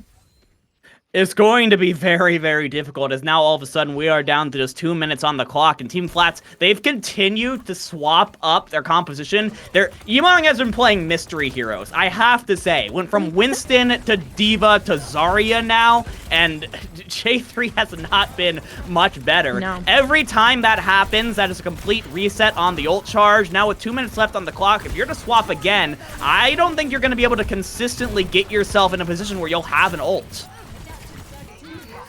Yeah, I'd say it's getting difficult, especially with Team Flats. I mean, consistently losing out these fights, and Akash feels like, is Akash playing Mystery Heroes? No, actually, no. Well, when you're speaking of the amount of games we've seen Akash play a different tank, maybe. Well, in all fairness, in Mystery Heroes, you swap heroes when you die, and I don't think Akash has died yet. I give it. So. Yeah. I think technically, this counts as Mystery Heroes for Akash until this tank player ends up dying. And Team KarQ wants to make sure that doesn't happen. With only a minute left on the clock, you have the Nano Boost Deadeye on the J3, the Electric Cowboy. Sleepy cannot poke your head out one more time, and unfortunately, that is one too many ego peaks from the Ana player. Gets taken out, and finally, Team Flats has some purchase on this point. Yeah, at this point, I mean, this is the one fight that they really needed to win. So being able to come out with that in the last couple seconds definitely puts them at a better position than they were before. Iron Man, though, I mean, I don't know what they're pulling here. It seems like right now trying to get a cheeky angle to try to utilize this. Actually seeing the second Hanzo saying, hey, that's not me. And noticing a bit too late, though, as their teammate. I mean, low with health, though, getting replenished, and the headshots to come through to actually get some of that damage down on the DPS. The Hanzo's back, though, and he wants revenge. Yes, Seagull being able to wall climb to get up onto the high ground extremely easily is going to be, oh man, that was a point blank headshot that Seagull just whiffed onto Sleepy. And yeah, you're just gonna say hi and try and go away, but you missed the wall climb. Seagull gets slept up, and now you're in a lot of trouble. Oh man, I really want to see what that was like on Seagull's stream, because that had to have been that was a really unfortunate sequence of events that we caught on stream right there. Team Flats down to 2 minutes left on the clock. Emong does have the grab available, but you actually are going to use it to be able to pick up a cash and a nice flick onto Apply as well. Kind of chilling right now, honestly. For this team of Team Flats, it seems like they've realize what they need to do. Sleepy up top. I mean, the damage already there. Now that they're under the bridge, they have a lot of coverage. The reposition's going to have to start to come through sometime soon. But they're not wanting it to happen. Seagull, though, getting a bit too aggressive and confident. I feel like, confidence is a good thing. No, but in a moment like that, Sleepy's like, see ya. Oh man, Flats is now, I mean, you're Zenyatta, you have no movement abilities, you're just going to get run down by Akash. So, now with a minute left on the clock here, Team Flats are stuck at that last little point just before we get to the Eichenwald Bridge. And as I said, such a famous position here in the history of Overwatch. And oh wow, this pile drive from Akash is very aggressive, but luckily is able to use the grapple to get away. J3's on the cart. J3's on the cart. It is moving. I don't think KarQ has noticed yet. And finally, after about 20 free meters of progress, we do have a Tracer battle on the point. J3 gets away, but that has given Team KarQ is now forced back onto the point, and that is going to give a bunch of space to Team Flats.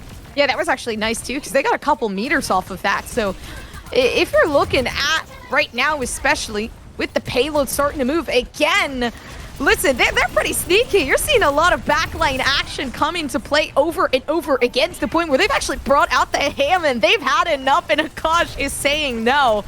I mean, not really looking to use that Junker Queen no longer, but the Diva having so much good usage right now. I mean, you have such a big tank, 98 too, until we get to see that self-destruct. So, I mean, this is going to be big in itself to just get rid of something so annoying like the Hammond and everyone else.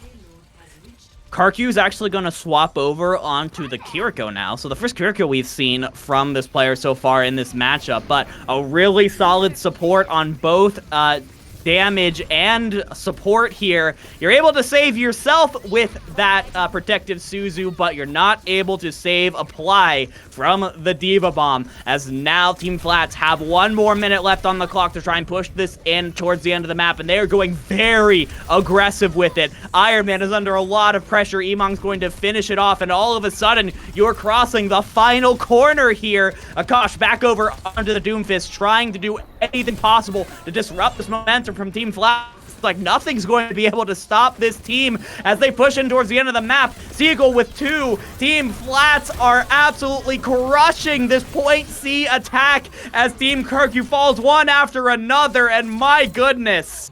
A nano-boosted Zenyatta to finish this off. They, after struggling, frankly, on points A and B, they made point C look like a cakewalk. Not only do they finish the map compers, but they still have 35 seconds on the clock. Yeah, and that... honestly, they may not even need to use that, too, if they can keep this side of KarQ back for Team Flat. So... you know, they're going to have such a big, heavy defense if they want to go over to that 3rd game, because KarQ right now running off of a 1-game win streak. So, yeah, it's going to take all the power that you have necessary. We're going to be able to see the compositions as the timer and the clock goes down. We see the Torbjorn. So I'm thinking, yeah, the hold is definitely something they're aiming for, but the D.Va's a bit interesting to me. Gompers, if you've won 1 game, is that really a win streak? Are we calling that a win streak now? Of course. Yeah. Okay. 1 game is more than 0. This is true. You are correct about that. 1 is in fact more than 0. That is a win streak to me. And maybe I it's would because know. I I'm have the sad. math name. Okay, that is true. You're a divider. I am a divider by 0. Okay. Okay. As we now head, no, what were you gonna say? Where were you gonna say? I want to hear it. I was gonna say, you're valid. You're valid. I am valid. I am indeed valid. You are also valid, to be clear. We are both valid casters as these 2 teams also trying to prove themselves to be valid here. As Team Flats now takes the defensive positionings, now they're going to have the luxury of playing around this Icon-walled archway. Team KarQ running the Akash Doomfist once again, which means there are no shields to block the icicles of Seagull. Sleepy goes down early.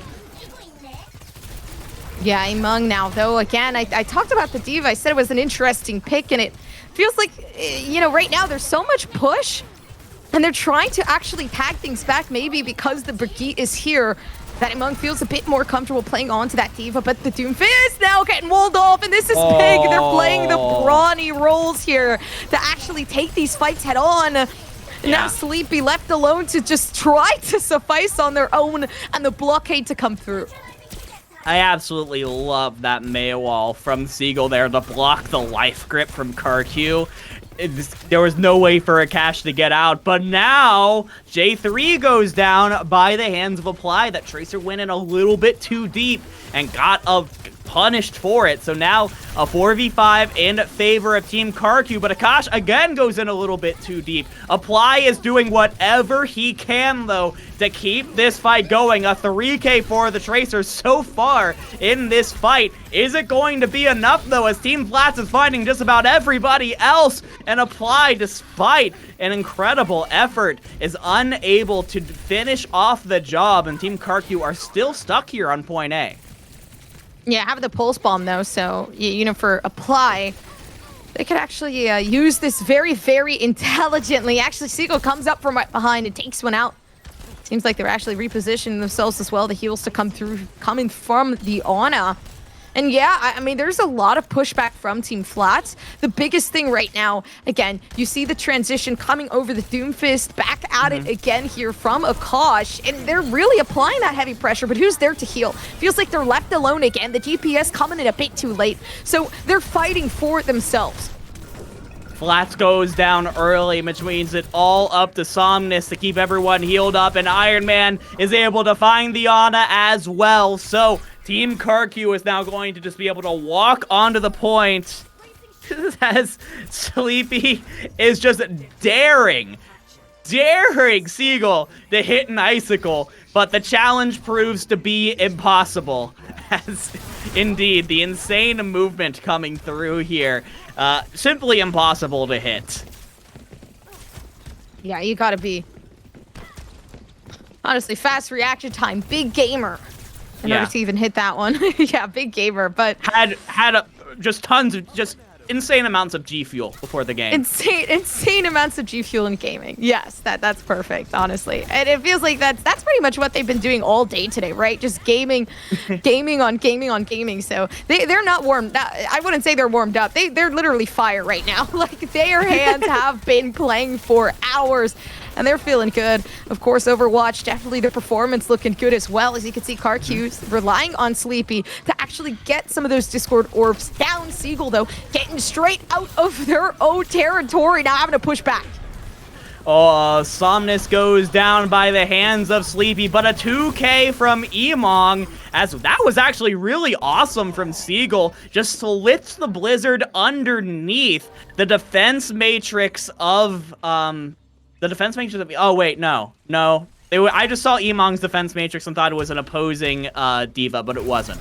Okay, I now know where we're at here. It did just kind of hit the stairway, and that forces Team KarQ back. As I mean, if you're getting caught inside the castle with a Blizzard, that is really tough to deal with. And once again, KarQ goes down early, but Apply is going to trade out the opposing Tracer before Flats trades Apply out. So it's trades on trades on trades, and the ultra widescreen TV of the Brigitte shield is out from Flats.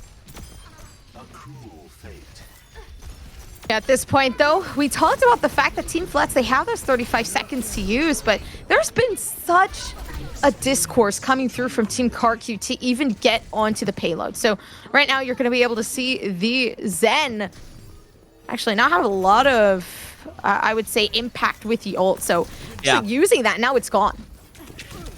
Yeah, and now all of a sudden, 90 seconds left on the clock here for Team KarQ. That time pressure is going to start really weighing on this Team KarQ squad. They've got to get across that Eichenwald bridge, and they've got to do it quickly. But Seagull is nanoed up, and that Frost Gun is going to do so much more damage, as well as the slows. You're able to find one, but as we are now at the Eichenwald bridge, Emong is able to knock off the trajectory of Iron Man just enough so that you cannot land the jump. And Team Flats continues to hold here as we enter the 1-minute warning. And Team KarQ is looking worse for wear when it comes to the ultimates. We've got to have a big overclock here from Iron Man. Yeah, this is pretty much the last fight right now. It's getting harder and harder because now the Pulse Bomb actually coming back up here for J3. You see Seagull's ultimate loading up as well. They throw it all the way across. They actually managed to get Iron Man out, so you lose that Sojourn. You lose such an immense amount of damage. You get the Biotic Grenade thrown on you as well to stop the heals. And the sleep now, it's impeccable with KarQ coming back in the last couple seconds. But the heals, I mean, they're tremendous here. They're coming back. And Somnus is trying to hold on to the game. I mean, the push to come through, they're almost there. Left on to the point. Akash is trying to make all that damage come down. And the Diva left alone now with the reinforcements to back them up. Oh, but now the spawn advantage comes in. It's all down to Akash trying to find a way to survive, but the blinks from J3 are going to take down the Doom Fist. The Eichenwald bridge is as far as you go. Team Flats wins Eichenwald, and they're going to take us to a decisive map 3. That was hard. I mean, that was hard to kind of make a decision on, because it really did feel like there for Team Flats, they weren't going to hold on. It felt exactly like that, but Team KarQ, you know, it was just there for them, and they managed to keep things down. So I unfortunately though for Team KarQ, they're not able to run away with the victory this time. Though you do see though the games are getting closer, and in itself on Control it was difficult, because it did feel like KarQ was a bit far off in terms of the skill level, but now we're back into reality. We see KarQ has that ability and the capability.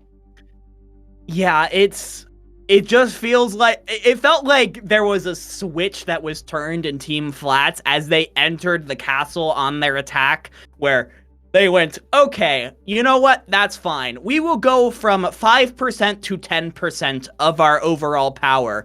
And then they just overpowered Team KarQ from that moment forward. It felt like from that point, even though Team KarQ were able to win the occasional fight, the overall momentum was always in favor of Team Flats. I think we also saw it in chat. That was like, Sleepy said something like, oh, so we're taking this game seriously now? And Siegel goes, yeah, I picked Soldier. So there's a lot here. Team Flats were in a win or go home scenario here, as we are, of course, in a 1-2 situation. They needed to win this Eichenwald map to keep their tournament dreams alive, and they do just that. So we head on to map 3. It is going to be an escort map, and Team KarQ this time around are going to have the selection.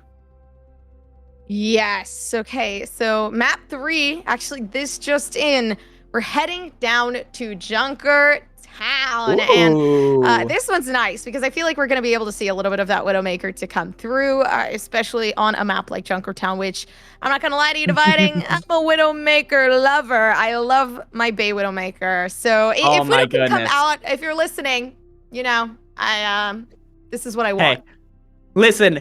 The from chatting that I've seen among both of these teams when it comes to in the all chat as things have been going on, you can tell that almost more important than winning the game for these teams is just establishing dominance over each other, establishing themselves as the better player, the better team, the better overall streamer. And the best way to do that in Overwatch, or one of the best ways in my opinion, is taking over a game on Widowmaker, being able to just land headshot after headshot. If a Widowmaker gets hot in Overwatch, there's just nothing that a team can do about it.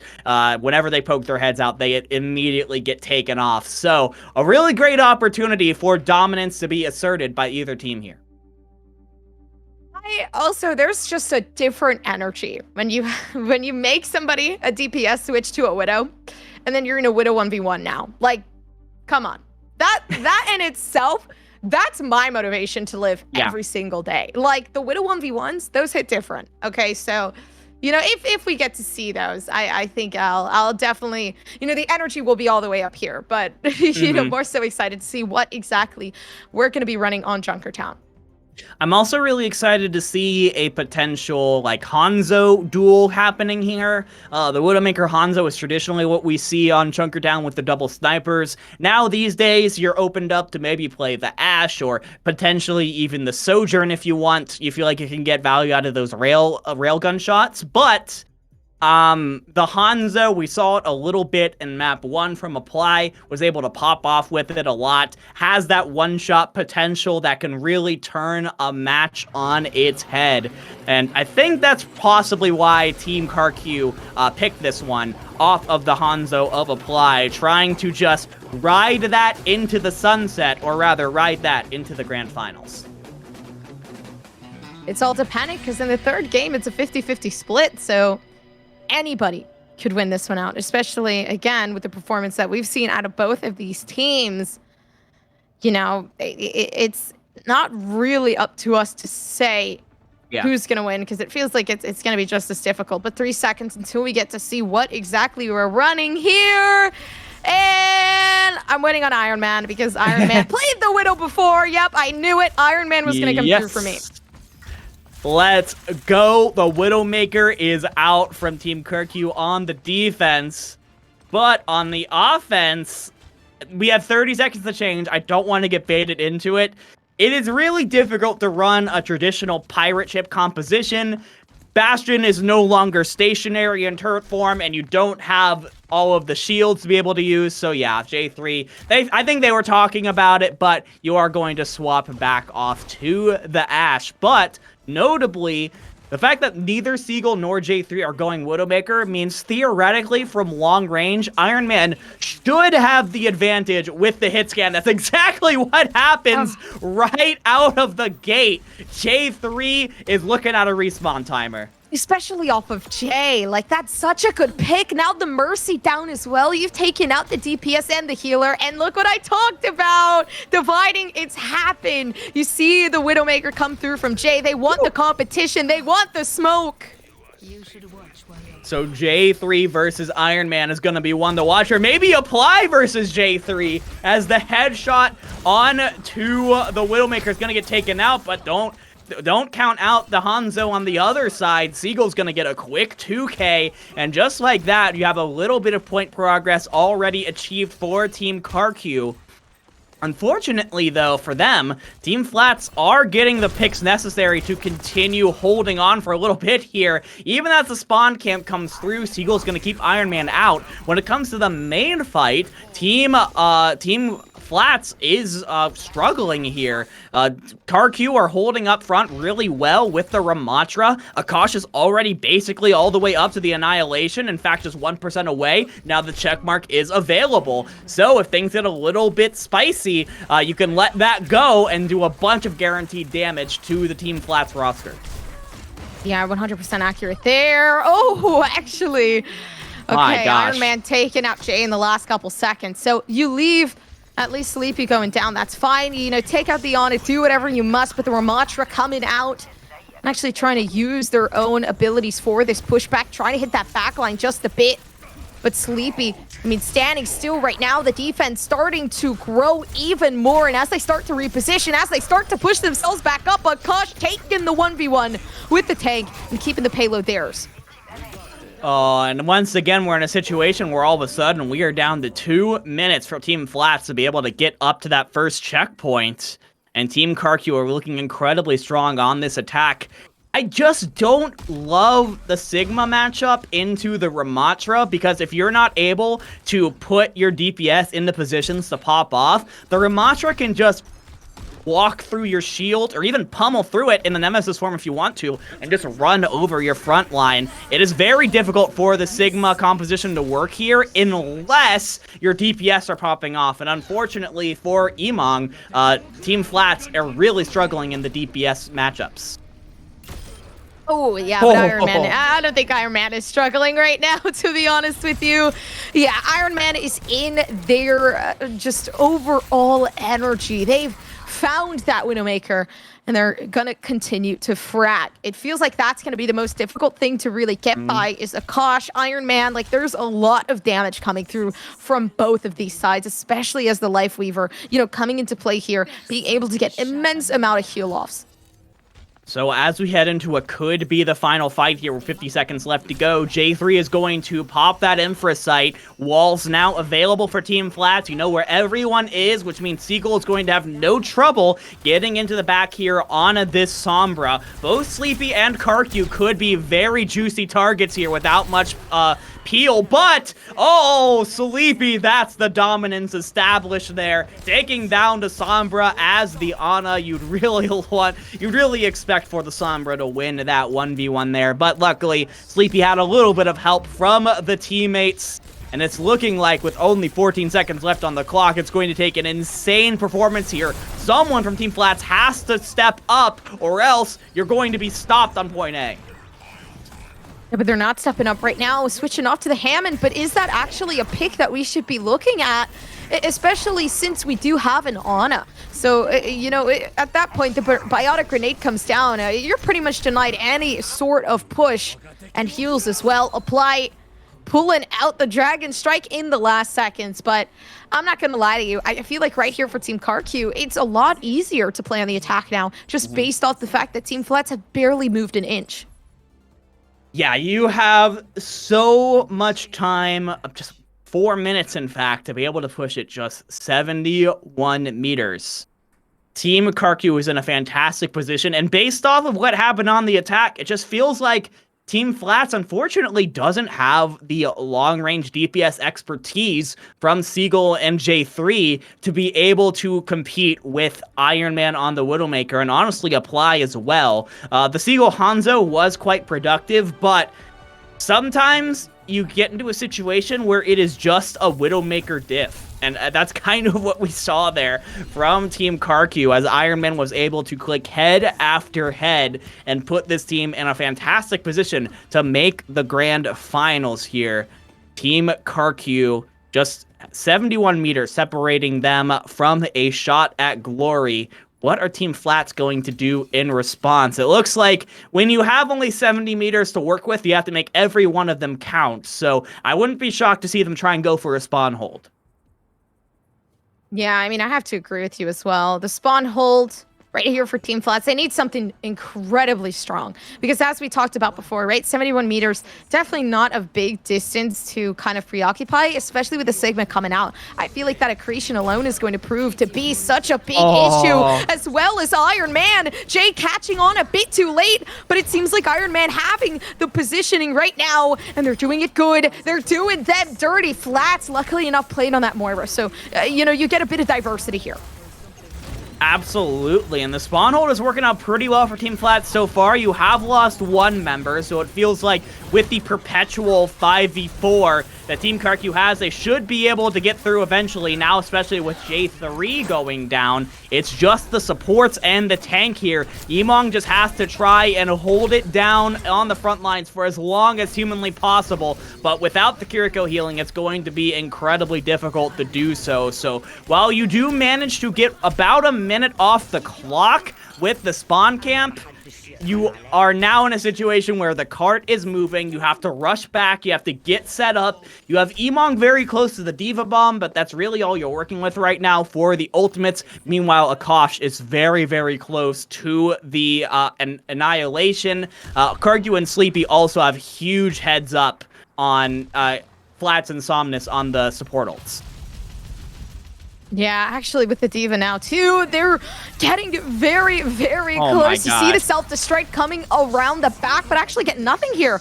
And that in itself is going to be super, super hard to play against. Akash coming down towards that back line as well, and they've managed to move the payload. This might just be game over. I mean, in a couple seconds here, KarQ are going to run away with the victory. And speaking of victories, by the way, that means they're also moving forward to that grand final spot, which is exactly where KarQ wants to land. Well fought from Team Flats. They put up a good fight up until the very end, but unfortunately, this was the kind of map that it was just a really great map pick from Team KarQ. They thought that Team Flats wouldn't be able to stand up to the long-range DPS that Iron Man and Apply were going to be able to put down, and that's exactly what happened, as well as a really great Ramattra play from Akash, really just owning the frontline battle. There was just no winning in that situation for Team Flats, so that was a very good performance from this squad, making it to the semifinals. That is where their journey is going to end. Team KarQ moves on to face either Team Toniki or Team Fareeha, the other semifinal, which we'll be coming up with soon. Team KarQ.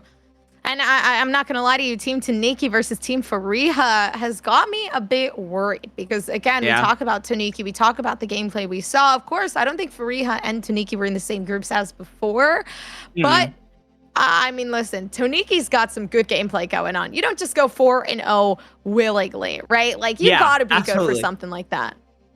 Yeah, once again, we got this Team Toniki squad representing the Spanish community was the most dominant squad of the group stages. Only won one map throughout their entire group stage. That's the best map record of anyone so far. So Team Fareeha is definitely going to have their hands full taking them on. That being said, as we go on to a new group, so these are two teams that have not played each other yet, anything can happen. So I think we are going to go to a short break here as we get the teams set up. Team KarQ has earned their spot in the grand finals. Which team will join them? Stay tuned. You'll find out just after this.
everybody, and welcome back to the Guardian Angel Fundraiser. For those of you just joining us, we are deep in the middle of our semifinals. We just came back from a very close 2-1 victory of Team KarQ over Team Flats. And now we have the other side of the bracket, Team Fareeha versus Team Toniki, for real this time.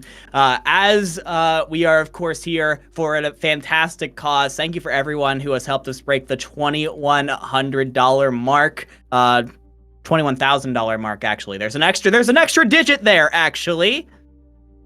That's a lot of money. Thank you all so much. We really do appreciate how this community has come together for this cause.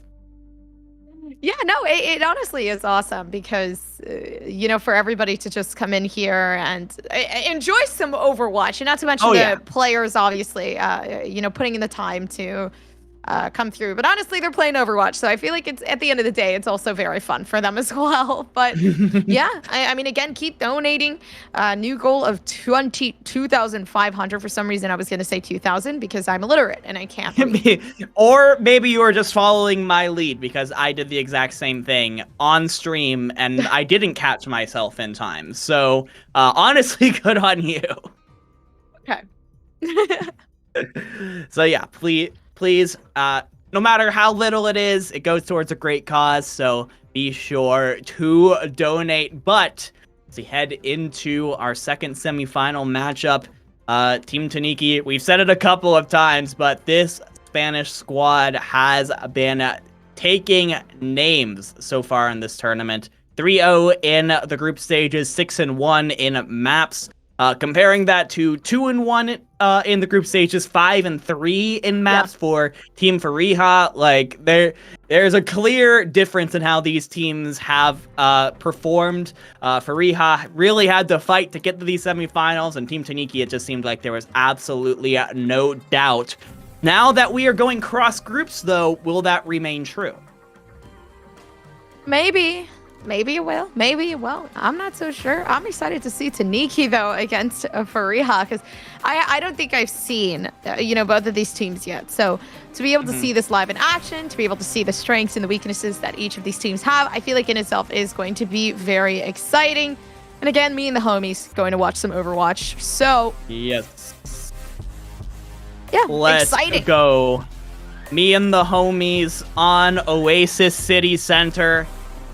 Let's try not to get run over by some cars this time, guys, as Team Fareeha coming in. Boger, SK, Fitzy, Calico, and Fareeha versus Team Toniki, TNK, Sasuko, Angrod, Gala, and I'm going to go Aid. It might be ADE, but I'm going to go Aid to start off unless I am told otherwise. So, both these squads coming in on City Center, again, characterized by the column in the center, makes it really easy to stall out this first point, and we got some Boger Winton action to start off this second semifinal.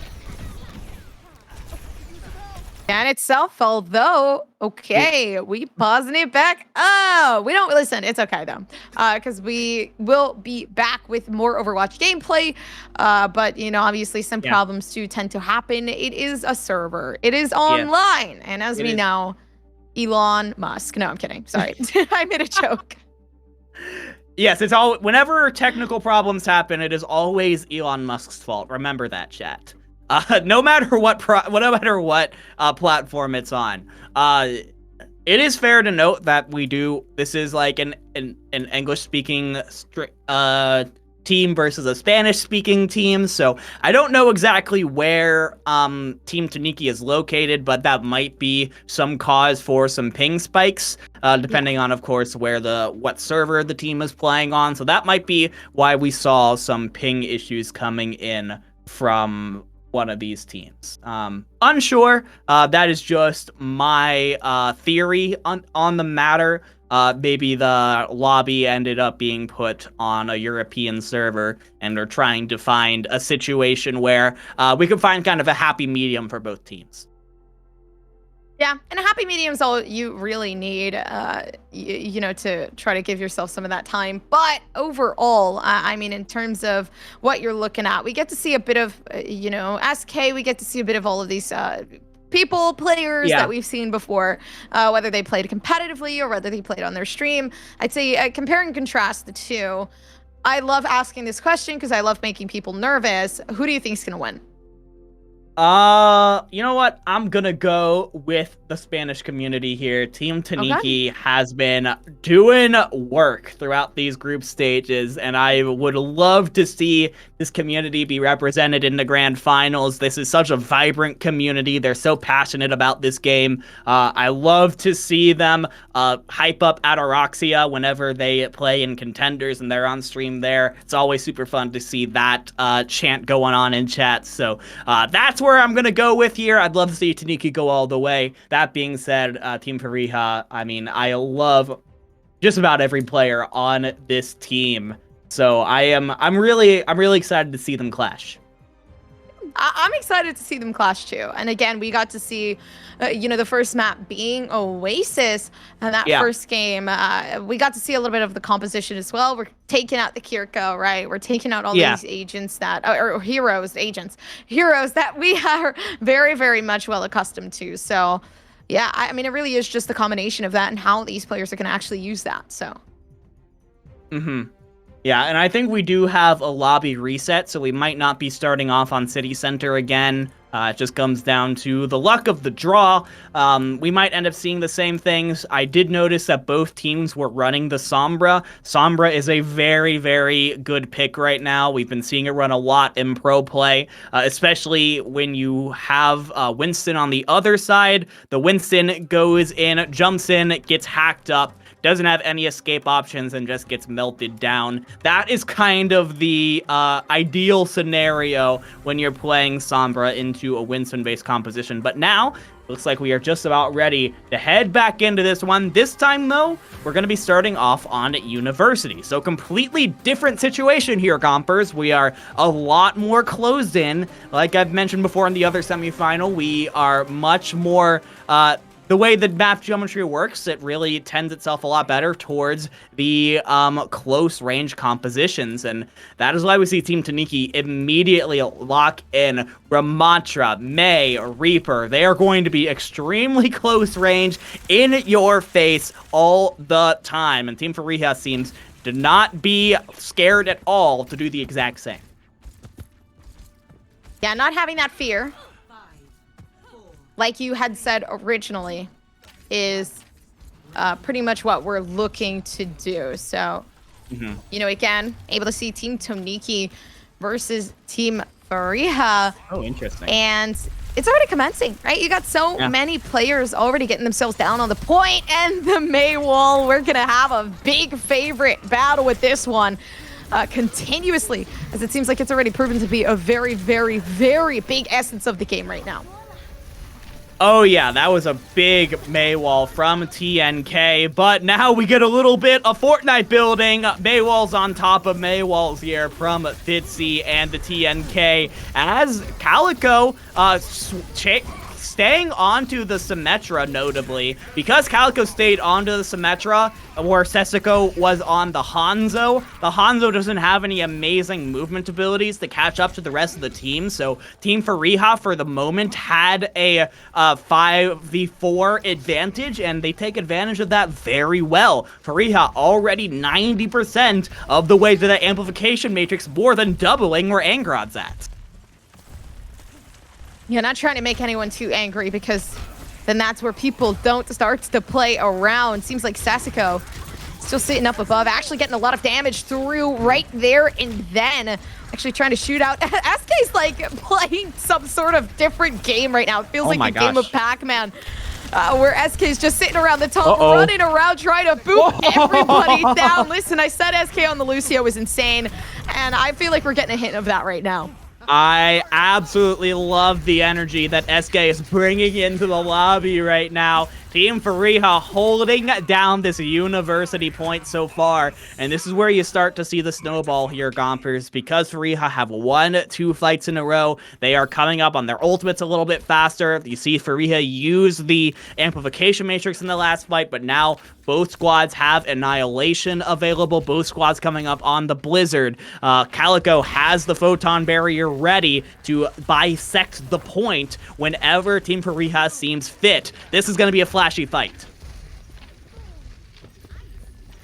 Oh, actually, okay, KarQ's just waiting for the perfect moment right now to bring that divide through. And actually, now taking it down, they utilize right now the Hanzo ultimate alongside of that, trying to back themselves off once more. But you see the Symmetra pushing themselves back in and utilizing some of their turrets right now.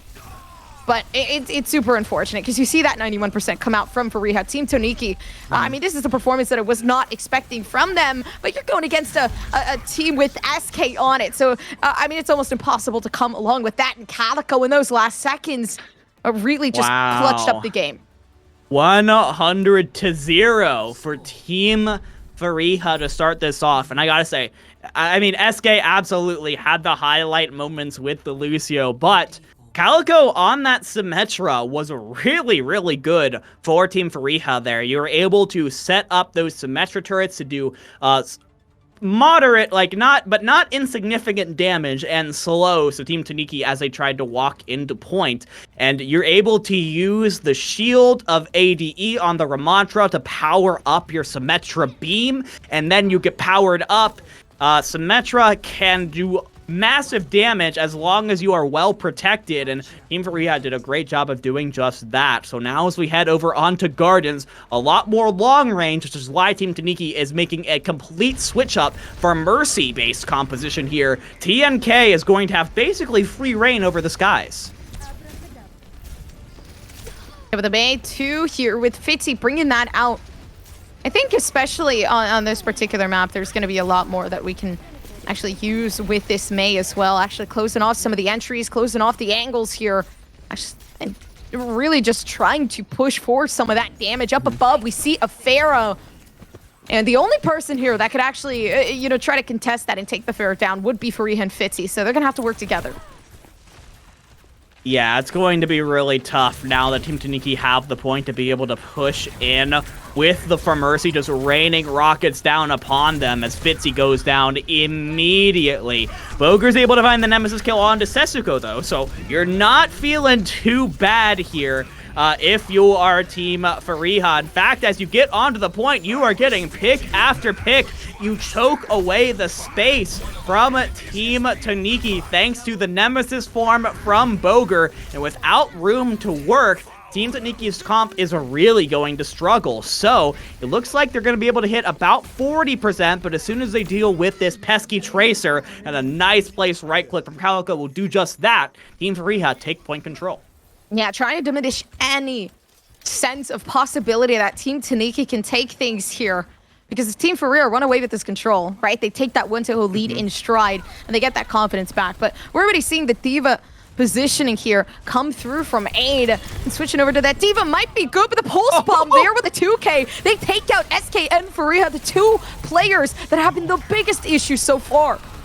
Yeah, no support line for Team Fareeha now, which means this is about to be a quick recontest here for Team Toniki. The Photon Barrier comes out, but at the end of the day, the wall is not very good when there is no one to hide behind it. Team Toniki do manage to take the point back, and it happens before Team Fareeha are able to take the lead. I mean, man, that was immense. But again, you got 4 ults coming down. That might be the game changer that leads Team Toniki above that 57%. I mean, they already have a big lead starting off, but there's so much value.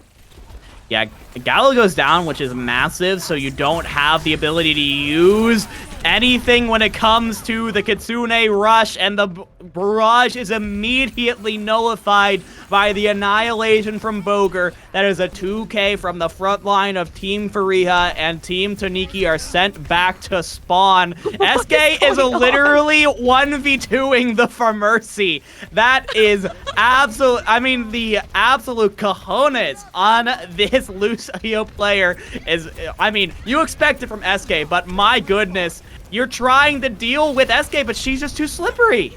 This is actually so good as well, because SK just stalled so much time for Team Fareeha to take the point. And now they have to fight for it back, but it seems like they might just be able to. Maybe stalling a bit too much time there from SK and not going back at the designated time where they needed to. But man, 71% with that happening?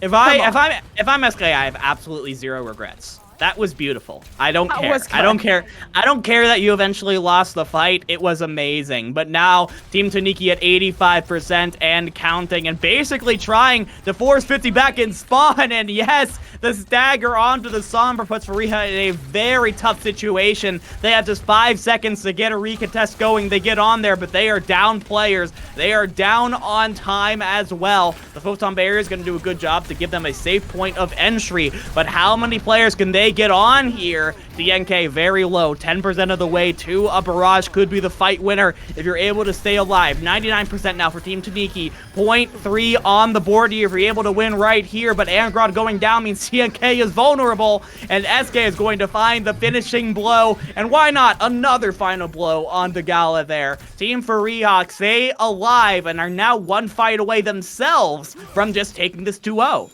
Yeah, they've made a discovery right now, and they just got to keep things going. They got to lock it down, but I feel like SK is going to be doing a very, very big portion of that locking down as they're already running around. I don't know where SK is going. I don't know what SK has on their minds, but they got a lot on their minds. So they have a lot on their minds, and Tsuko has a lot of time to think as you head back to spawn. The annihilation from Boger is looking to shut the door on this 0.1 contest from Team Toniki as they let go of just about all of their ultimates at once. The EMP from Fitzy is here as Gala is hacked up. You are 80% of the way to another Kitsune rush, but the question is, are you going to be able to get up to it in time before you end up going down? Another nice hack from Fitzy onto the Mercy. You're able to finish off Angrod, and now Team Fareeha is bolstered up by the sound barrier from SK. DNK hacked, taken down. Really nice focus fire overall from Team Fareeha, following up on those hacked targets. Wow. And the Team Toniki that has done so well up to this point now find themselves down 1-0 in the semifinal matchup. Series point for Team Fareeha. it was a clutch that needed to be done, and it felt like right there, it was SK. I mean, if we hadn't had that pushback from SK originally from the Fair Mercy, there would not have been a second chance for that. The fight would have been won out, obviously, by Team Toniki, and it would have been their game to take. We would have went to that third map, but I have to give it to the supports. I mean, that was a fun game to watch, if anything. It was incredibly fun, and having that super aggressive backline, that Lucio that is not afraid to get up in a Mercy's face and force them to pay attention to her, it is very difficult. You know, the Lucio isn't going to get any picks off on a Mercy, but it's just another wrinkle in a game that's already so complicated. It's just another thing that's taking up your attention, taking up your time, and while that's happening, Team Fareeha are just slowly but surely gaining percentage points on the control points. So it's a really nice job there from SK. Also have to give a really nice shout out to KarQ, did a really great job on the Symmetra throughout that series. Really excited to see. This was the one player on Team Fareeha that I didn't really know much about going in, but good, really great first impression, and first impressions are very important. No, they honestly really are. And Toniki came in here, and listen, I was gassing him up because, again, a 4-0 is insane coming down to the grouping stage, but it feels like Fareeha was cooking stuff up as well. I mean, obviously, they're at that top of the bracket for a reason, and this is semifinals. So there is a possibility for things to come back from Toniki, but if Fareeha runs away with this dividing, it's their grand finals that they could win. Oh yeah, absolutely. Fareeha now find themselves with a fantastic opportunity to take this second map of Eichenwald and join Team KarQ in the grand finals here. So hopefully we will see them coming. Hopefully we'll see some I'm actually curious. I am curious here because you are going to Eichenwald.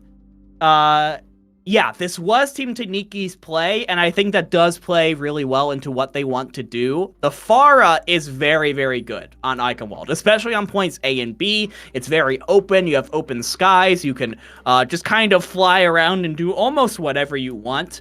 And when it came to Team Fareeha, that played a lot of Sombra, a lot of Symmetra. When the Pharah is really, really up high and is not really able to be contested by those more close to mid-range DPS, that could put Team Fareeha in a lot of trouble. Yeah, but again, listen, I'm not used to supports being so strong, so it's kind of crazy, the amount of just dominance that SK has over the game. Yeah. But SK could of course just like put on the rocket boots on Lucio and just go up into the sky and challenge the Pharah. We've seen her do it before, so. All right. We've seen them do it before. But can they do it again? I actually am trying to check and see if we have the next. Yeah, so map number 2, of course, we're heading over to Eichenwald. So yes. Yeah, we're kind of chilling here. So I think Eichenwald is going to be exciting. We got to see that just a little bit before. And we're kind of seeing an iteration of the maps that we saw before as well. So, leading from Oasis over to Eichenwald. It's actually really interesting. I'm really excited to see how these two teams kind of tackle Eichenwald comparatively to how we saw Team Flats and Team KarQ just a little bit ago. Both of these teams seem to be coming into this one with the expectation. Listen, when it came to the last map, the last game, the first semifinal was a little bit silly, right? Like both teams wanted to win, but they were kind of like they were more focused on making sure they were establishing dominance over the other players individually. This is a game where these are two teams that are really looking to win. They want to get to the grand finals. They want to play for the championship of this Guardian Angel fundraiser. By the way, of course, please, if you are watching and enjoying the stream, give a donation to a great cause here. You are running out of time to do so. This could be the final game of the semifinals here if Team Fareeha is able to send us home on Toniki's map pick. I think they can send us home, especially, obviously, with the picks that we're seeing come through. We're getting a bit of that Sombra. So I'm really looking forward to see what they can pull with that EMP, the hacks to come down. KarQ now bringing back the Fair Mercy. We're not actually seeing SK, settle for the Lucio. We're seeing SK settle for something bigger, the Mercy. Yeah. I mean, especially if you're going to have KarQ run the Pharah on attack, it feels like you kind of have to have the Mercy by the Pharah's side in order to get the maximum value possible, as KarQ peeks up over the buildings, is going to be able to get some very valuable scouting information on what Team Toniki are running. And with Team Toniki going, Toniki playing the Hanzo and Setsuko going the Tracer, unless there's a very well-placed headshot from Toniki here, they're going to have a lot of trouble dealing with this Pharah. But doesn't matter if you play fast and take down people from the ground. KarQ, okay, gets taken down, but that's okay. I mean, Team Fareeha, this is the first initial fight, so they have a lot to work with here, although they really have to see what this team is running here from Toniki, so they understand that second fight coming through. What can they do to actually face that? The Mercy coming alongside, actually helping KarQ try to contest the point.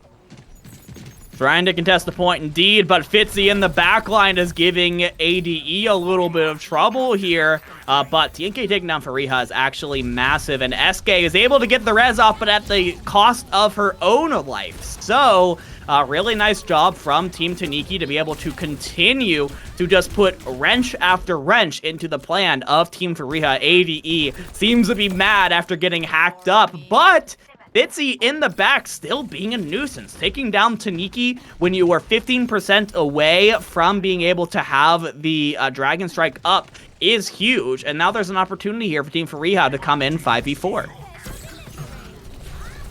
Oh, but everything is getting harder and harder, especially as you get to see Sesko try to play defensively. Team Fareeha, they've made such a big dent into the composition right now from Toniki that they pretty much have the point and they can settle for this as it seems.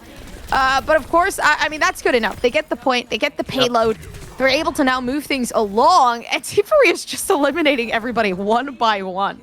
This is a solid... I mean, it took a couple of fights, but having 4 minutes and 20 seconds going into point B is a pretty solid time bank. You're feeling pretty good about that if you're Team Fareeha, especially because you really only have to use the EMP to do it. You have the Annihilation from Boger, who is basically single-handedly holding up Team Toniki into this castle, as you are going to use the Annihilation, take down Gala while you're doing it, and look at all this cleave damage coming in from Boger. At this point, you don't even care if you die. You are doing so much damage, you are buying so much time and so much space for Team Fareeha as they're already halfway through point B, and no one can take down Boger.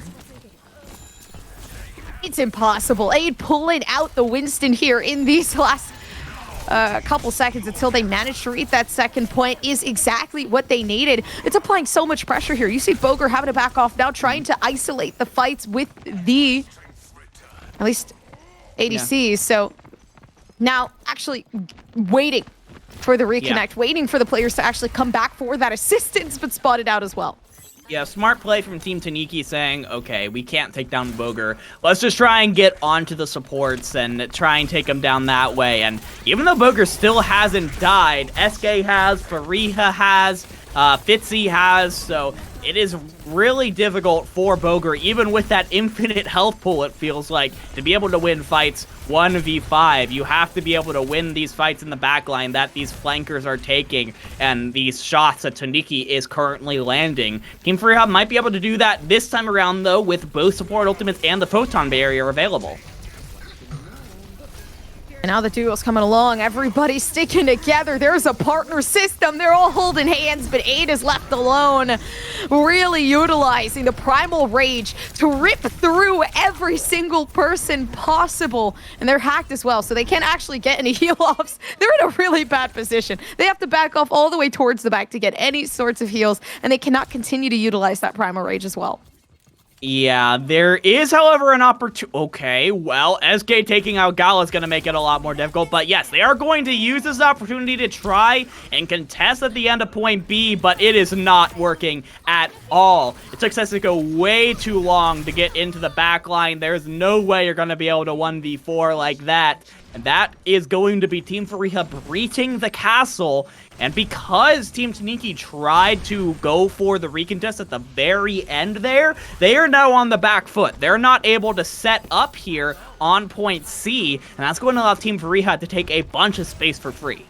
Yeah, trying to break off this big wall that Toniki's trying to set down as well, but KarQ sets it down, sets a wall of their own, but you got the turret that actually can't shoot past it as well. So now the torch drone from Toniki, pretty much useless in these moments. They've pushed for this, and it's perfect. Boger pushing up on the attacking side from Fareeha. They have so much time left as well. If they manage to run away with this one, I mean, look at the possibilities they could bring if they take things down to OT right now. I mean, as it seems, actually missing out on a lot of the shots here. The shield goes down and gives the Winston Aid some time. SK just about up to the Kitsune Rush, though, and there it comes. That is the go button here for Team Fareeha. The increased speed, the increased fire rate, and oh my gosh, Gala's in a whole bunch of trouble, but the sleep from Angrod is absolutely clutch. Gala now does not necessarily have to use the Transcendence anymore. Was going to have to use it to stay alive otherwise, but now you get to hang on to it for a rainier day. And with the Primal Rage and the Molten Core coming up from Team Toniki, they are looking pretty good, at least so far, with 2 minutes left on the clock. Yeah, 2 minutes left. Still, though, I mean, Team Fareeha, they've been applying a lot of pressure. Each and every reset fight is another fight that is stronger and stronger by the second from Fareeha. And I feel like that in itself speaks for a lot. But Ana and Grodd really trying to push for some of those heals, especially as the Primal Rage comes out on the side of Toniki. And it's getting harder and harder to actually get themselves back over towards that defense and break things down as the Winston now having a very, very big supply of heals coming through from Gala and Angrod. I will say, though, even though Toniki did win that fight and bring the time bank down to just 1 minute, Team Fareeha are feeling pretty good because for the price of just 1 EMP, you got Primal Rage, Molten Core, and Transcendence out of Team Toniki. Now, all you will have to deal with, probably, is making sure you avoid the Pulse Bomb and don't die to the nano-boosted Winston, and you should be able to push this across the finish line. Oh, SK's nano. Yeah, standing up top too, the nanoed SK. Okay, well, you know, if it works, it works. And I think SK might be able to do a lot here. But it seems like Fitzy's going to try to get a hack through on the Ana. And actually moving along the back lines, taking out the Zen. Exactly what they needed in a moment like this one. And the damage is immense. The Torbjorn can't hold on any longer. Neither can Angrod. And they move it down to the Hammond. This is big. But they still have the Ana to sleep it. They still have the Ana to use that biotic grenade to really set the tone for the game right now. KarQ goes down though, and it feels like now you get that assistance coming back from Toniki, and they've won out the fight. What a well-played fight from Team Toniki, as all Bogart can do is take a nap. Unfortunately, for Team Fareeha, it looked so good at the start, but Team Toniki were able to win 1v1s throughout that fight. They were able to continue trading, and because of where we are on the map, of course, the spawn advantage heavily favors Team Toniki. And so because of that, we now have the opportunity, potentially, if Team Toniki can outdo 2 points in 62.07 meters, to have 2 map 3s in as many semifinals here. Fareeha, I mean, they've made it far enough at this point, but not making it towards that final fraction. Yeah. That is dangerous because Team Toniki could honestly, really just wipe Fareeha across the board here and take it all the way there in a couple seconds. So then they got to fight for 4 minutes, and that's not going to be a very pleasant fight to really go through. So right now, this defense is going to have to be extremely strong. I mean, we're already seeing SK bringing out the DPS here. Yeah, what is happening? I don't even know at this point.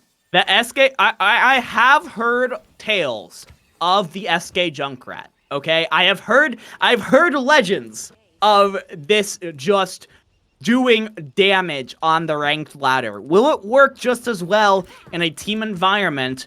We will see. We also see Fitzy locking in the Life Weaver, which is the first time I haven't seen Life Weaver in a little bit when it has come to this specific semifinal.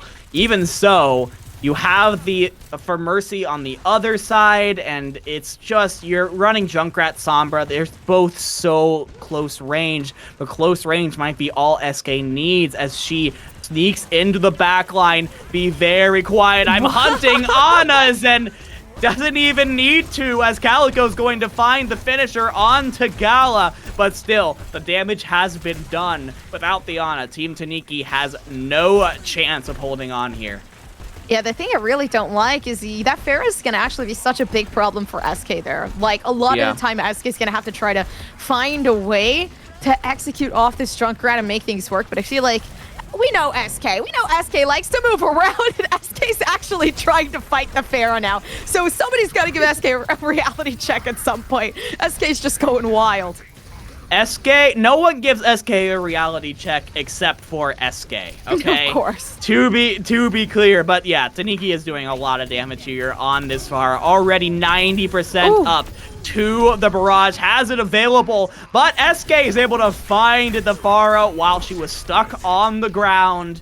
And even though that is a really great victory morally for Team Fareeha, unfortunately, physically, they are all back to the spawn room. All that is, except SK, who is still hiding around and being a sneaky rat, is not going to do anything, though. KarQ has the ability to EMP this, but with no ability for follow-up for the rest of Team Fareeha, you just kind of have to let it happen. Do we expect anything else from SK? Oh, actually, Does nobody understand? Does nobody know? They don't know, chat. Okay, they know. Actually, Gala is acutely aware.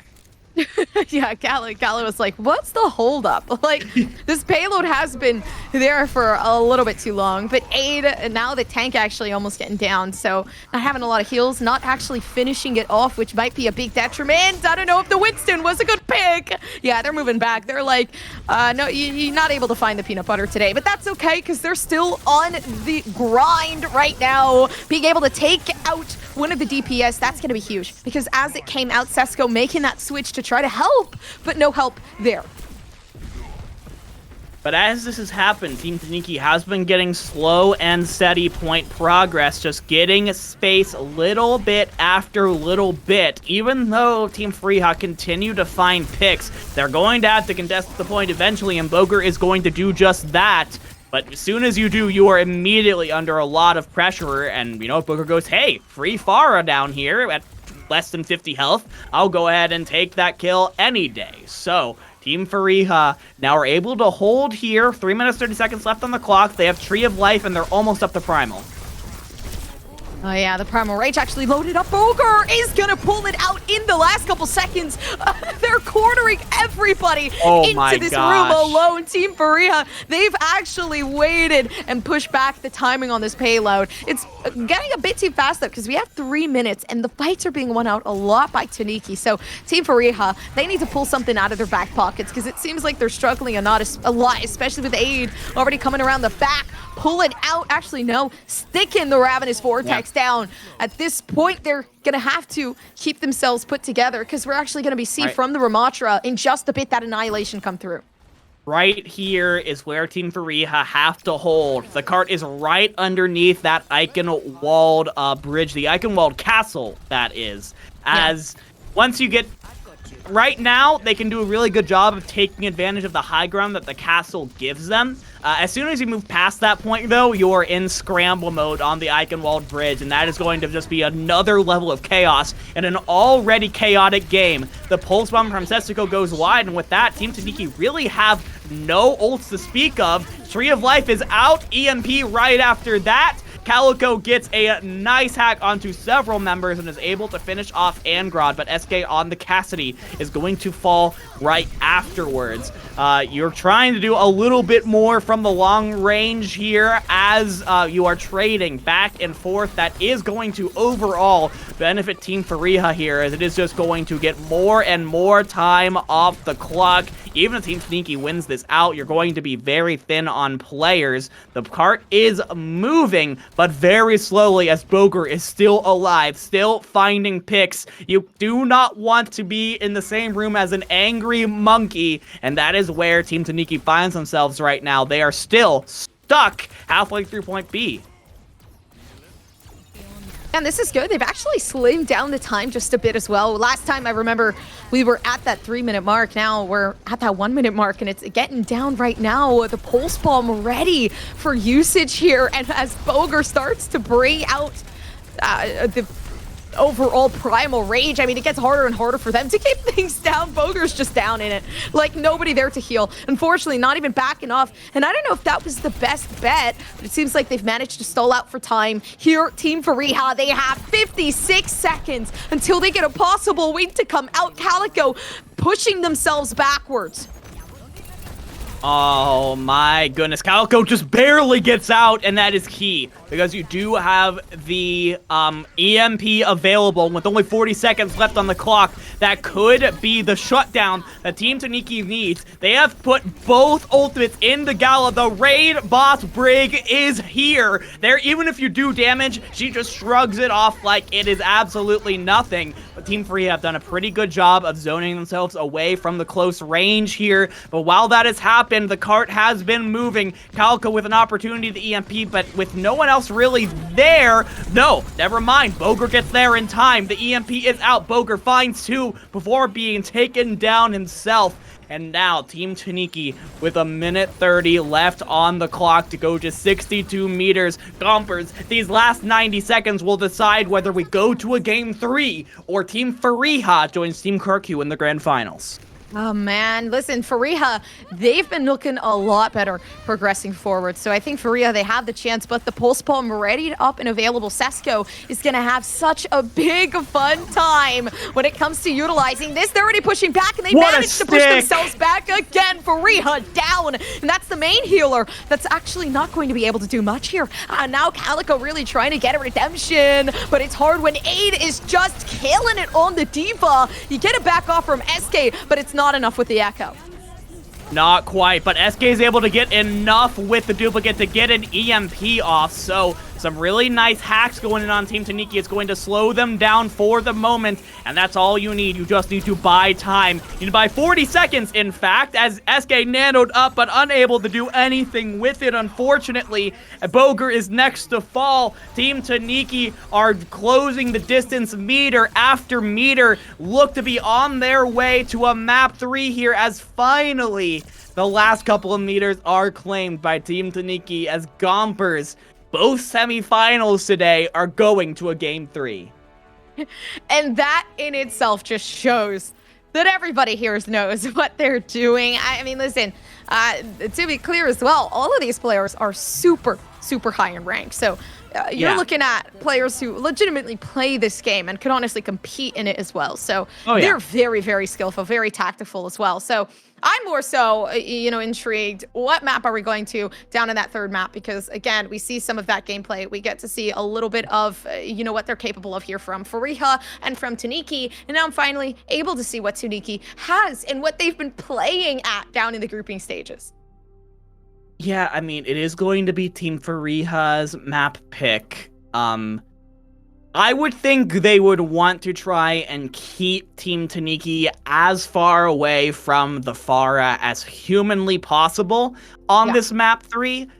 So for me, when we're looking at Escort, that would probably mean either Rialto or maybe like a Havana, a map that really lends itself well to those mid to long range hit scan characters that can shut down the Pharmercies with ease. Because it seems like when Team Toniki isn't able to use that Pharmercy, a lot of the bite is taken out of their attack, and Team Fareeha has a much easier time dealing with it. Yeah, although, we talk about, what is looking to be easy and what is looking to be hard. Just based off that, I mean, the defense wasn't looking too solid for Fareeha, and I feel like that is going to carry on within the next game, right? So yeah, we're going to have to see something completely different come out from Fareeha. I do think, though, like, I saw a lot of the strengths come out on maps that really did feed well into SK support. So, again, like, kind of looking into that history, SK on support and playing into SK strengths definitely is somewhere where I feel like we really want to go. Do you think that Team Fareeha are regretting letting the SK Junkrat come out there on their defense? Man, I think they didn't know that there was going to be a Pharah, and I feel like that definitely set them back a bit, which kind of sucked at that moment. SK at that point was also getting desperate because we saw SK trying to fight the Pharah themselves. But I feel like they've learned from their past, and they know exactly what they need to do. Yeah, I mean, I think I personally wouldn't regret it. I won't regret anything. I'm super glad we got to see the fabled SK Junkrat in this tournament. That being said, though, unfortunately, it just didn't quite end up working out this time around. Just a really bad matchup, unfortunately, for the Junkrat to try and play into. But yeah, as we go into map 3, whatever it ends up being, we're probably going to be seeing this team going back to what got them the win in map 1. I would love to see them go back to those brawly compositions. It seemed like they had the advantage over Team Toniki when they played up close and personal. Yeah, up close and personal. Pretty much is the name of the game as well. So, as personal as it can get. I'm actually trying to check and see if we have what map we're running to. No. Yeah, no, we don't have map quite yet. Teams are taking they're taking a little bit of a break. They're taking a deep breath here because again, we are running first to 2 here in the semifinals. So the outcome of this next map decides who stays and who goes, and while we do have this moment here, I would love to direct your attention to that little number at the bottom of the screen there. We are now at $21,726 raised in this Guardian Angel fundraiser. Thank you so much to everyone who has donated so far. And if you do have anything to spare, regardless of how much it is greatly appreciated and goes towards a great cause, goes towards a family in need. So please do if you can, and I would love to see us get past that 22,500 mark by the time we finish stream today. Yeah, and again, if you want to donate, you can use donations in the chat. So, you know, you can see exactly what link you need to send it off to be able to pull through from that donation. But it came up just a little bit, 21,996. Let's go! Hey, whoever that was, you are awesome. Thank you very much. I would love, guys, we are 4 off from 22,000, and it's really making me upset. You don't want me to be upset on stream, okay? $4. That's all we need. That's all we need. So while we wait for that, we do have a map pick coming in from Team Fareeha. We are going to be going off to Dorado. So Fareeha, this isn't the map that I think of when I think of Anti-Pharah, but it is pretty nice because on the defense it is very defined by the high grounds that teams can take. It ends up allowing people to kind of be on the same vertical level as Pharah more often than not, and then it's a lot easier for the DPS to be able to take her out when you're a lot more close range. Yeah. Ooh, especially, you know, I mean, I'm not so sure, man, how to feel. I like Dorado. I think Dorado is fun. I do feel like, again, we got to see a bit of what we're running here, and we've been switching up the ADCs and the support. So, you know, could we see something different from Fareeha with SK back on that support? Maybe. Or maybe, you know, they'd give SK that second-hand chance on the DPS. I think it really is dependent on what they think could counter to the very best ability, the side of Toniki. I would absolutely love to see it from Team Fareeha. That would be incredible. Potentially, as we head into Dorado, could be just the dominance establisher that this team needs. But hey, you know what? The SK Lucio is just as good as establishing dominance as anything she might run on DPS. Fareeha are going to start off on the defense here. So we are seeing a very, I almost want to say traditional rush-ish composition from them, as Fitzy is going to get into the backline, going to use the Sombra to hack up a member of Team Toniki, and then Fitzy, Boger, and KarQ are going to descend on that hack target at once and just try and melt them down as quickly as possible. SK and Fareeha providing healing from the back. SK did swap over to the KarQ, so watch out for those kunai headshots. Yeah, watching out here, though. We're already seeing so much happen, and this is the first fight to actually be able to get that payload moving forward, and it seems like that's exactly what's going to be happening as quickly as possible. Nobody contesting just yet. Actually seeing if they can get an opening pick. We're able to see SK switch down to that KarQ, as well as Fareeha sticking to the Ana, as we've seen very, very much so.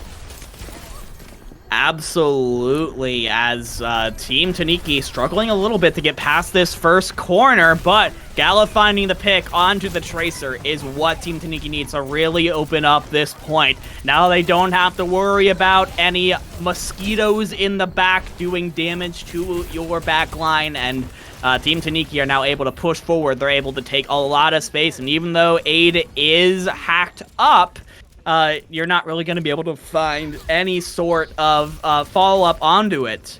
That being said, though, Boger finding Setsuko is massive, and all of a sudden, the focus fire, ADE gets melted down, and Team Fareeha, as soon as it seemed like they were out, they just jumped back in. And KarQ right now switching up to that Tracer. And again, on Fareeha, on the defense, they're doing such a good job at this hold. It feels like, again, there were some of those big differences that we needed to see in the changes. And it feels like they've put that very very heavily into their gameplay right now, but the D.Va coming out from Aid, and we've seen Aid's D.Va. It is pretty unstoppable when it comes against Fareeha. Ooh. Ooh, but a nice stick from KarQ onto Gala is going to just delay the push once again from Team Toniki. They are going to have the D.Va Bomb, they are going to have the Pulse Bomb as well as the Nano Boost, but they are just getting picked off one after another, and Team 3 has everything except for the Pulse Bomb available. And the EMP, unfortunately, from Fitzy is going to be all for naught as Team Toniki just roll through. The team kill bell rings out as now Team Toniki is primed to take point A here. And they're prime as well. Yeah, Toniki. I mean, it was a pretty hard, but the effort still there. They got 4 minutes, so you're looking at the time. They have a very, very copious amount of time as well. Also, not to mention, we also still have $4 left until 22,000. I need to see it. The odd numbers are killing my eyes. Please, please, as we head into point B here. And interestingly, Team Fareeha on the defense isn't really doing anything to handle this high ground here. Instead, opting to play a little more on the low ground. Toniki's going to try and take it, but there is the contest from Boger, who's going to get onto the high ground, take down Toniki, and now Nanoed Up is going to push forward with Fareeha at his back. Could use the Primal Rage, doesn't need to, though. Yeah, but they're, right now, 8 actually having the self-destruct, so this is going to be such a big opening when it comes against Fareeha. And the pushback. The number! Right the now, number! the It's over pushback 22! Through. Yeah, they're. Oh, it is! We've got it finally for the donations. But, yeah, they're trying to donate the dub here for Fareeha because they're struggling right now. But the Primal Rage actually, you know, doing a good job. Doing a fantastic job right now. Team Toniki is having a lot of trouble getting significant progress, but that Dragon Strike from Toniki able to finish off the low health targets of Team Fareeha is going to do exactly what they need to do here. Push towards the end of point B now. They are going to have the Nano Boost and the Pulse Bomb available. Setsugo, if you can land an early Pulse Bomb here, that could be point B captured right then and there. But you can't lose your D.Va this early. I'm trying not to think too much about what they're doing right now. Aid again. Honestly, just doing amazing. I think the Nano there was pretty uplifting, especially as Aid helping take the payload down to that next point of interest. Now they're going to have to try to move things further just a bit. I mean, they have 3 minutes and 27 seconds left. The Tracer still sticking back. Sesico waiting for somebody to test them because they're ready. They want the flames. Team Fareeha, though, on this defense, they really don't have any ultimates right now other than the Nano Boost from Fareeha that's going to be coming up shortly. ADE with just a sliver of health on the mech and gets taken out of it, though. Boger owning that frontline matchup right now. And without a tank, I think the rest of Team Toniki is going to have much choice with the... Well, okay. Maybe they don't have to back up with a nicely placed headshot from Toniki onto Fitzy. Who swapped over onto the Mei. Because you're playing Sombra Mei now, Team Fareeha really don't have any mid to long range damage anymore other than those Fitzy here icicles. So Toniki's going to have a lot of room to play with right now as Setsugu gets around to the back, tries to find Fitzy, but Fitzy with a nice flick is going to get the Tracer out of the fight. And now Team Fareeha can put their full attention onto what's in front of them. Yeah, full attention there, but let's talk about the full attention Boger's putting on Gala. Already being able to take down another one here for Fareeha. Slowly making the work up. But yeah, I mean, with everything that's been left up to this moment, it's getting harder and harder for Fareeha to stop the aggression, to stop those pushes. And the defense is not an easy feat. We've switched over Fitzy to the Mei, though, because right now they want to isolate some of those fights. They want to take out the tanks here and take away the healing. Right now, though, the self-destruct available, and that's going to be such a big detriment, as we talked about before. And the Ramatra, I mean, getting harder and harder to contest against, but it comes back around, the hack from the D.Va, and they get another chance here at Redemption. The nano boosted pummels are just so difficult to deal with, and Boger is going to take out Team Toniki with ease as we cross the 90-second warning here. Team Toniki, though, finally have a solid pool of ultimates to choose from here. The Diva Bomb, the Nano Boost, and the Dragon Strike, all of which have had a decent amount of success so far in this map. Can that stand up to the EMP Blizzard combo, though?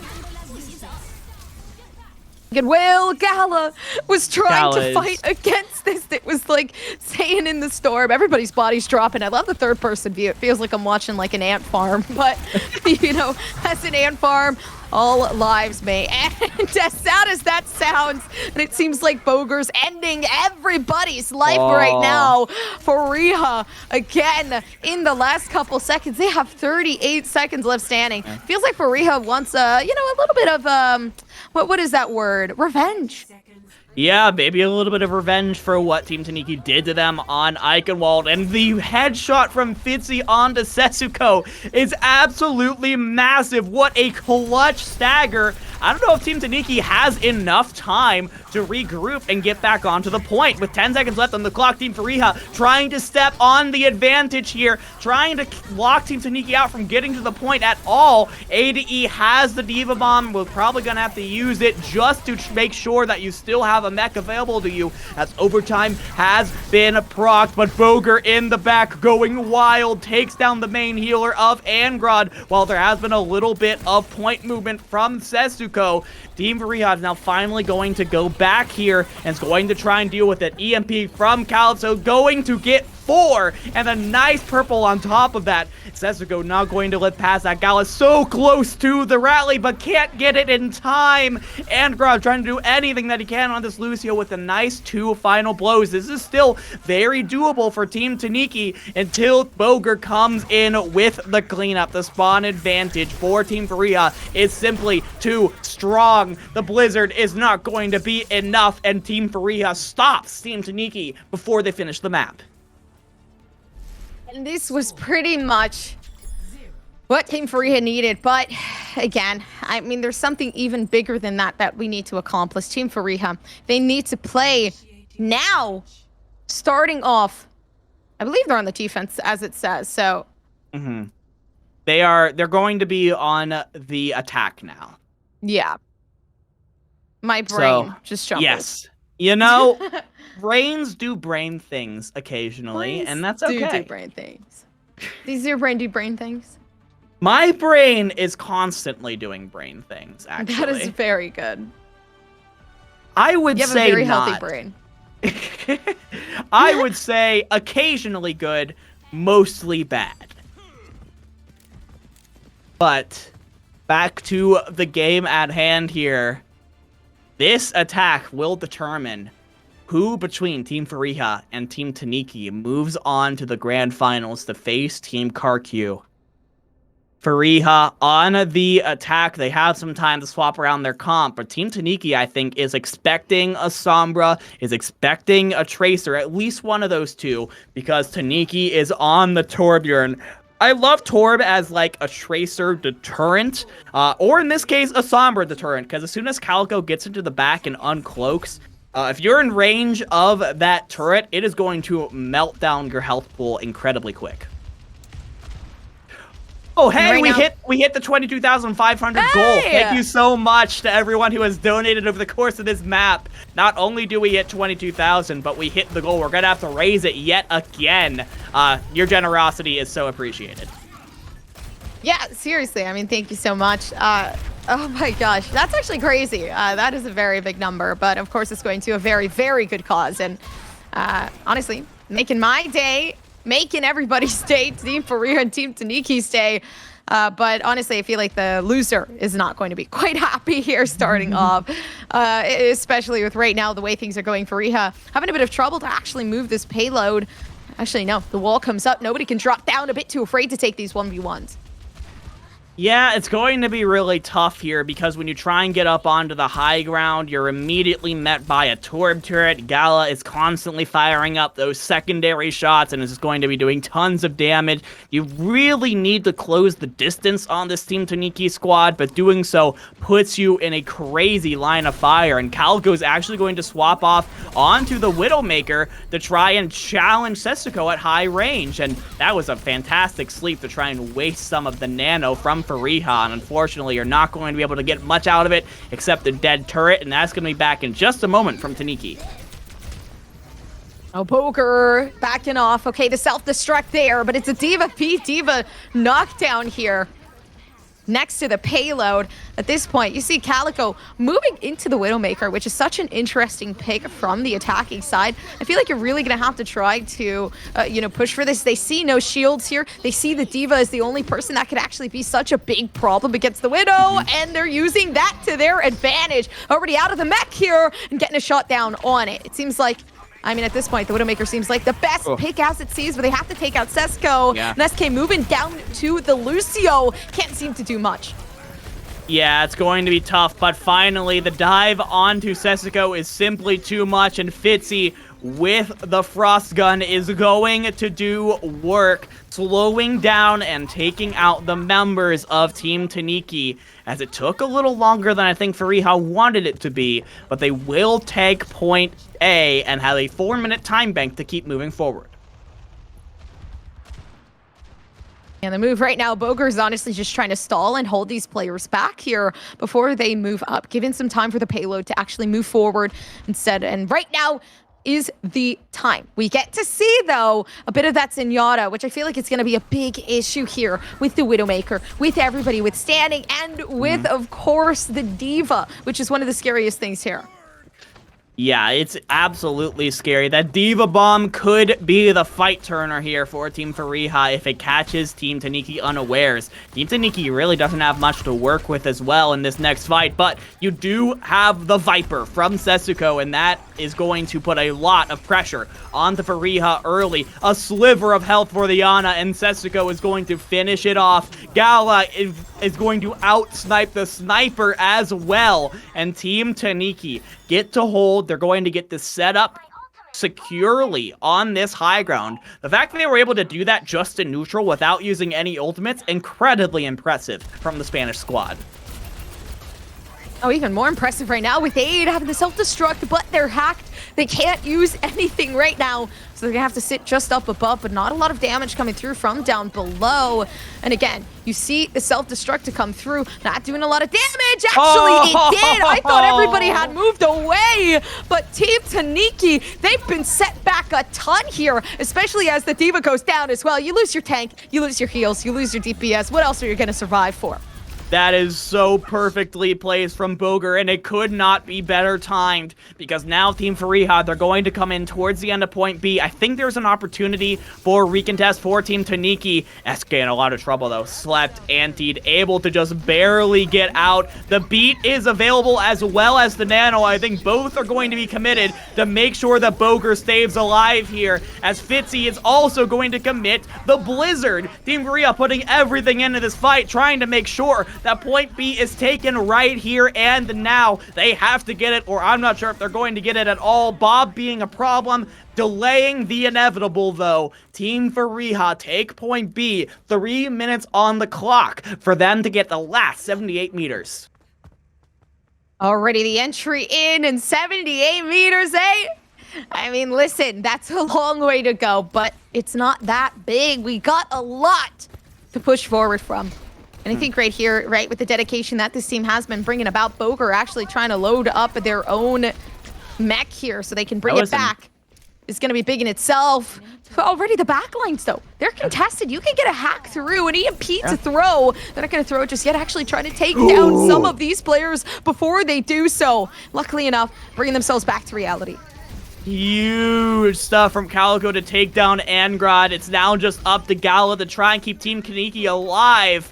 as Team Fareeha slowly but steadily making progress on that point. Now 50 meters out of 78.5 to go, and you didn't have to use the EMP to do it. Team Fareeha looking incredibly strong in one fight territory now. Toniki do have a really great zoning tool in the form of the Molten Core. Will that be enough to keep Team Fareeha away from that golden box of victory? We will see as Toniki lets it fly. It is going to be a lot of really hot lava on the point right now. You cannot touch this, and it does give enough time for Gala to get up to that amplification matrix. So now the double shield, double healing could be huge, especially with the EMP Blizzard coming up. The EMP is out. TNK is hacked up, but no kills have come out of it just yet until Angrod goes down, but KarQ traded out. The spawn advantage is going to be in favor of Team Toniki right now. You need a convincing win,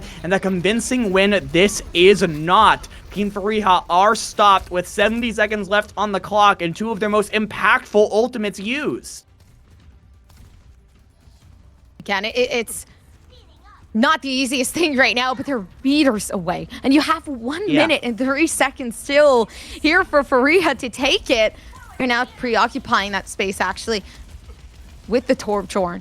So they're trying at their very best to actually contest this spot. It's not going to be easy. The Diva coming in to self-destruct, though. Ogre's this is the win condition. Nicely. This is huge. They know that it's there, though, so they're going to not push themselves back into the room, but the self-destruct is there, and it's blown out.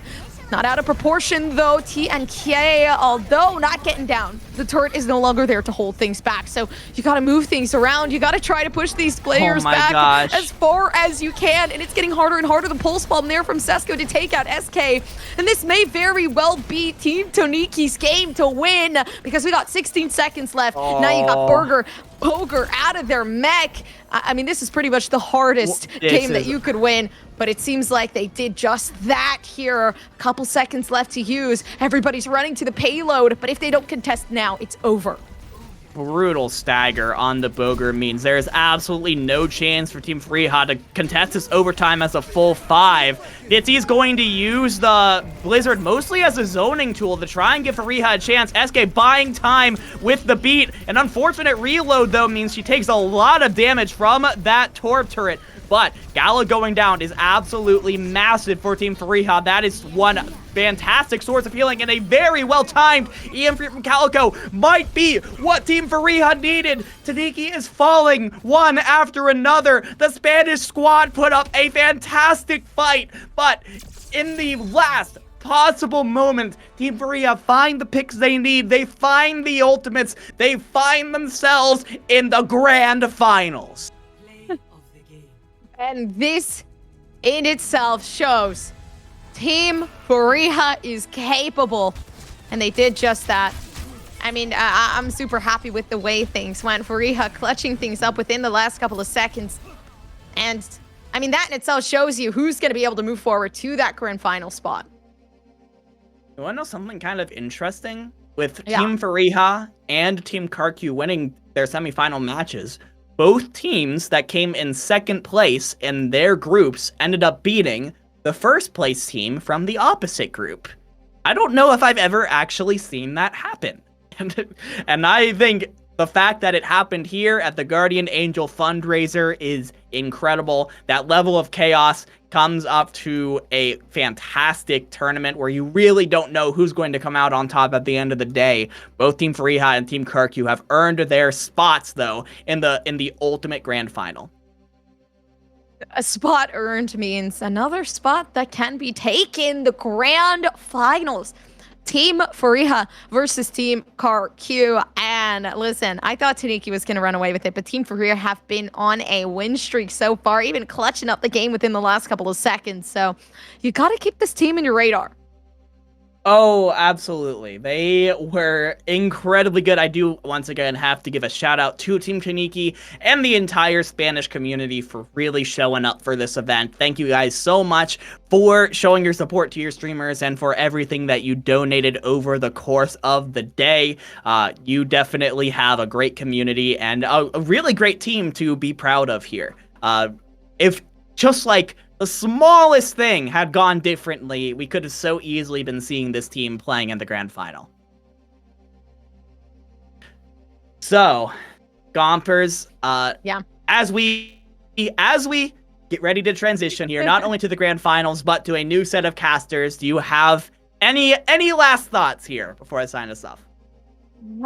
Just a big thank you for having me on, and I really do hope that things get better. And I mean, thank you guys for giving into a ton of donations. It really does mean a lot. And stay the way you are for those of you who donated, and for those of you who are just enjoying the game, because it really, giving us the exposure, giving us the donations that we need to be able to help individuals is a lot in itself, and we appreciate you.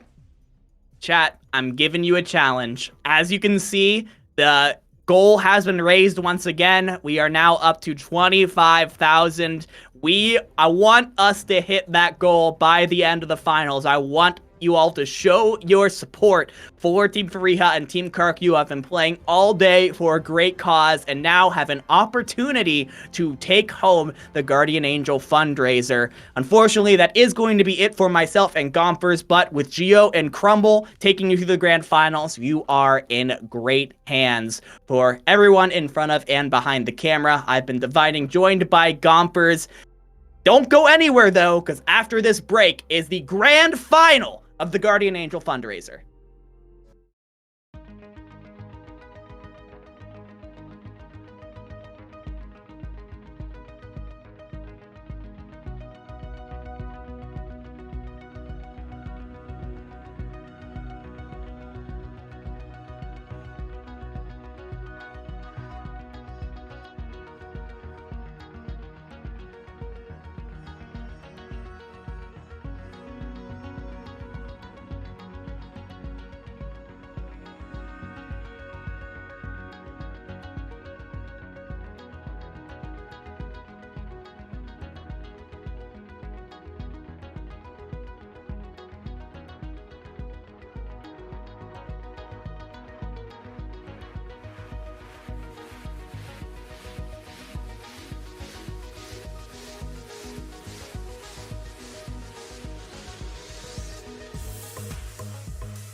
Hello and howdy everyone, welcome back to the Guardian Angel Fundraiser. My name is Gio, my name is Crumble. I'm joined here by my lovely friend and co-host Gio for our grand finals, Team Fareeha versus Team KarQ. We've had a lot of fantastic matches on our hands so far, and I think we are in for no different.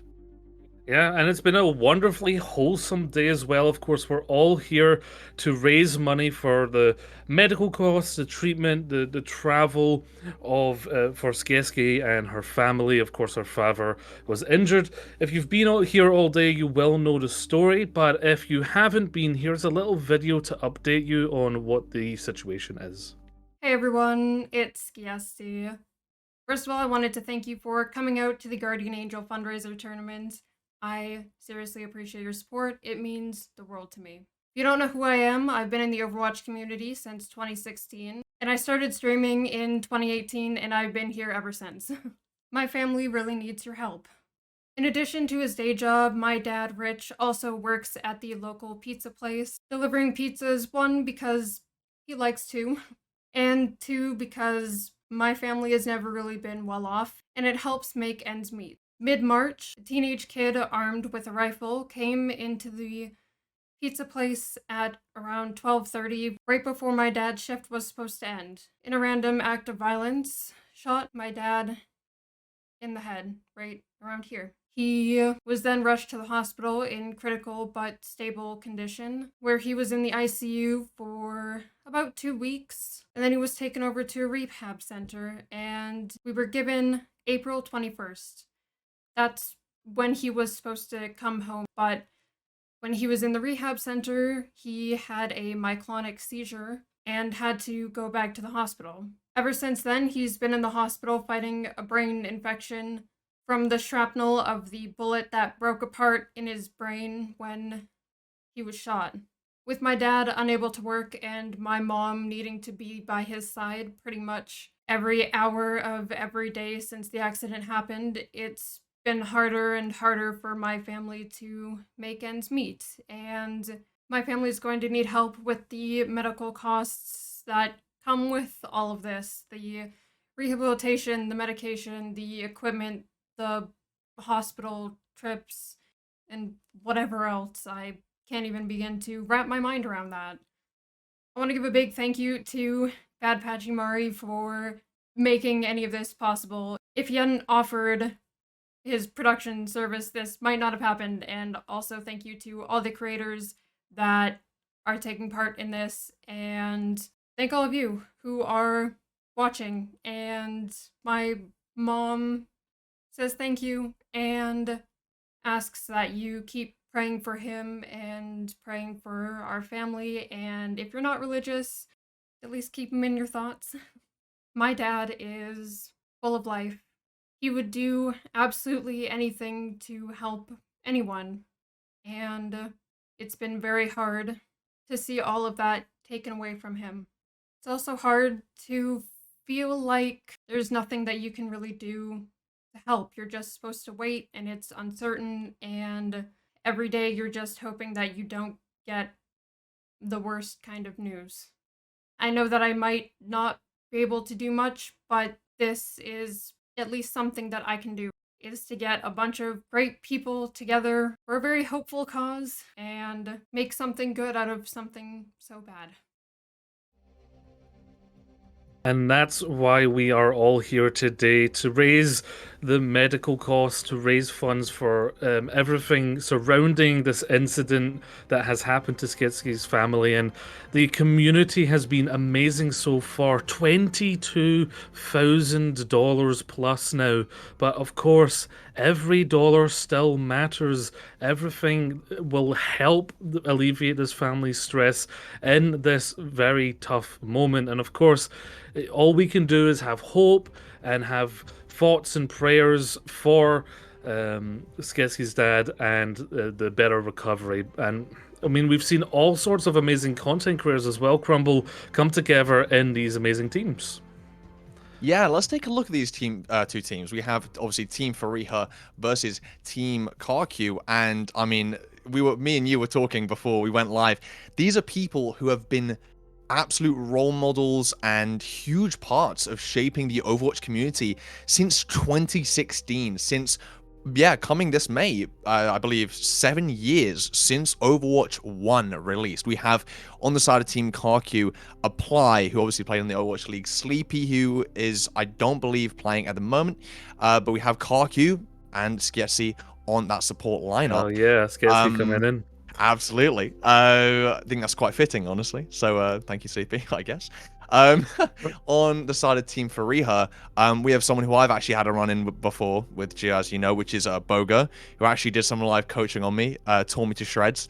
Fitzy here, your resident Sombra, Fareeha, SK, who we've seen do some ridiculous stuff so far on the Lucio, and Kaliko as well. And so far in their matches have showed us all hero plays, in and amongst themselves. But just all in all, a fantastic roster of people just to have in a lobby altogether. Yeah, and I'm sure some people will be, upset that Sleepy isn't able to make it. Of course, that Sleepy versus SK is such a tempting, chaotic experience. So much content.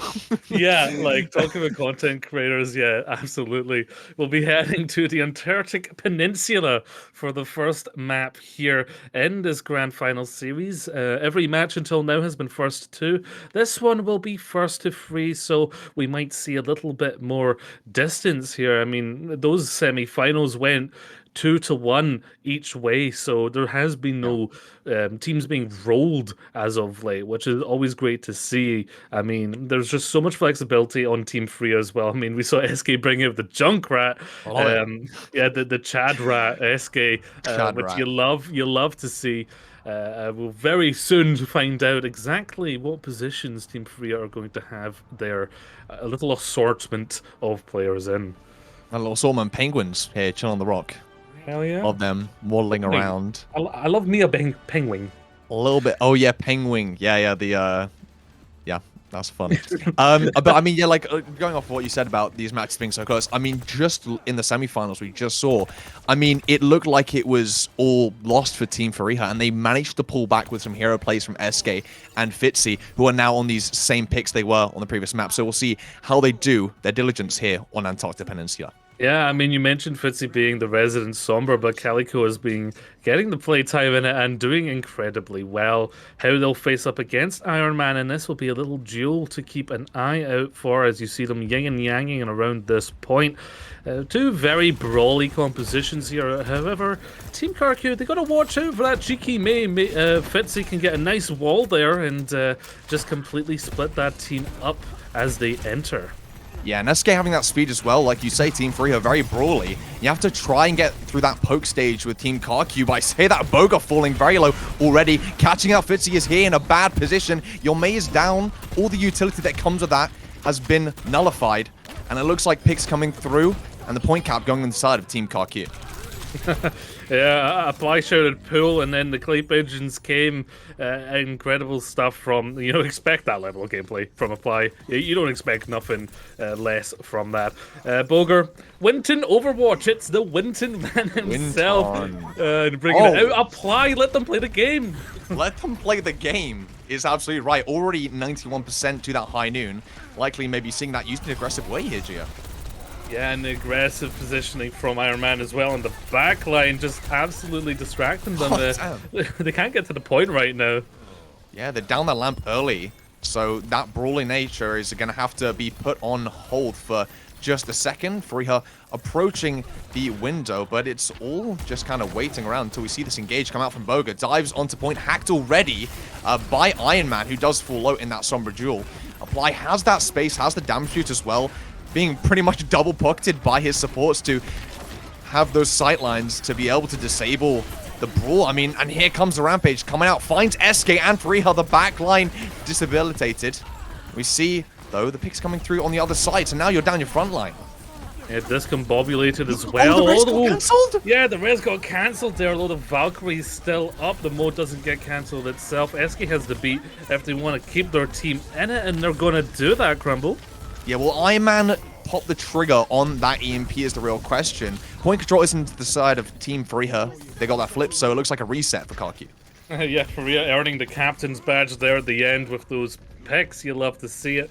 And yeah, Bulgur, there's no one that looks more natural on Winston than Bulgur. That's my genuine opinion. And as they have the Primal Rage, they're going to go Bulgur mode. Oh!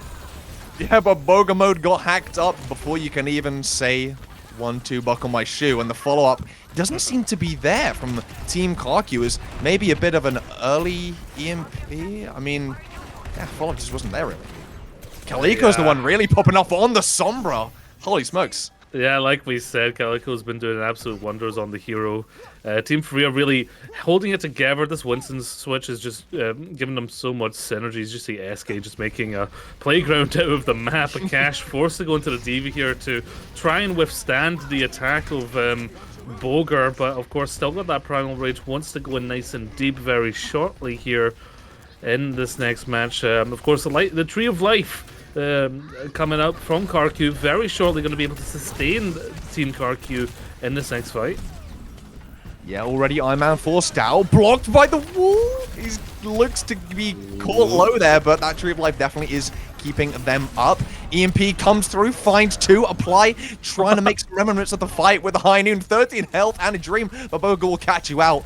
Don't mess with this man. Call him a circus clown because he's juggling for days. Bomb comes through, bubbled up there by Boga, so no follow-up for that bomb. And I mean, look at the monkey plays here. Winton Overwatch, like you said. I think the switch really works out for them. Yeah, it was just an absolute playground for them once they switched their comp up to be a little bit more mobile there with the little scientist as it is. And as we're between points, I want to again remind you, every dollar counts towards the donations. You can see it on the left there as it gets updated. We're at $22,000, but we're so close to $23,000. So if someone's able to make my life a little easier and even the number out a bit, then that would be great. Of course, you know, current goal's at 25. Settle my OCD a little bit. It's too long of a number. I can't look. Yes, absolutely. And kind of revert back to the first competitions we saw, TPing out on the side of Team KarQ, and really you got to watch out for Apply. Whenever Apply's Peacemaker is aiming at you, there's just boss music that plays in the game. They actually added that, Crumble. It is true. It was in the patch notes. I read it. High ground control already taken by Team Fareeha. They've got that presence, but okay, Kaliko 6 feet under, Cash making their presence known here on the Junker Queen. Already lamp forced early, and we say that this Ramattra composition will be good at brawling, but Cash seems to just not care about our analysis at all. Cleaned up by Apply well is Fareeha, as they get the point. A Cash on the Junker Queen, more like the ace, because coming out massive at the start of that team with the knife, Calico almost caught out there again. I believe Fitzy is very deep in the backline. Someone is back there. Or is it mate. You haven't heard of that? Or no, is it Iski? Someone's back there. Someone's back there. I like the flanking May. I prefer that story. We've seen enough of SK flanks. So on Fizzy is here, and SK on those flankaroonies will be caught out by Apply very early. The trade is there from Fitzy. I love KarQ as well, just sitting up there on the pedal. Look just at that. chilling. Very much at the skybox here. Of course, Team Fareeha, nice big engage here. Life grip there to save Skiesti. A bit of a Guardian Angel moment there on their own. High Noon approaching for Apply on that high ground. You gotta watch out for it. They know it. It's approaching. Fizzy's here. Finding a Cash early. Tank down. Kaliko finds Apply.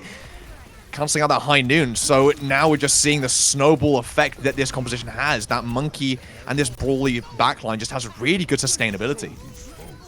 Yes, and thank you, Lee Bryant, there for equalizing a donation for us as Team Fareeha. Get a nice control there, 50% for KarQ though, so they can take their diddly-do time for a moment and get some of these ultimates up and ready. Fareeha though, with the window, wants to set their team up for the most maximum amount of success. Fitzy, you gotta be careful, watch for that Gracie. Akash doesn't miss him. Akash doesn't miss the knives. You gotta watch out.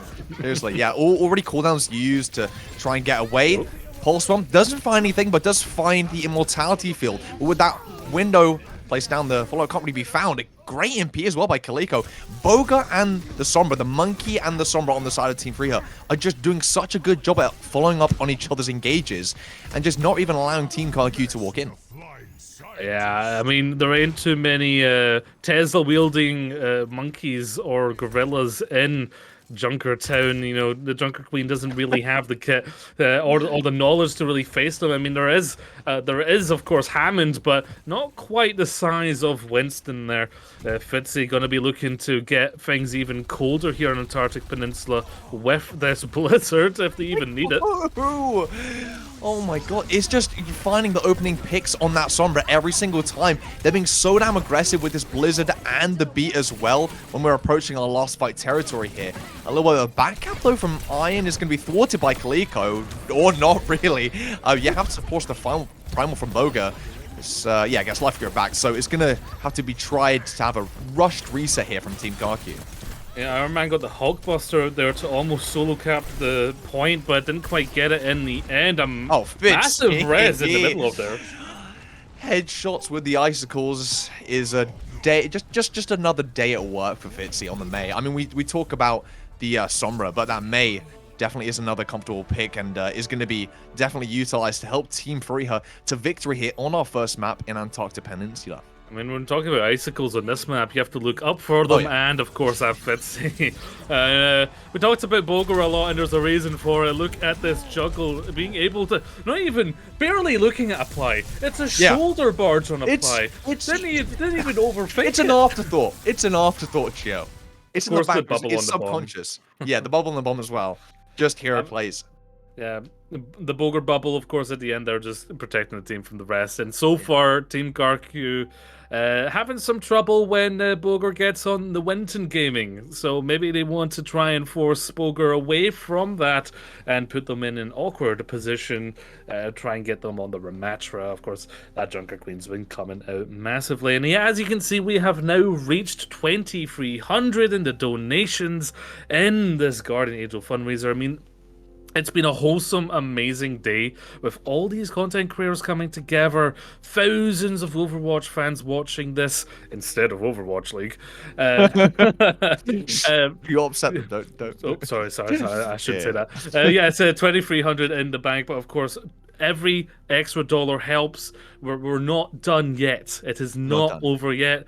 There is a current goal of 2,500. Everything that you can give is going to help. Every little amount is going to add up and compound. So thank you everyone that's donated so far, and thank you if you're thinking about donating. But yeah, these teams supplying the content for us so far. I mean, SK went for one of those patented SK plays, but against Apply, who's just going to hit every shot, it's going to be a little harder to be sneaky. You got to be careful. Yeah, you got to be careful. One thing I will say, I mean, when we look at the compositions they were playing, I mean, you could at face value just really say that when Bogus started to switch over to that monkey, both supports that Team KarQ are running in their backline, Mercy and Lifeweaver, are extremely prone to dives. When Mercy uses the Guardian Angel, she's pretty much dead meat already, especially when you have Boga, probably one of the best monkey players in the world, you know, coming at you.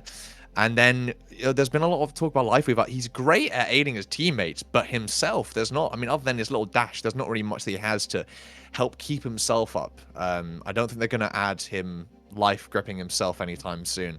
I don't think we'll see that soft rework come in. What we will see come in is coming into our next match. We're going to see Numbani, and if we've seen Boga on Monkey, you're sure to see it more here. I mean, Numbani is dive central, so Boger gonna have fun with it again. Or I mean, we've seen these players just enjoying themselves, right? At the end of the day, this is a for fun charity tournament, so no one's really taking it like to the most. Oh, I am. I want to see them fight to the death, Joe. That's what I want. I want to see. Psycho.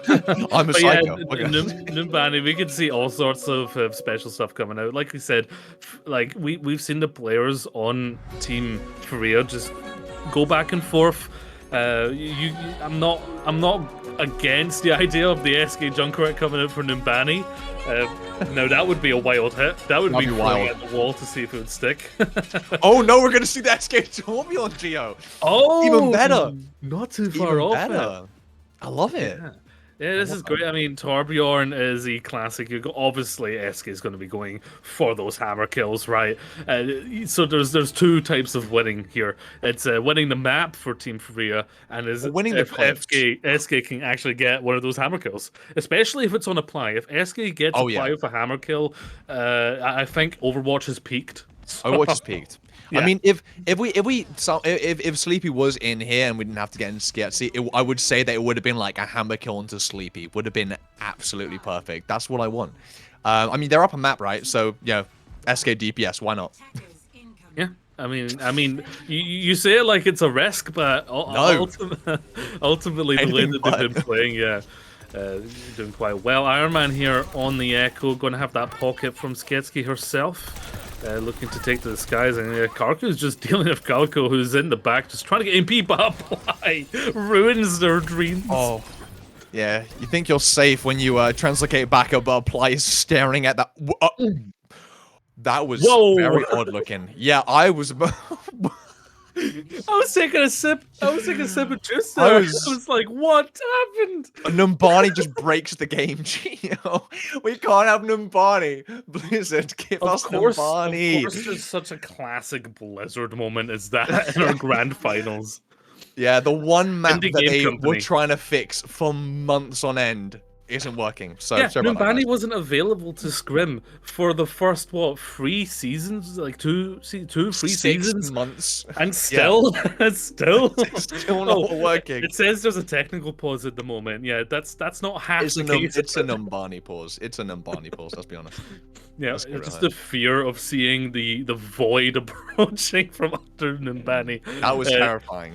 Yeah, it's like the random walls in Busan, just randomly now Numbani. Just coming up, yeah, God. Whenever I get behind those walls for cover, they just.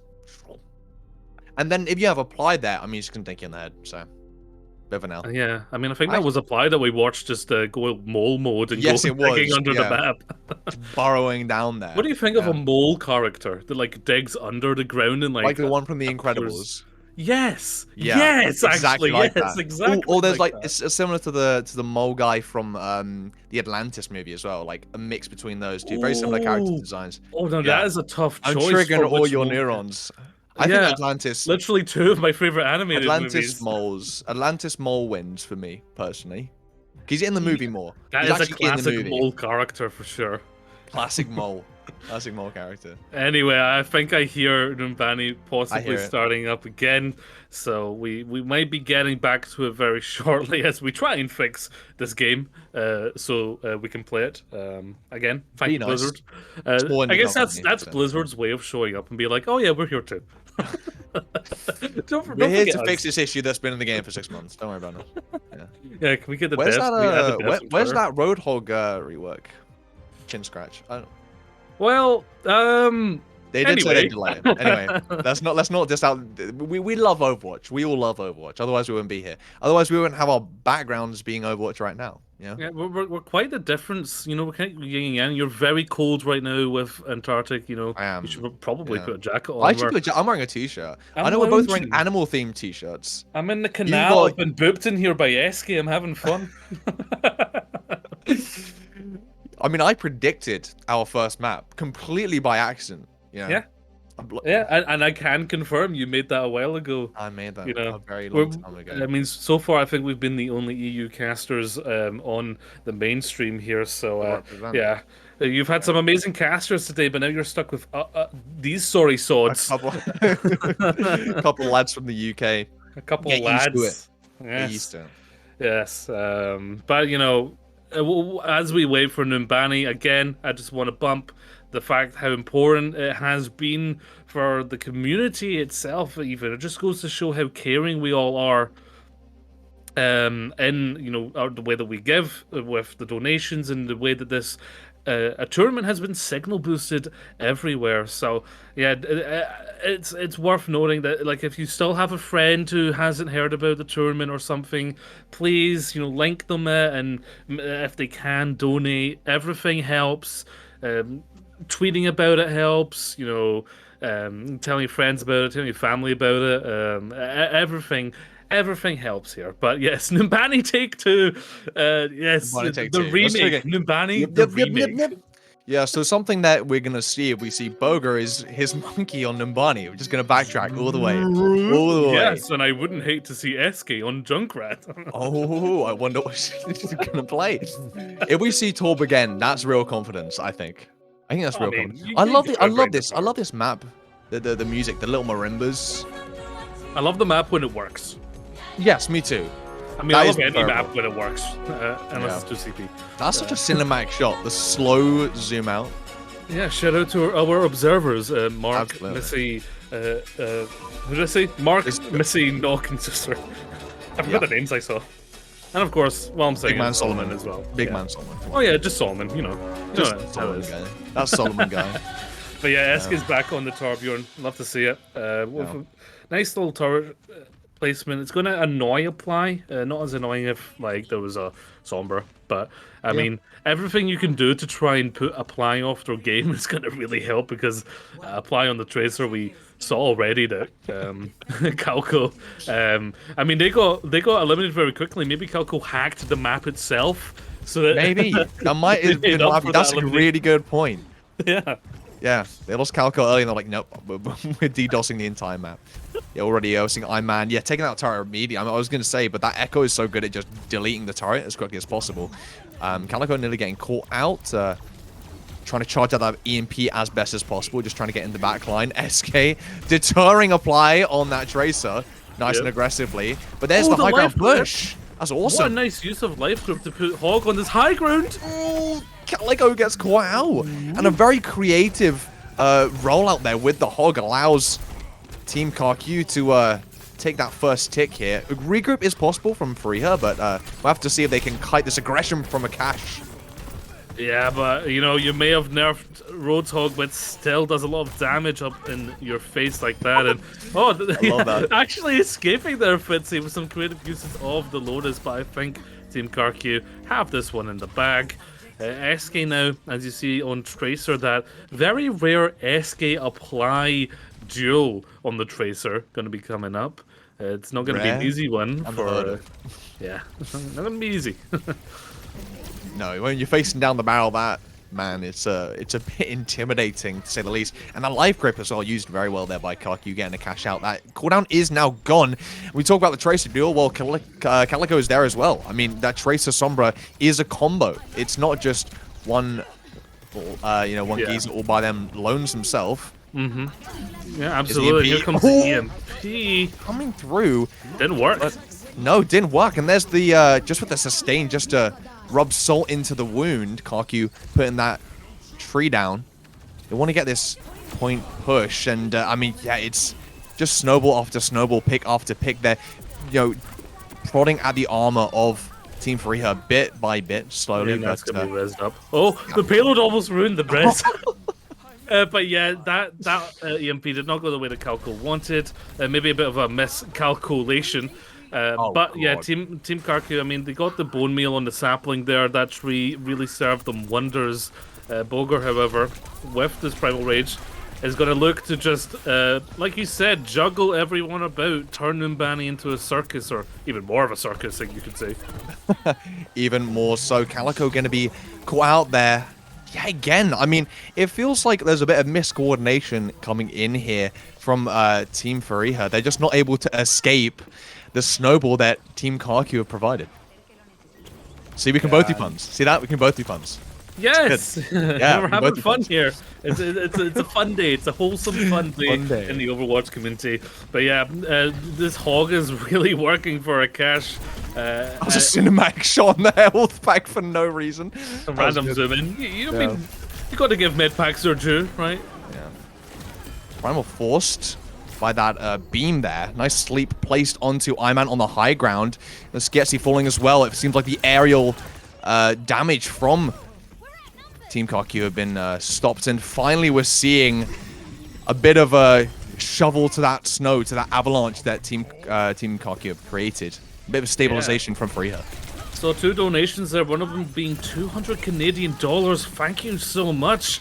I mean, Crumble, you're a bit of a Canadian yourself, right? Oh, yes. And That's very nice of you. Really appreciate that. And I also appreciate just this flip around. I mean, we saw momentum going in the favor of Fareeha on the defense, but it doesn't phase Team KarQ at all. I mean, you just got that consistent damage coming through. Not really that much to deal with the aerial damage from Iron, so we'll have to see if Team Fareeha tries to do something to combat that. EMP coming up. EMP coming up, as well as the tree. Skiesti trying to keep it alive here. Already lost a few members, Crumble. So it's going to be back and forth for now. Iron Man using the duplicate. Yeah, trying to keep the fight alive. They got the Valkyrie as well for that good sustain. For we can see KarQ coming back into this fight. Defense. Nano there. Strong. Yeah, Nano applied onto Boga. Doing a lot of damage, but it's just not enough. The beam, once your health hits that halfway mark, it goes down. Not even a touch there, as SK was forced to use the recall early, and a 3-minute 16 time bank, Geo, is going to solidify a real strong attack here for Team KarQ. Yeah.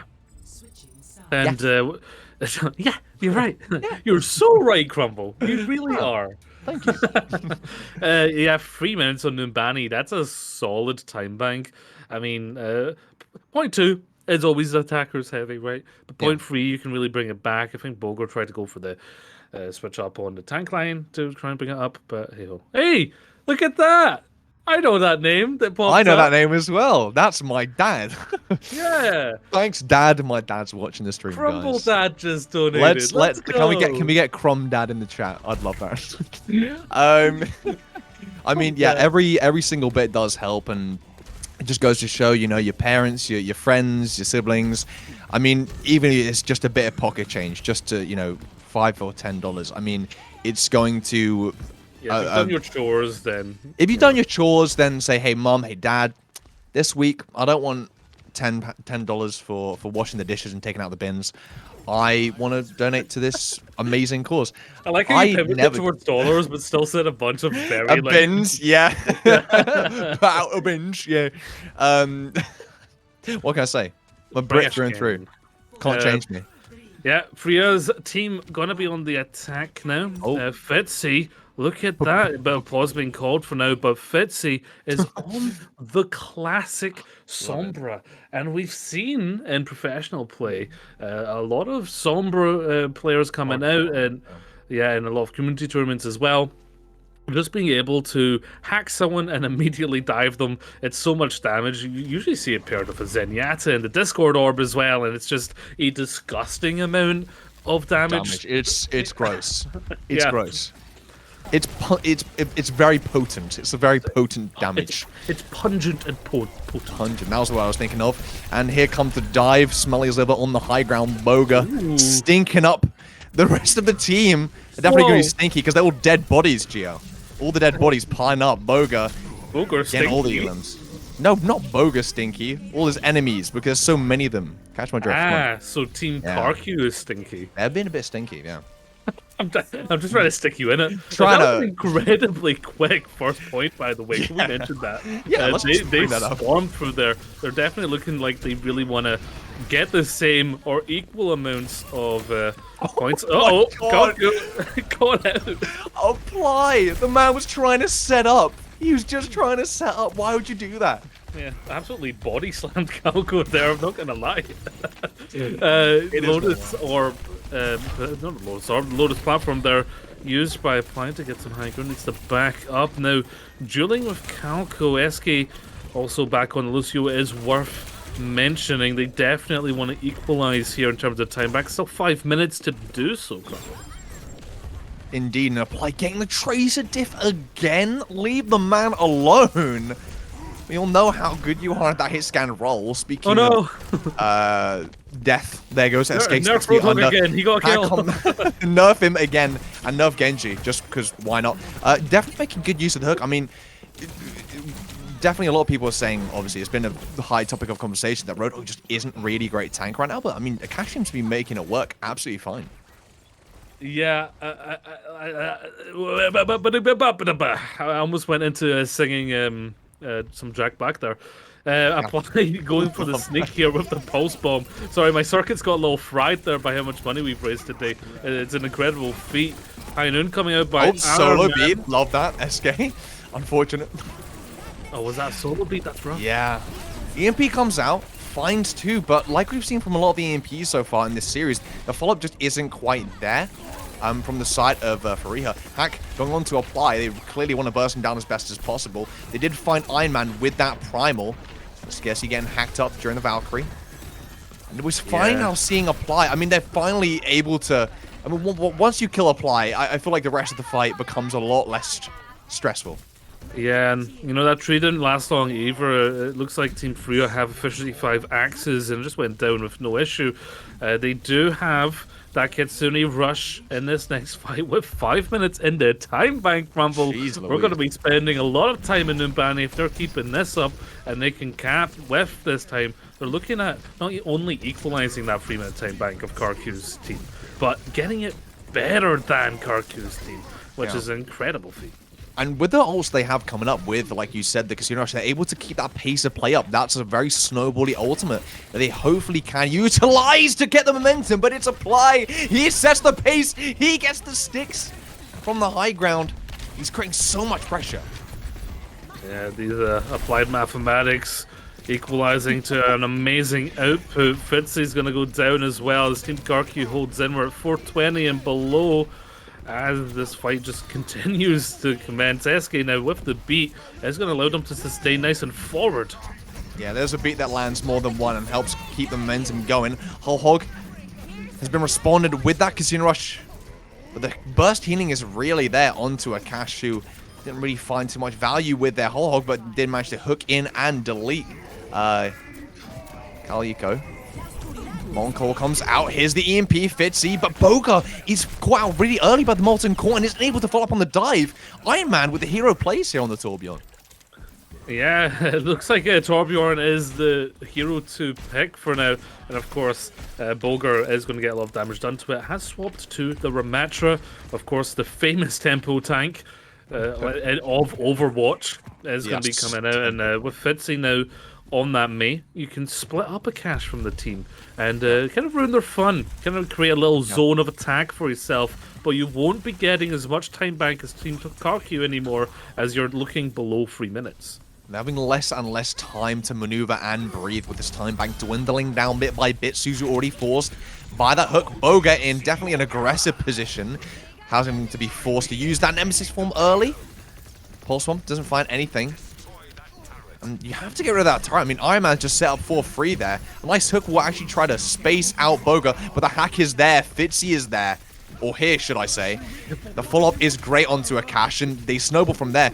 Trees try to be used, and Valkyrie as well. Both supports trying to be put down on the field to try bring back this fight in any way possible, but Team Fareeha look to come in strong here onto this third checkpoint. Yeah, that tree lasted for a while. No tree capitator mod here for Team KarQ. As we reach the end, they just touch with Pixel Single KarQ with the EMP. Yeah, and here comes the EMP in response. Boga finds 2. The Nemesis form proves strong. So we get our cap on third point. 2 minutes to 3:03. And I think, you know, Joe, when you're staring down as an attacker, the previous attackers, when they get 3 minutes on hybrid, you think, wow, this is intimidating. Not for Team Fareeha. They are seasoned professionals, and they managed to get a very respectable time bank in retaliation to that. Yeah, I mean, in the end there, you saw Bulgar Nemesis form really utilizing those Bulgar biceps and just slamming everyone down, getting that. I want to know what he's benching. I really do. I want to know. You want to know what Bulgar lifts? Both of our body weights. Well, it depends if they're primaling or not, of course. Oh, true. Yeah. Of course. Yeah, Team Fareeha going to keep with this composition of players. SK sticking to the classic SK character. I mean, I've been watching SK do magnificent things. Magnificent. Well, if you can say Fitzy is there, I can say magnificent, okay? Yeah. I corrected myself in a very creative way. Thank you very much. You are so creative, Crumble. You are too. I'm Just in a very becoming wholesome moment mood. between us. Yeah. Yeah. Just a wholesome moment. It's Yeah, I a mean, wholesome day. It's a nice day. it- Again, I want to say we are close to 2,400. can't believe that. 24,000, sorry. Duh, I Yeah. forgot how much money You're works, 2,400. but it's an incredible amount that we've raised so far, folks, and any amount of help that you can continue to give will just compound it even more as we cap off today's beautiful tournament in this grand finals as Boger and Team Fareeha go in for their second Umbani attack. And Iron Man Torbjorn again. I'm quite scared of this, actually, quite frankly, and how they're going to have to tackle it, but with aggression is what you served them hot on that silver platter there, and really just quickly rotated. I didn't even realize how quickly, Gio, but rotated onto the high ground so quickly. Can the follow-up, can the snowball be there for Team Fareeha? That is the question. Hot on the plate, but SK is playing hot potato with the opponents right now, both from left, right, and center, trying to get this second tick. And they will right now. Team KarQ on the back foot. They need to re-engage. Oh. Yeah, and they're doing just that. As that close-range shotgun damage from both Iron Man and Akash is so damn much. They do get 2 ticks here. They have time for a couple fights if they manage to regroup. Oh, wow. I didn't even think Fareeha was going to get out there. Skiesti with the slick movement to avoid the kunai there. Fareeha getting that res on to apply as well. We'll keep that defender side up and ready. 37 seconds on the board. Final fight territory. You almost lost your Roadhog, and that EMP is so close. Oh, here it comes. Setting up for it. Pushing away KarQ. I love the elevation as well. Here comes the EMP. It finds 3, Akash, Iron Man, and apply. And yeah, I mean, just from that EMP, we haven't seen great follow-up in this series so far with these the rest of these teams in synergy with their Sombras, but that definitely was not the case there.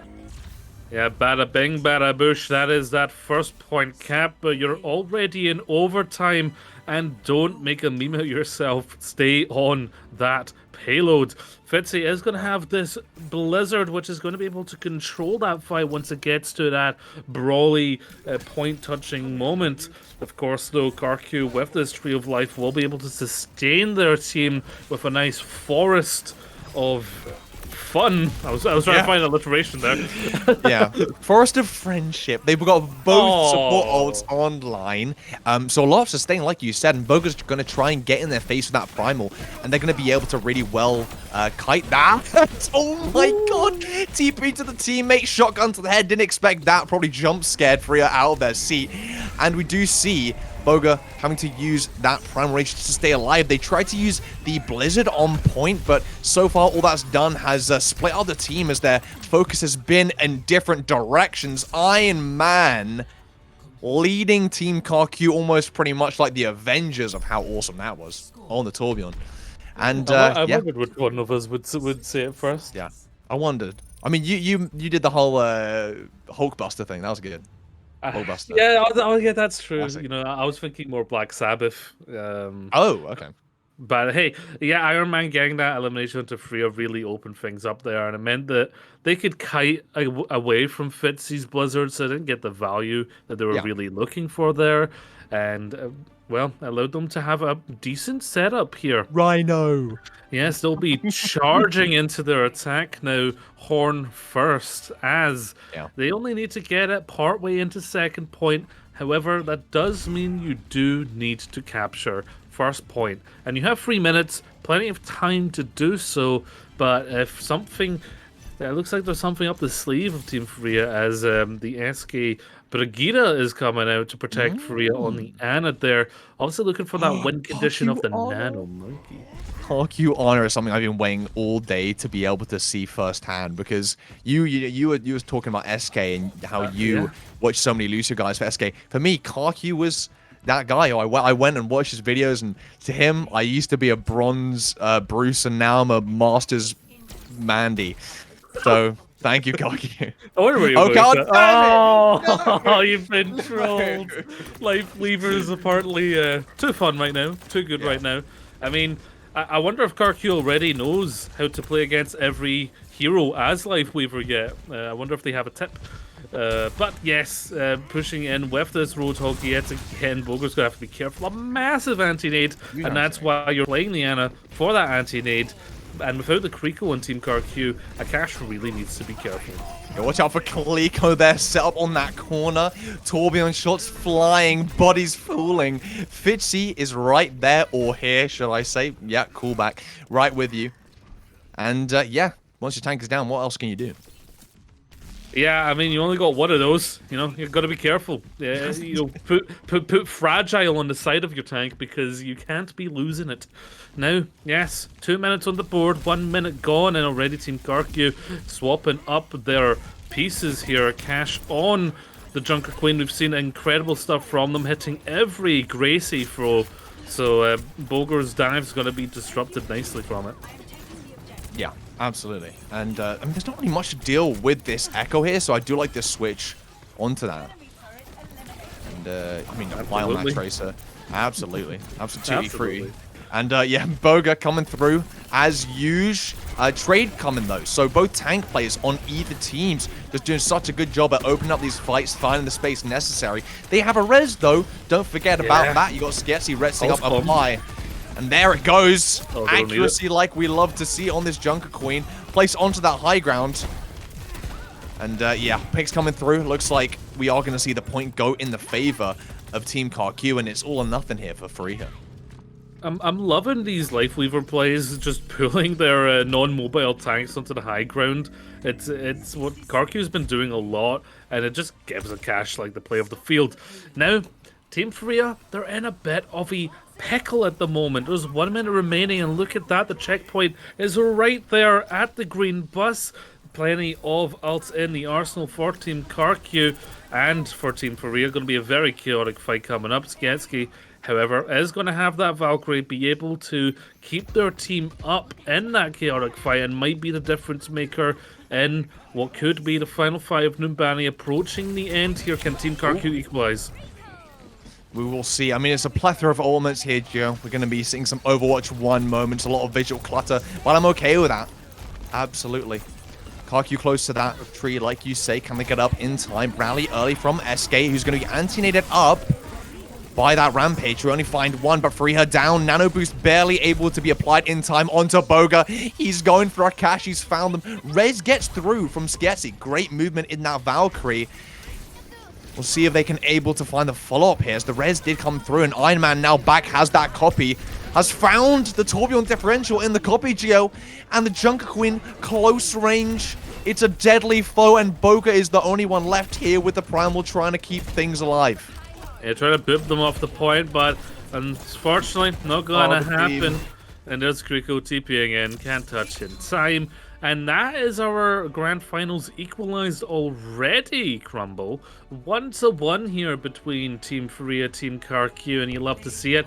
It's going to be back and forth, and here's... He's not going to be happy. Absolutely not. I mean, this was that one EMP I was talking about, where the follow-up was just there, and this is the aftermath of that.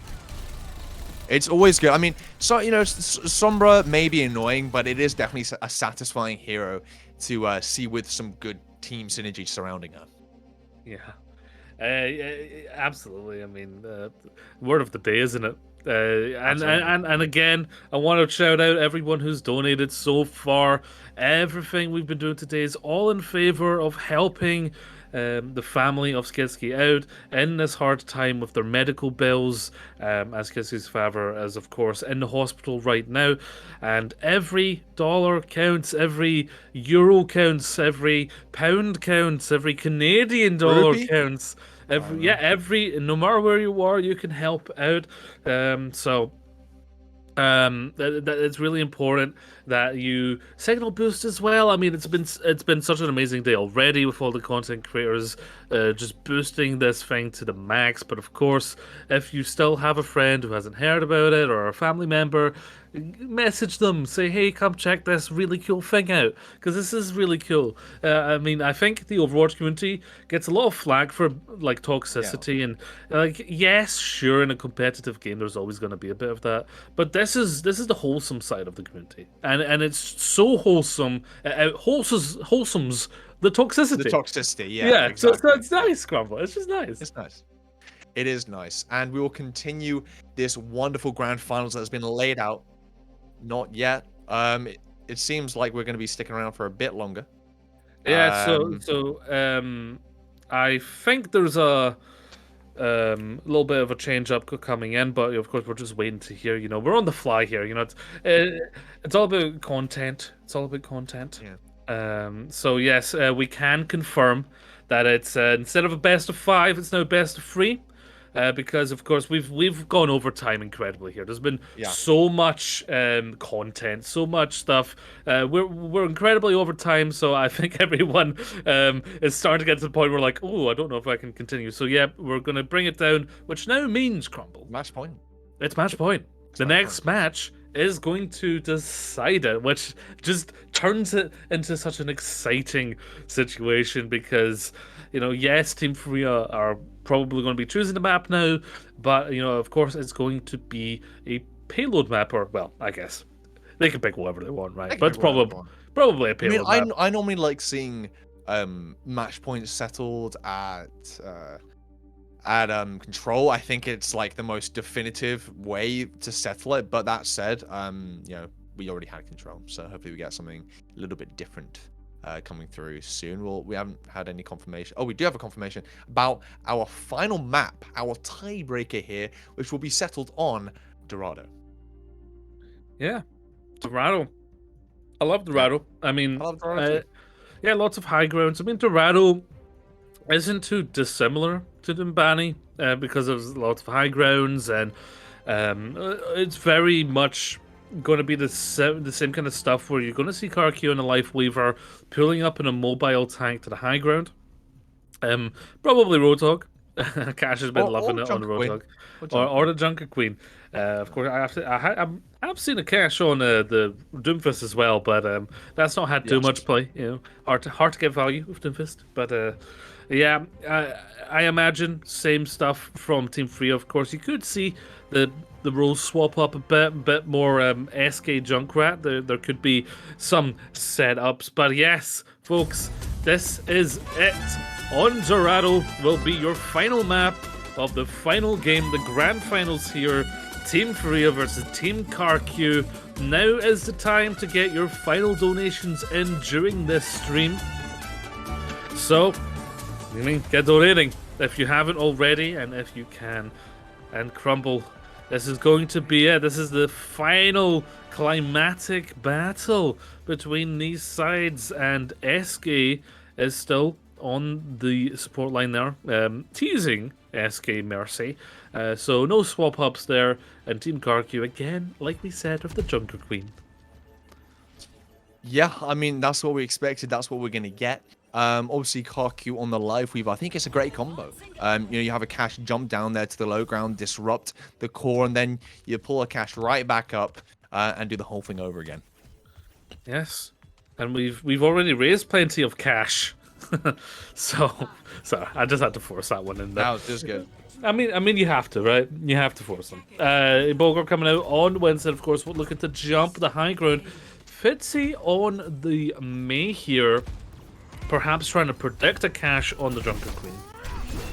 Yeah, looking to disable that upcoming damage, but it's Boga absolutely just deleted, minced. Quite frankly. Yeah, minced there on the monkey. I just love the aggression so much. It's just so great to see. KarQ is getting pressured out, though, by that Sombra. Calico doing a great job. Iron Man's going to find that trade now. KarQ could set up on the high ground, get ready to pull a Cash up whenever they so please. And so far, it's pokes and a great hold from the defense, but that's maybe a bit of an over-aggression here, Gio. Yeah, but, you know, Iron Man's been so consistent here, you'd really just need to watch out for the skies, as there's just raining damage coming down here from this pocketed echo. You got to be very aware of it. Fitzy finds a nifty shot there onto Apply. That's going to be KarQ backing up for now. Yes, indeedy. They are looking to back up a little bit, take a bit of a defensive route. They don't want to give Team Fareeha too much to work with. They don't want to give them a snowball or an avalanche or maybe even a landslide that they can work with. Fitzy already getting that mail online. I don't even know. Oh, he chucked it up in the air. I was so confused for a second there. Yeah. It's a prolonged fight. Lots of these fights have been SK bringing the beat down to sustain a nice aggressive brawl. Iron Man, World Cup player for Team India in 2023, coming out now with the Winston duplicate. Yeah, well, that trade onto KarQ, you lose a lot of your value, and it's a 4-man EMP opened by KarQ. A burst of dominance there from the attackers helps solidify this fight nicely, and it's only a cash left on point as they roll into second. Yes, Akash has struggled to get as much value here on the Rado, because once you pull that life grip, once you use the life grip, right, it is a decent cooldown. It's a fairly long cooldown, so you don't have a lot of time to go back down like a Winston can or like a Diva can. So that's why Bulgur is just kind of playing around them. Akash now going for the Winston denier in the Roadhog. However, Apply, as ever, opening up these fights with an elimination. As ever. So damn consistent on this Tracer. We've seen time and time again. And yeah, really cleaning up the picks in this fight. Right. Disrupting that back line, making the core wish they never ever made it to the grand finals in the damn first place. And another reset here for Team Fareeha. I mean, honestly, sometimes I watch Apply play Tracer, and I think that if you had 3 wishes from a Genie, you'd have to use all 3 of them to wish to be as good as Apply is on the Tracer. That's just how nutty they are. Got the Pulse Bomb here nice and early. Fitzy throws out the Blizzard. Yeah, trying to claim some space. Does find a cache. And I mean, when you're playing that Roadhog, that's what you lack. You lack the escapability, and that really shows itself here. Yeah, SK finding KarQ, however. A little bit of friendly rivalry going on. And now Tracer's drinking the duel with the Tracer, I mean, on Apply. This is brave. It is brave indeed. I mean, that's what you get when you have world-class Lucios. And it feels like what we're often having happen here is just people opening up fights, and we're seeing really good control there from Team KarQ in order to kite back and reset properly. And they'll even things out by catching out KarQ in the back. Yeah, KarQ gonna get caught out, gonna create an opening for the defender team to try and stabilize here. Iron Man going incredibly low, survives. The beat comes up to sustain Team Fareeha, without a Tree of Life being a nice source of healing for KarQ, allowing the heal and the res come out. We often see Team KarQ really use both support ults simultaneously just to have such a huge burst of sustain. Apply cleaning up those kills nicely. Boga, you are very deep in the backline. Hello. Hello there. Yeah, Bogo getting stuck back there, but now they have the opportunity to enter with this EMP, and without needing to push that point too far, that's going to be your major win condition here. If you really want, you can put a cherry on that cake, a massive cherry called the Nano, and that can be put onto either Fitzy, but most likely Boger, to allow them to get a nice point control and space control on the high ground here. Do have to watch out for Iron Man, who will be duplicating that Winston again to disrupt the team of Fareeha. That's a rampage for sure. Followed up with that pulse bomb. And yeah, 3 with the rampage and 1 with the pulse bomb. I mean, Team KarQ have just done such a good job at making sure Team Fareeha cannot build any momentum. But what they have built up over this time is a big ult bank. Yeah, Cash with a solid Aussie open right there. And yeah, we're getting to below 60 seconds now. Team Fareeha, they're going to start feeling the heat. They need to be utilizing these win condition ultimates in this next fight. KarQ going to be setting up for it. The EMP that looking for it, finds 3, both supports and Apply. Apply gets out, Skiesti does fall, but KarQ is still alive. If Iron Man can get a good copy off, it could be salvageable here for Team KarQ, but no. At this high of a level, they're not going to let a pick let slip. They're not going to be able to give up the momentum that easy, as we see them looking to roll into third, but I mean, the copy comes through, and maybe I'm eating my own words here, Gio. Yeah, an opening has appeared, and Apply is walking through it with sturdy remark. The pulse bomb's also ready. They don't even need it. Crumble, we're below 20 seconds. It's panic mode now for Team Fareeha. You see Fitzy going onto that Tracer to try and get that speed. But now they're only going to have this beat, possibly a Primal in this final fight. If they can even touch, of course they can. They have Escape. Yeah, close to the support ult as well is really going to be what carries the fight here for Team KarQ. SK falling low. Great bubble place to try save the teammate, but it's not enough. Apply will pry through you and find the picks necessary. Forces that Suzu as well, so defensive capabilities and abilities themselves just falling down here for the attackers as the defense holds strong. And I mean, I think we really got to give credit to the backline here. KarQ and Skiesti have done such a good job. Yeah, I think Team KarQ really recognized there that one of the win conditions was SK getting that beat. Obviously, they're going to be knowledgeable that beat's coming up, and that's why SK was targeted so heavily. And despite their best attempt at movement there, they did get caught out, and that beat was not available for that final fight, allowing the side of Team KarQ to hold at second point Dorado. And now we're in a grand final situation here, folks. On the final map, it's 1-1. It takes 2 to win, takes 2 to tango, and it's 0.2 to complete it. Not even Crumble, because Team KarQ, they have a massive momentum advantage right now. Team Fareeha gotta be really careful how they play this one, because if they let it get past to that second point, they're going to be at a major disadvantage and up against the wall. Team KarQ teasing to come out with what they have usually done, and I think this is going to work much more on the attack. Being able to put a cash on the Junker Queen or even the Roadhog onto the high ground will basically allow them to control this first point a lot more. And Boger, they can't take the duel with the Junker Queen. They are going to have to go for trades in the backline instead. Yeah, I mean, not a lot of sustain in the backline of Team Fareeha. Really Hat coming out early. They're trying to find the follow-up. Oh my god! Fitzy finishes off the kill with 4 health left. Are you kidding me, Gio?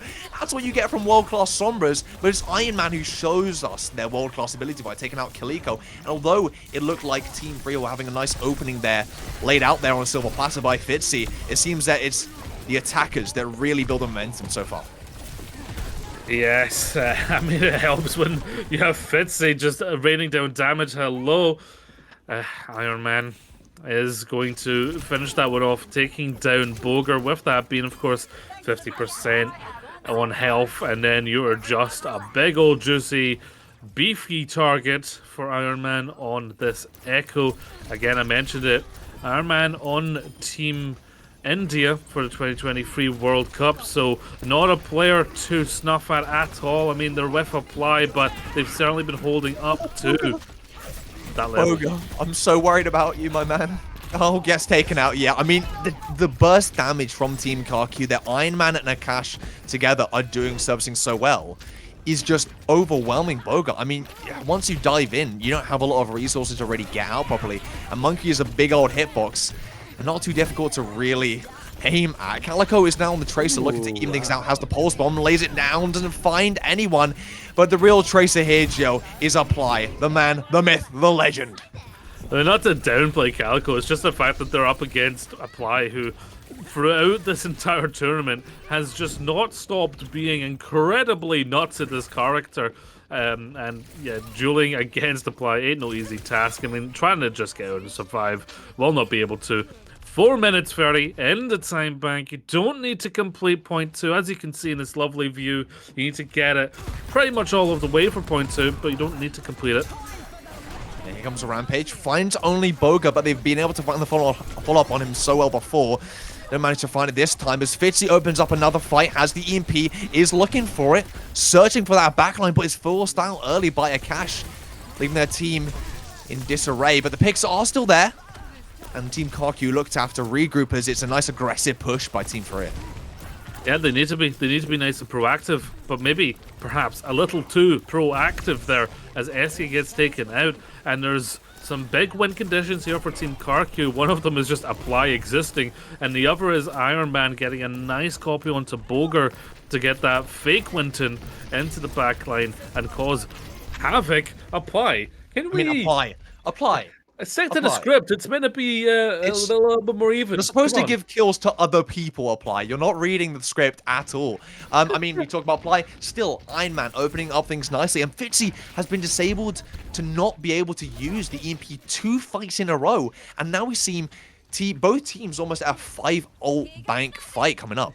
Yeah, there's going to be a crazy fight coming up, and if Team KarQ can win it out, they will be Look winning. at the petal. Oh, that kite was almost really good there, but here's the EMP. It's even better. It's finding that momentum. The defense finally grasping at straws. They have to use the EMP and the Casino Rush, but it was worth it for the maybe stability they might be able to claim. Yeah, and Fitzy's a very knowledgeable player on that Sombra, of course. Got famous on the character. They didn't use the EMP as an engage. They used it once a lot of resources had come out from Team KarQ to get the most maximum effect of it. Skiesti is a very important person on Team Fareeha right now. This beat really needs to come up big for them and win them a fight here. It'll be Boga, though, opening up things. Has popped the Primal as well. Like, looking for the in here. But, I mean, Boga, when you have him pop that Primal, is always going to be great. Finds Fitzy, though, with the Pulse Bomb. And we've seen them salvage things before. You have got to be kidding me, Gio. The DPS lineup is gone. The copy has been cast. They have to use the beat. Team Fareeha, they're terrified of what Iron Man can get up to if allowed to get some momentum with the copy. Is close to that Primal, but is hacked up very nicely by Fitzy. Not able to use the copy. Ultimate there. Iron Man falling low, but so is Boga. And Akash is on the Junker Queen. Gio, he's close to the Rampage, and here it comes. Yeah, it's not going to get as much as they wanted, however. We're in 1 minute 50. It's a very prolonged fight. The defenders have a bit of an advantage here from the spawn, but not if you lose that many players to Iron Man. Oh, all that is left is Fitzy and Boga. Fitzy close to the EMP, but it's Iron Man's time to shine on the Echo. And there are your Guardian Angel champions here, winning in the grand finals, Team KarQ. And what a showing we got to see on Dorado here, with a composition that just looked so goofy at the start, but really proved itself to be extremely powerful.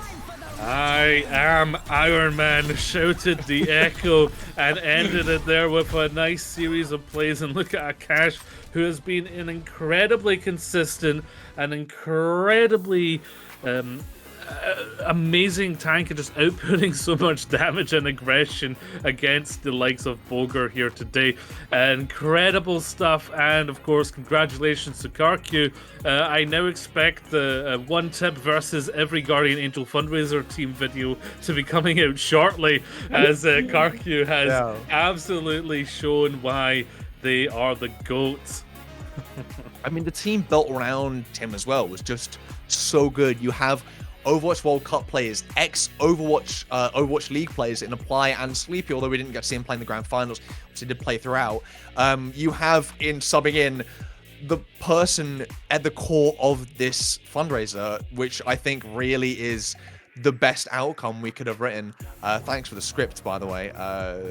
People up in the high chairs. Up in the high chairs. I don't know. Not the writers' room. What do you think writers do? You think they're in high chairs like babies? Yes, With exactly little little typewriters. notepads. Oh yeah, all typewriters, sure. You know how you like get those like baby ovens? It's like a baby typewriter. Anyway, we're getting completely off track to what's important here. We have raised an amazing $23,000 plus Mind-blowing. Plus some. Like, it's an incredible sum of money, and you can still donate, you can still continue to give towards this cause, because we've all come together to support Skiesti and their father and their family in their trying time. And it's all about wholesome vibes. It's all about that energy of not just wholesomeness, but hope, right? Hope is all we have when things get tough, and hope is what we've definitely brought here today. I mean, we will shortly be hearing from Skiesti theirself, but yeah, amazing stuff. And again, congratulations to Team KarQ and all the fans that were rooting for them. And why wouldn't you? I mean, that roster, like I said, just goated to say the least. You know. Yeah. Hopefully we will see Skiesti coming in soon. Yes, and here we have it. Hi. Hello. Yeah, hi. Welcome Hi. to your own channel. Oh my gosh, thanks. So what do you think about today? It's gone pretty well, right? Yeah, I was not really sure exactly what I was expecting. I was really nervous coming into today, and I wasn't really sure, but seeing everyone's communities come out and just, you know, the amount of support has been incredible and way more than I could have imagined. Yeah, I mean, it just it's been shows brilliant. that once, you know, if a bunch of people really band together, there can be a lot of hope. Going to the Yeah. gameplay for a second. Obviously, you stepped into the finals, Yes. which I'm guessing you didn't plan for. I know. But, you know, I thought it was quite poetic almost. You know, you step into the finals, Yeah. you know, stepping for Sleepy. Obviously, a Mhm. lot of really talented players on KarQ's team. Yes, yes. Was that intimidating? Because, geez Louise, if it was me stepping on that team, I'd be kind of quaking in my boots just a little bit. So how was that stepping into that team and taking Sleepy's place? Yeah, I mean, they're definitely, you know, guys that I run into in comp all the time, right? So I see them on ladder, but it was definitely a little bit more intimidating playing in a more organized environment, but it was really, it was still really cool, and seeing how coordinated, like, you can really get, because, you know, even though I run into these guys on ladder, I don't get exactly that experience in terms of, like, being really coordinated and, like, being really talkative and stuff. So it's really cool. Yeah. Well, I mean, it's your stream. It's your fundraiser. We can leave it with you for now. As casters, we're not needed. We don't. Our use finishes when there's no gameplay. We can only talk if there's Overwatch happening. Yeah, we're just stupid. We're like those videos of, like, you know, where you see the subway surfers in like an episode of Breaking Bad. That's us. We just have no attention span. We need something Wow. moving in front of us. Well, you guys have done great. Thank you so much for stepping in and helping out and casting the finals. A lot of this wouldn't be possible without you guys either. The casters today have been incredible. Also, big up Prod. Always. Yes, BPL, Prod. through. Always. Prod has done There you go. wonderfully. Production and event staff. Love that. Yes. Love that. Coming up big. Yeah. It's been an honor to be a part of it. Also. Thank you so much for having us. Yeah, of course. Thank you for being here. Of course. I think that's our leave, Gio. Yeah. Yes. Would you like to say your outro? Because I got to say my intro. You can say your outro before we go. I think Well, it's fitting as well.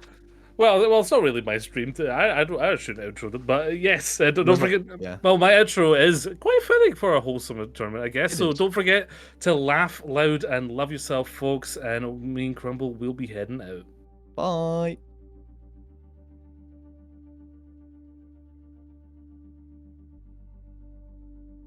Alright, so before we end things, I guess I'll just talk a little bit. You know, if you guys have been here throughout the duration of the tournament, then you've seen the video that I made talking about my dad and my family. And it it means the world to me that so many people came out to sorry, I'm like borderline crying. But it just means the world to me that so many people from so many communities in the community that I've been in for years and years came out to support this event and to help my family. It means more to me than I could ever express. We raised such an incredible amount. Like, that's $23,532. That's I never in my wildest dreams did I think that we were going to raise that much. Like, it's pretty wild what communities can do when they band together, and I don't know, I'm excited for my dad to, when he is coherent enough that I can tell him what everyone did here today and how many people he has thinking of him and, you know, just wanting to support our family and just how many people care. And that's definitely going to be one of the first things that I tell him when I see him next, if he's coherent enough for it. And just thank you so much from the bottom of my heart. Thank you so much.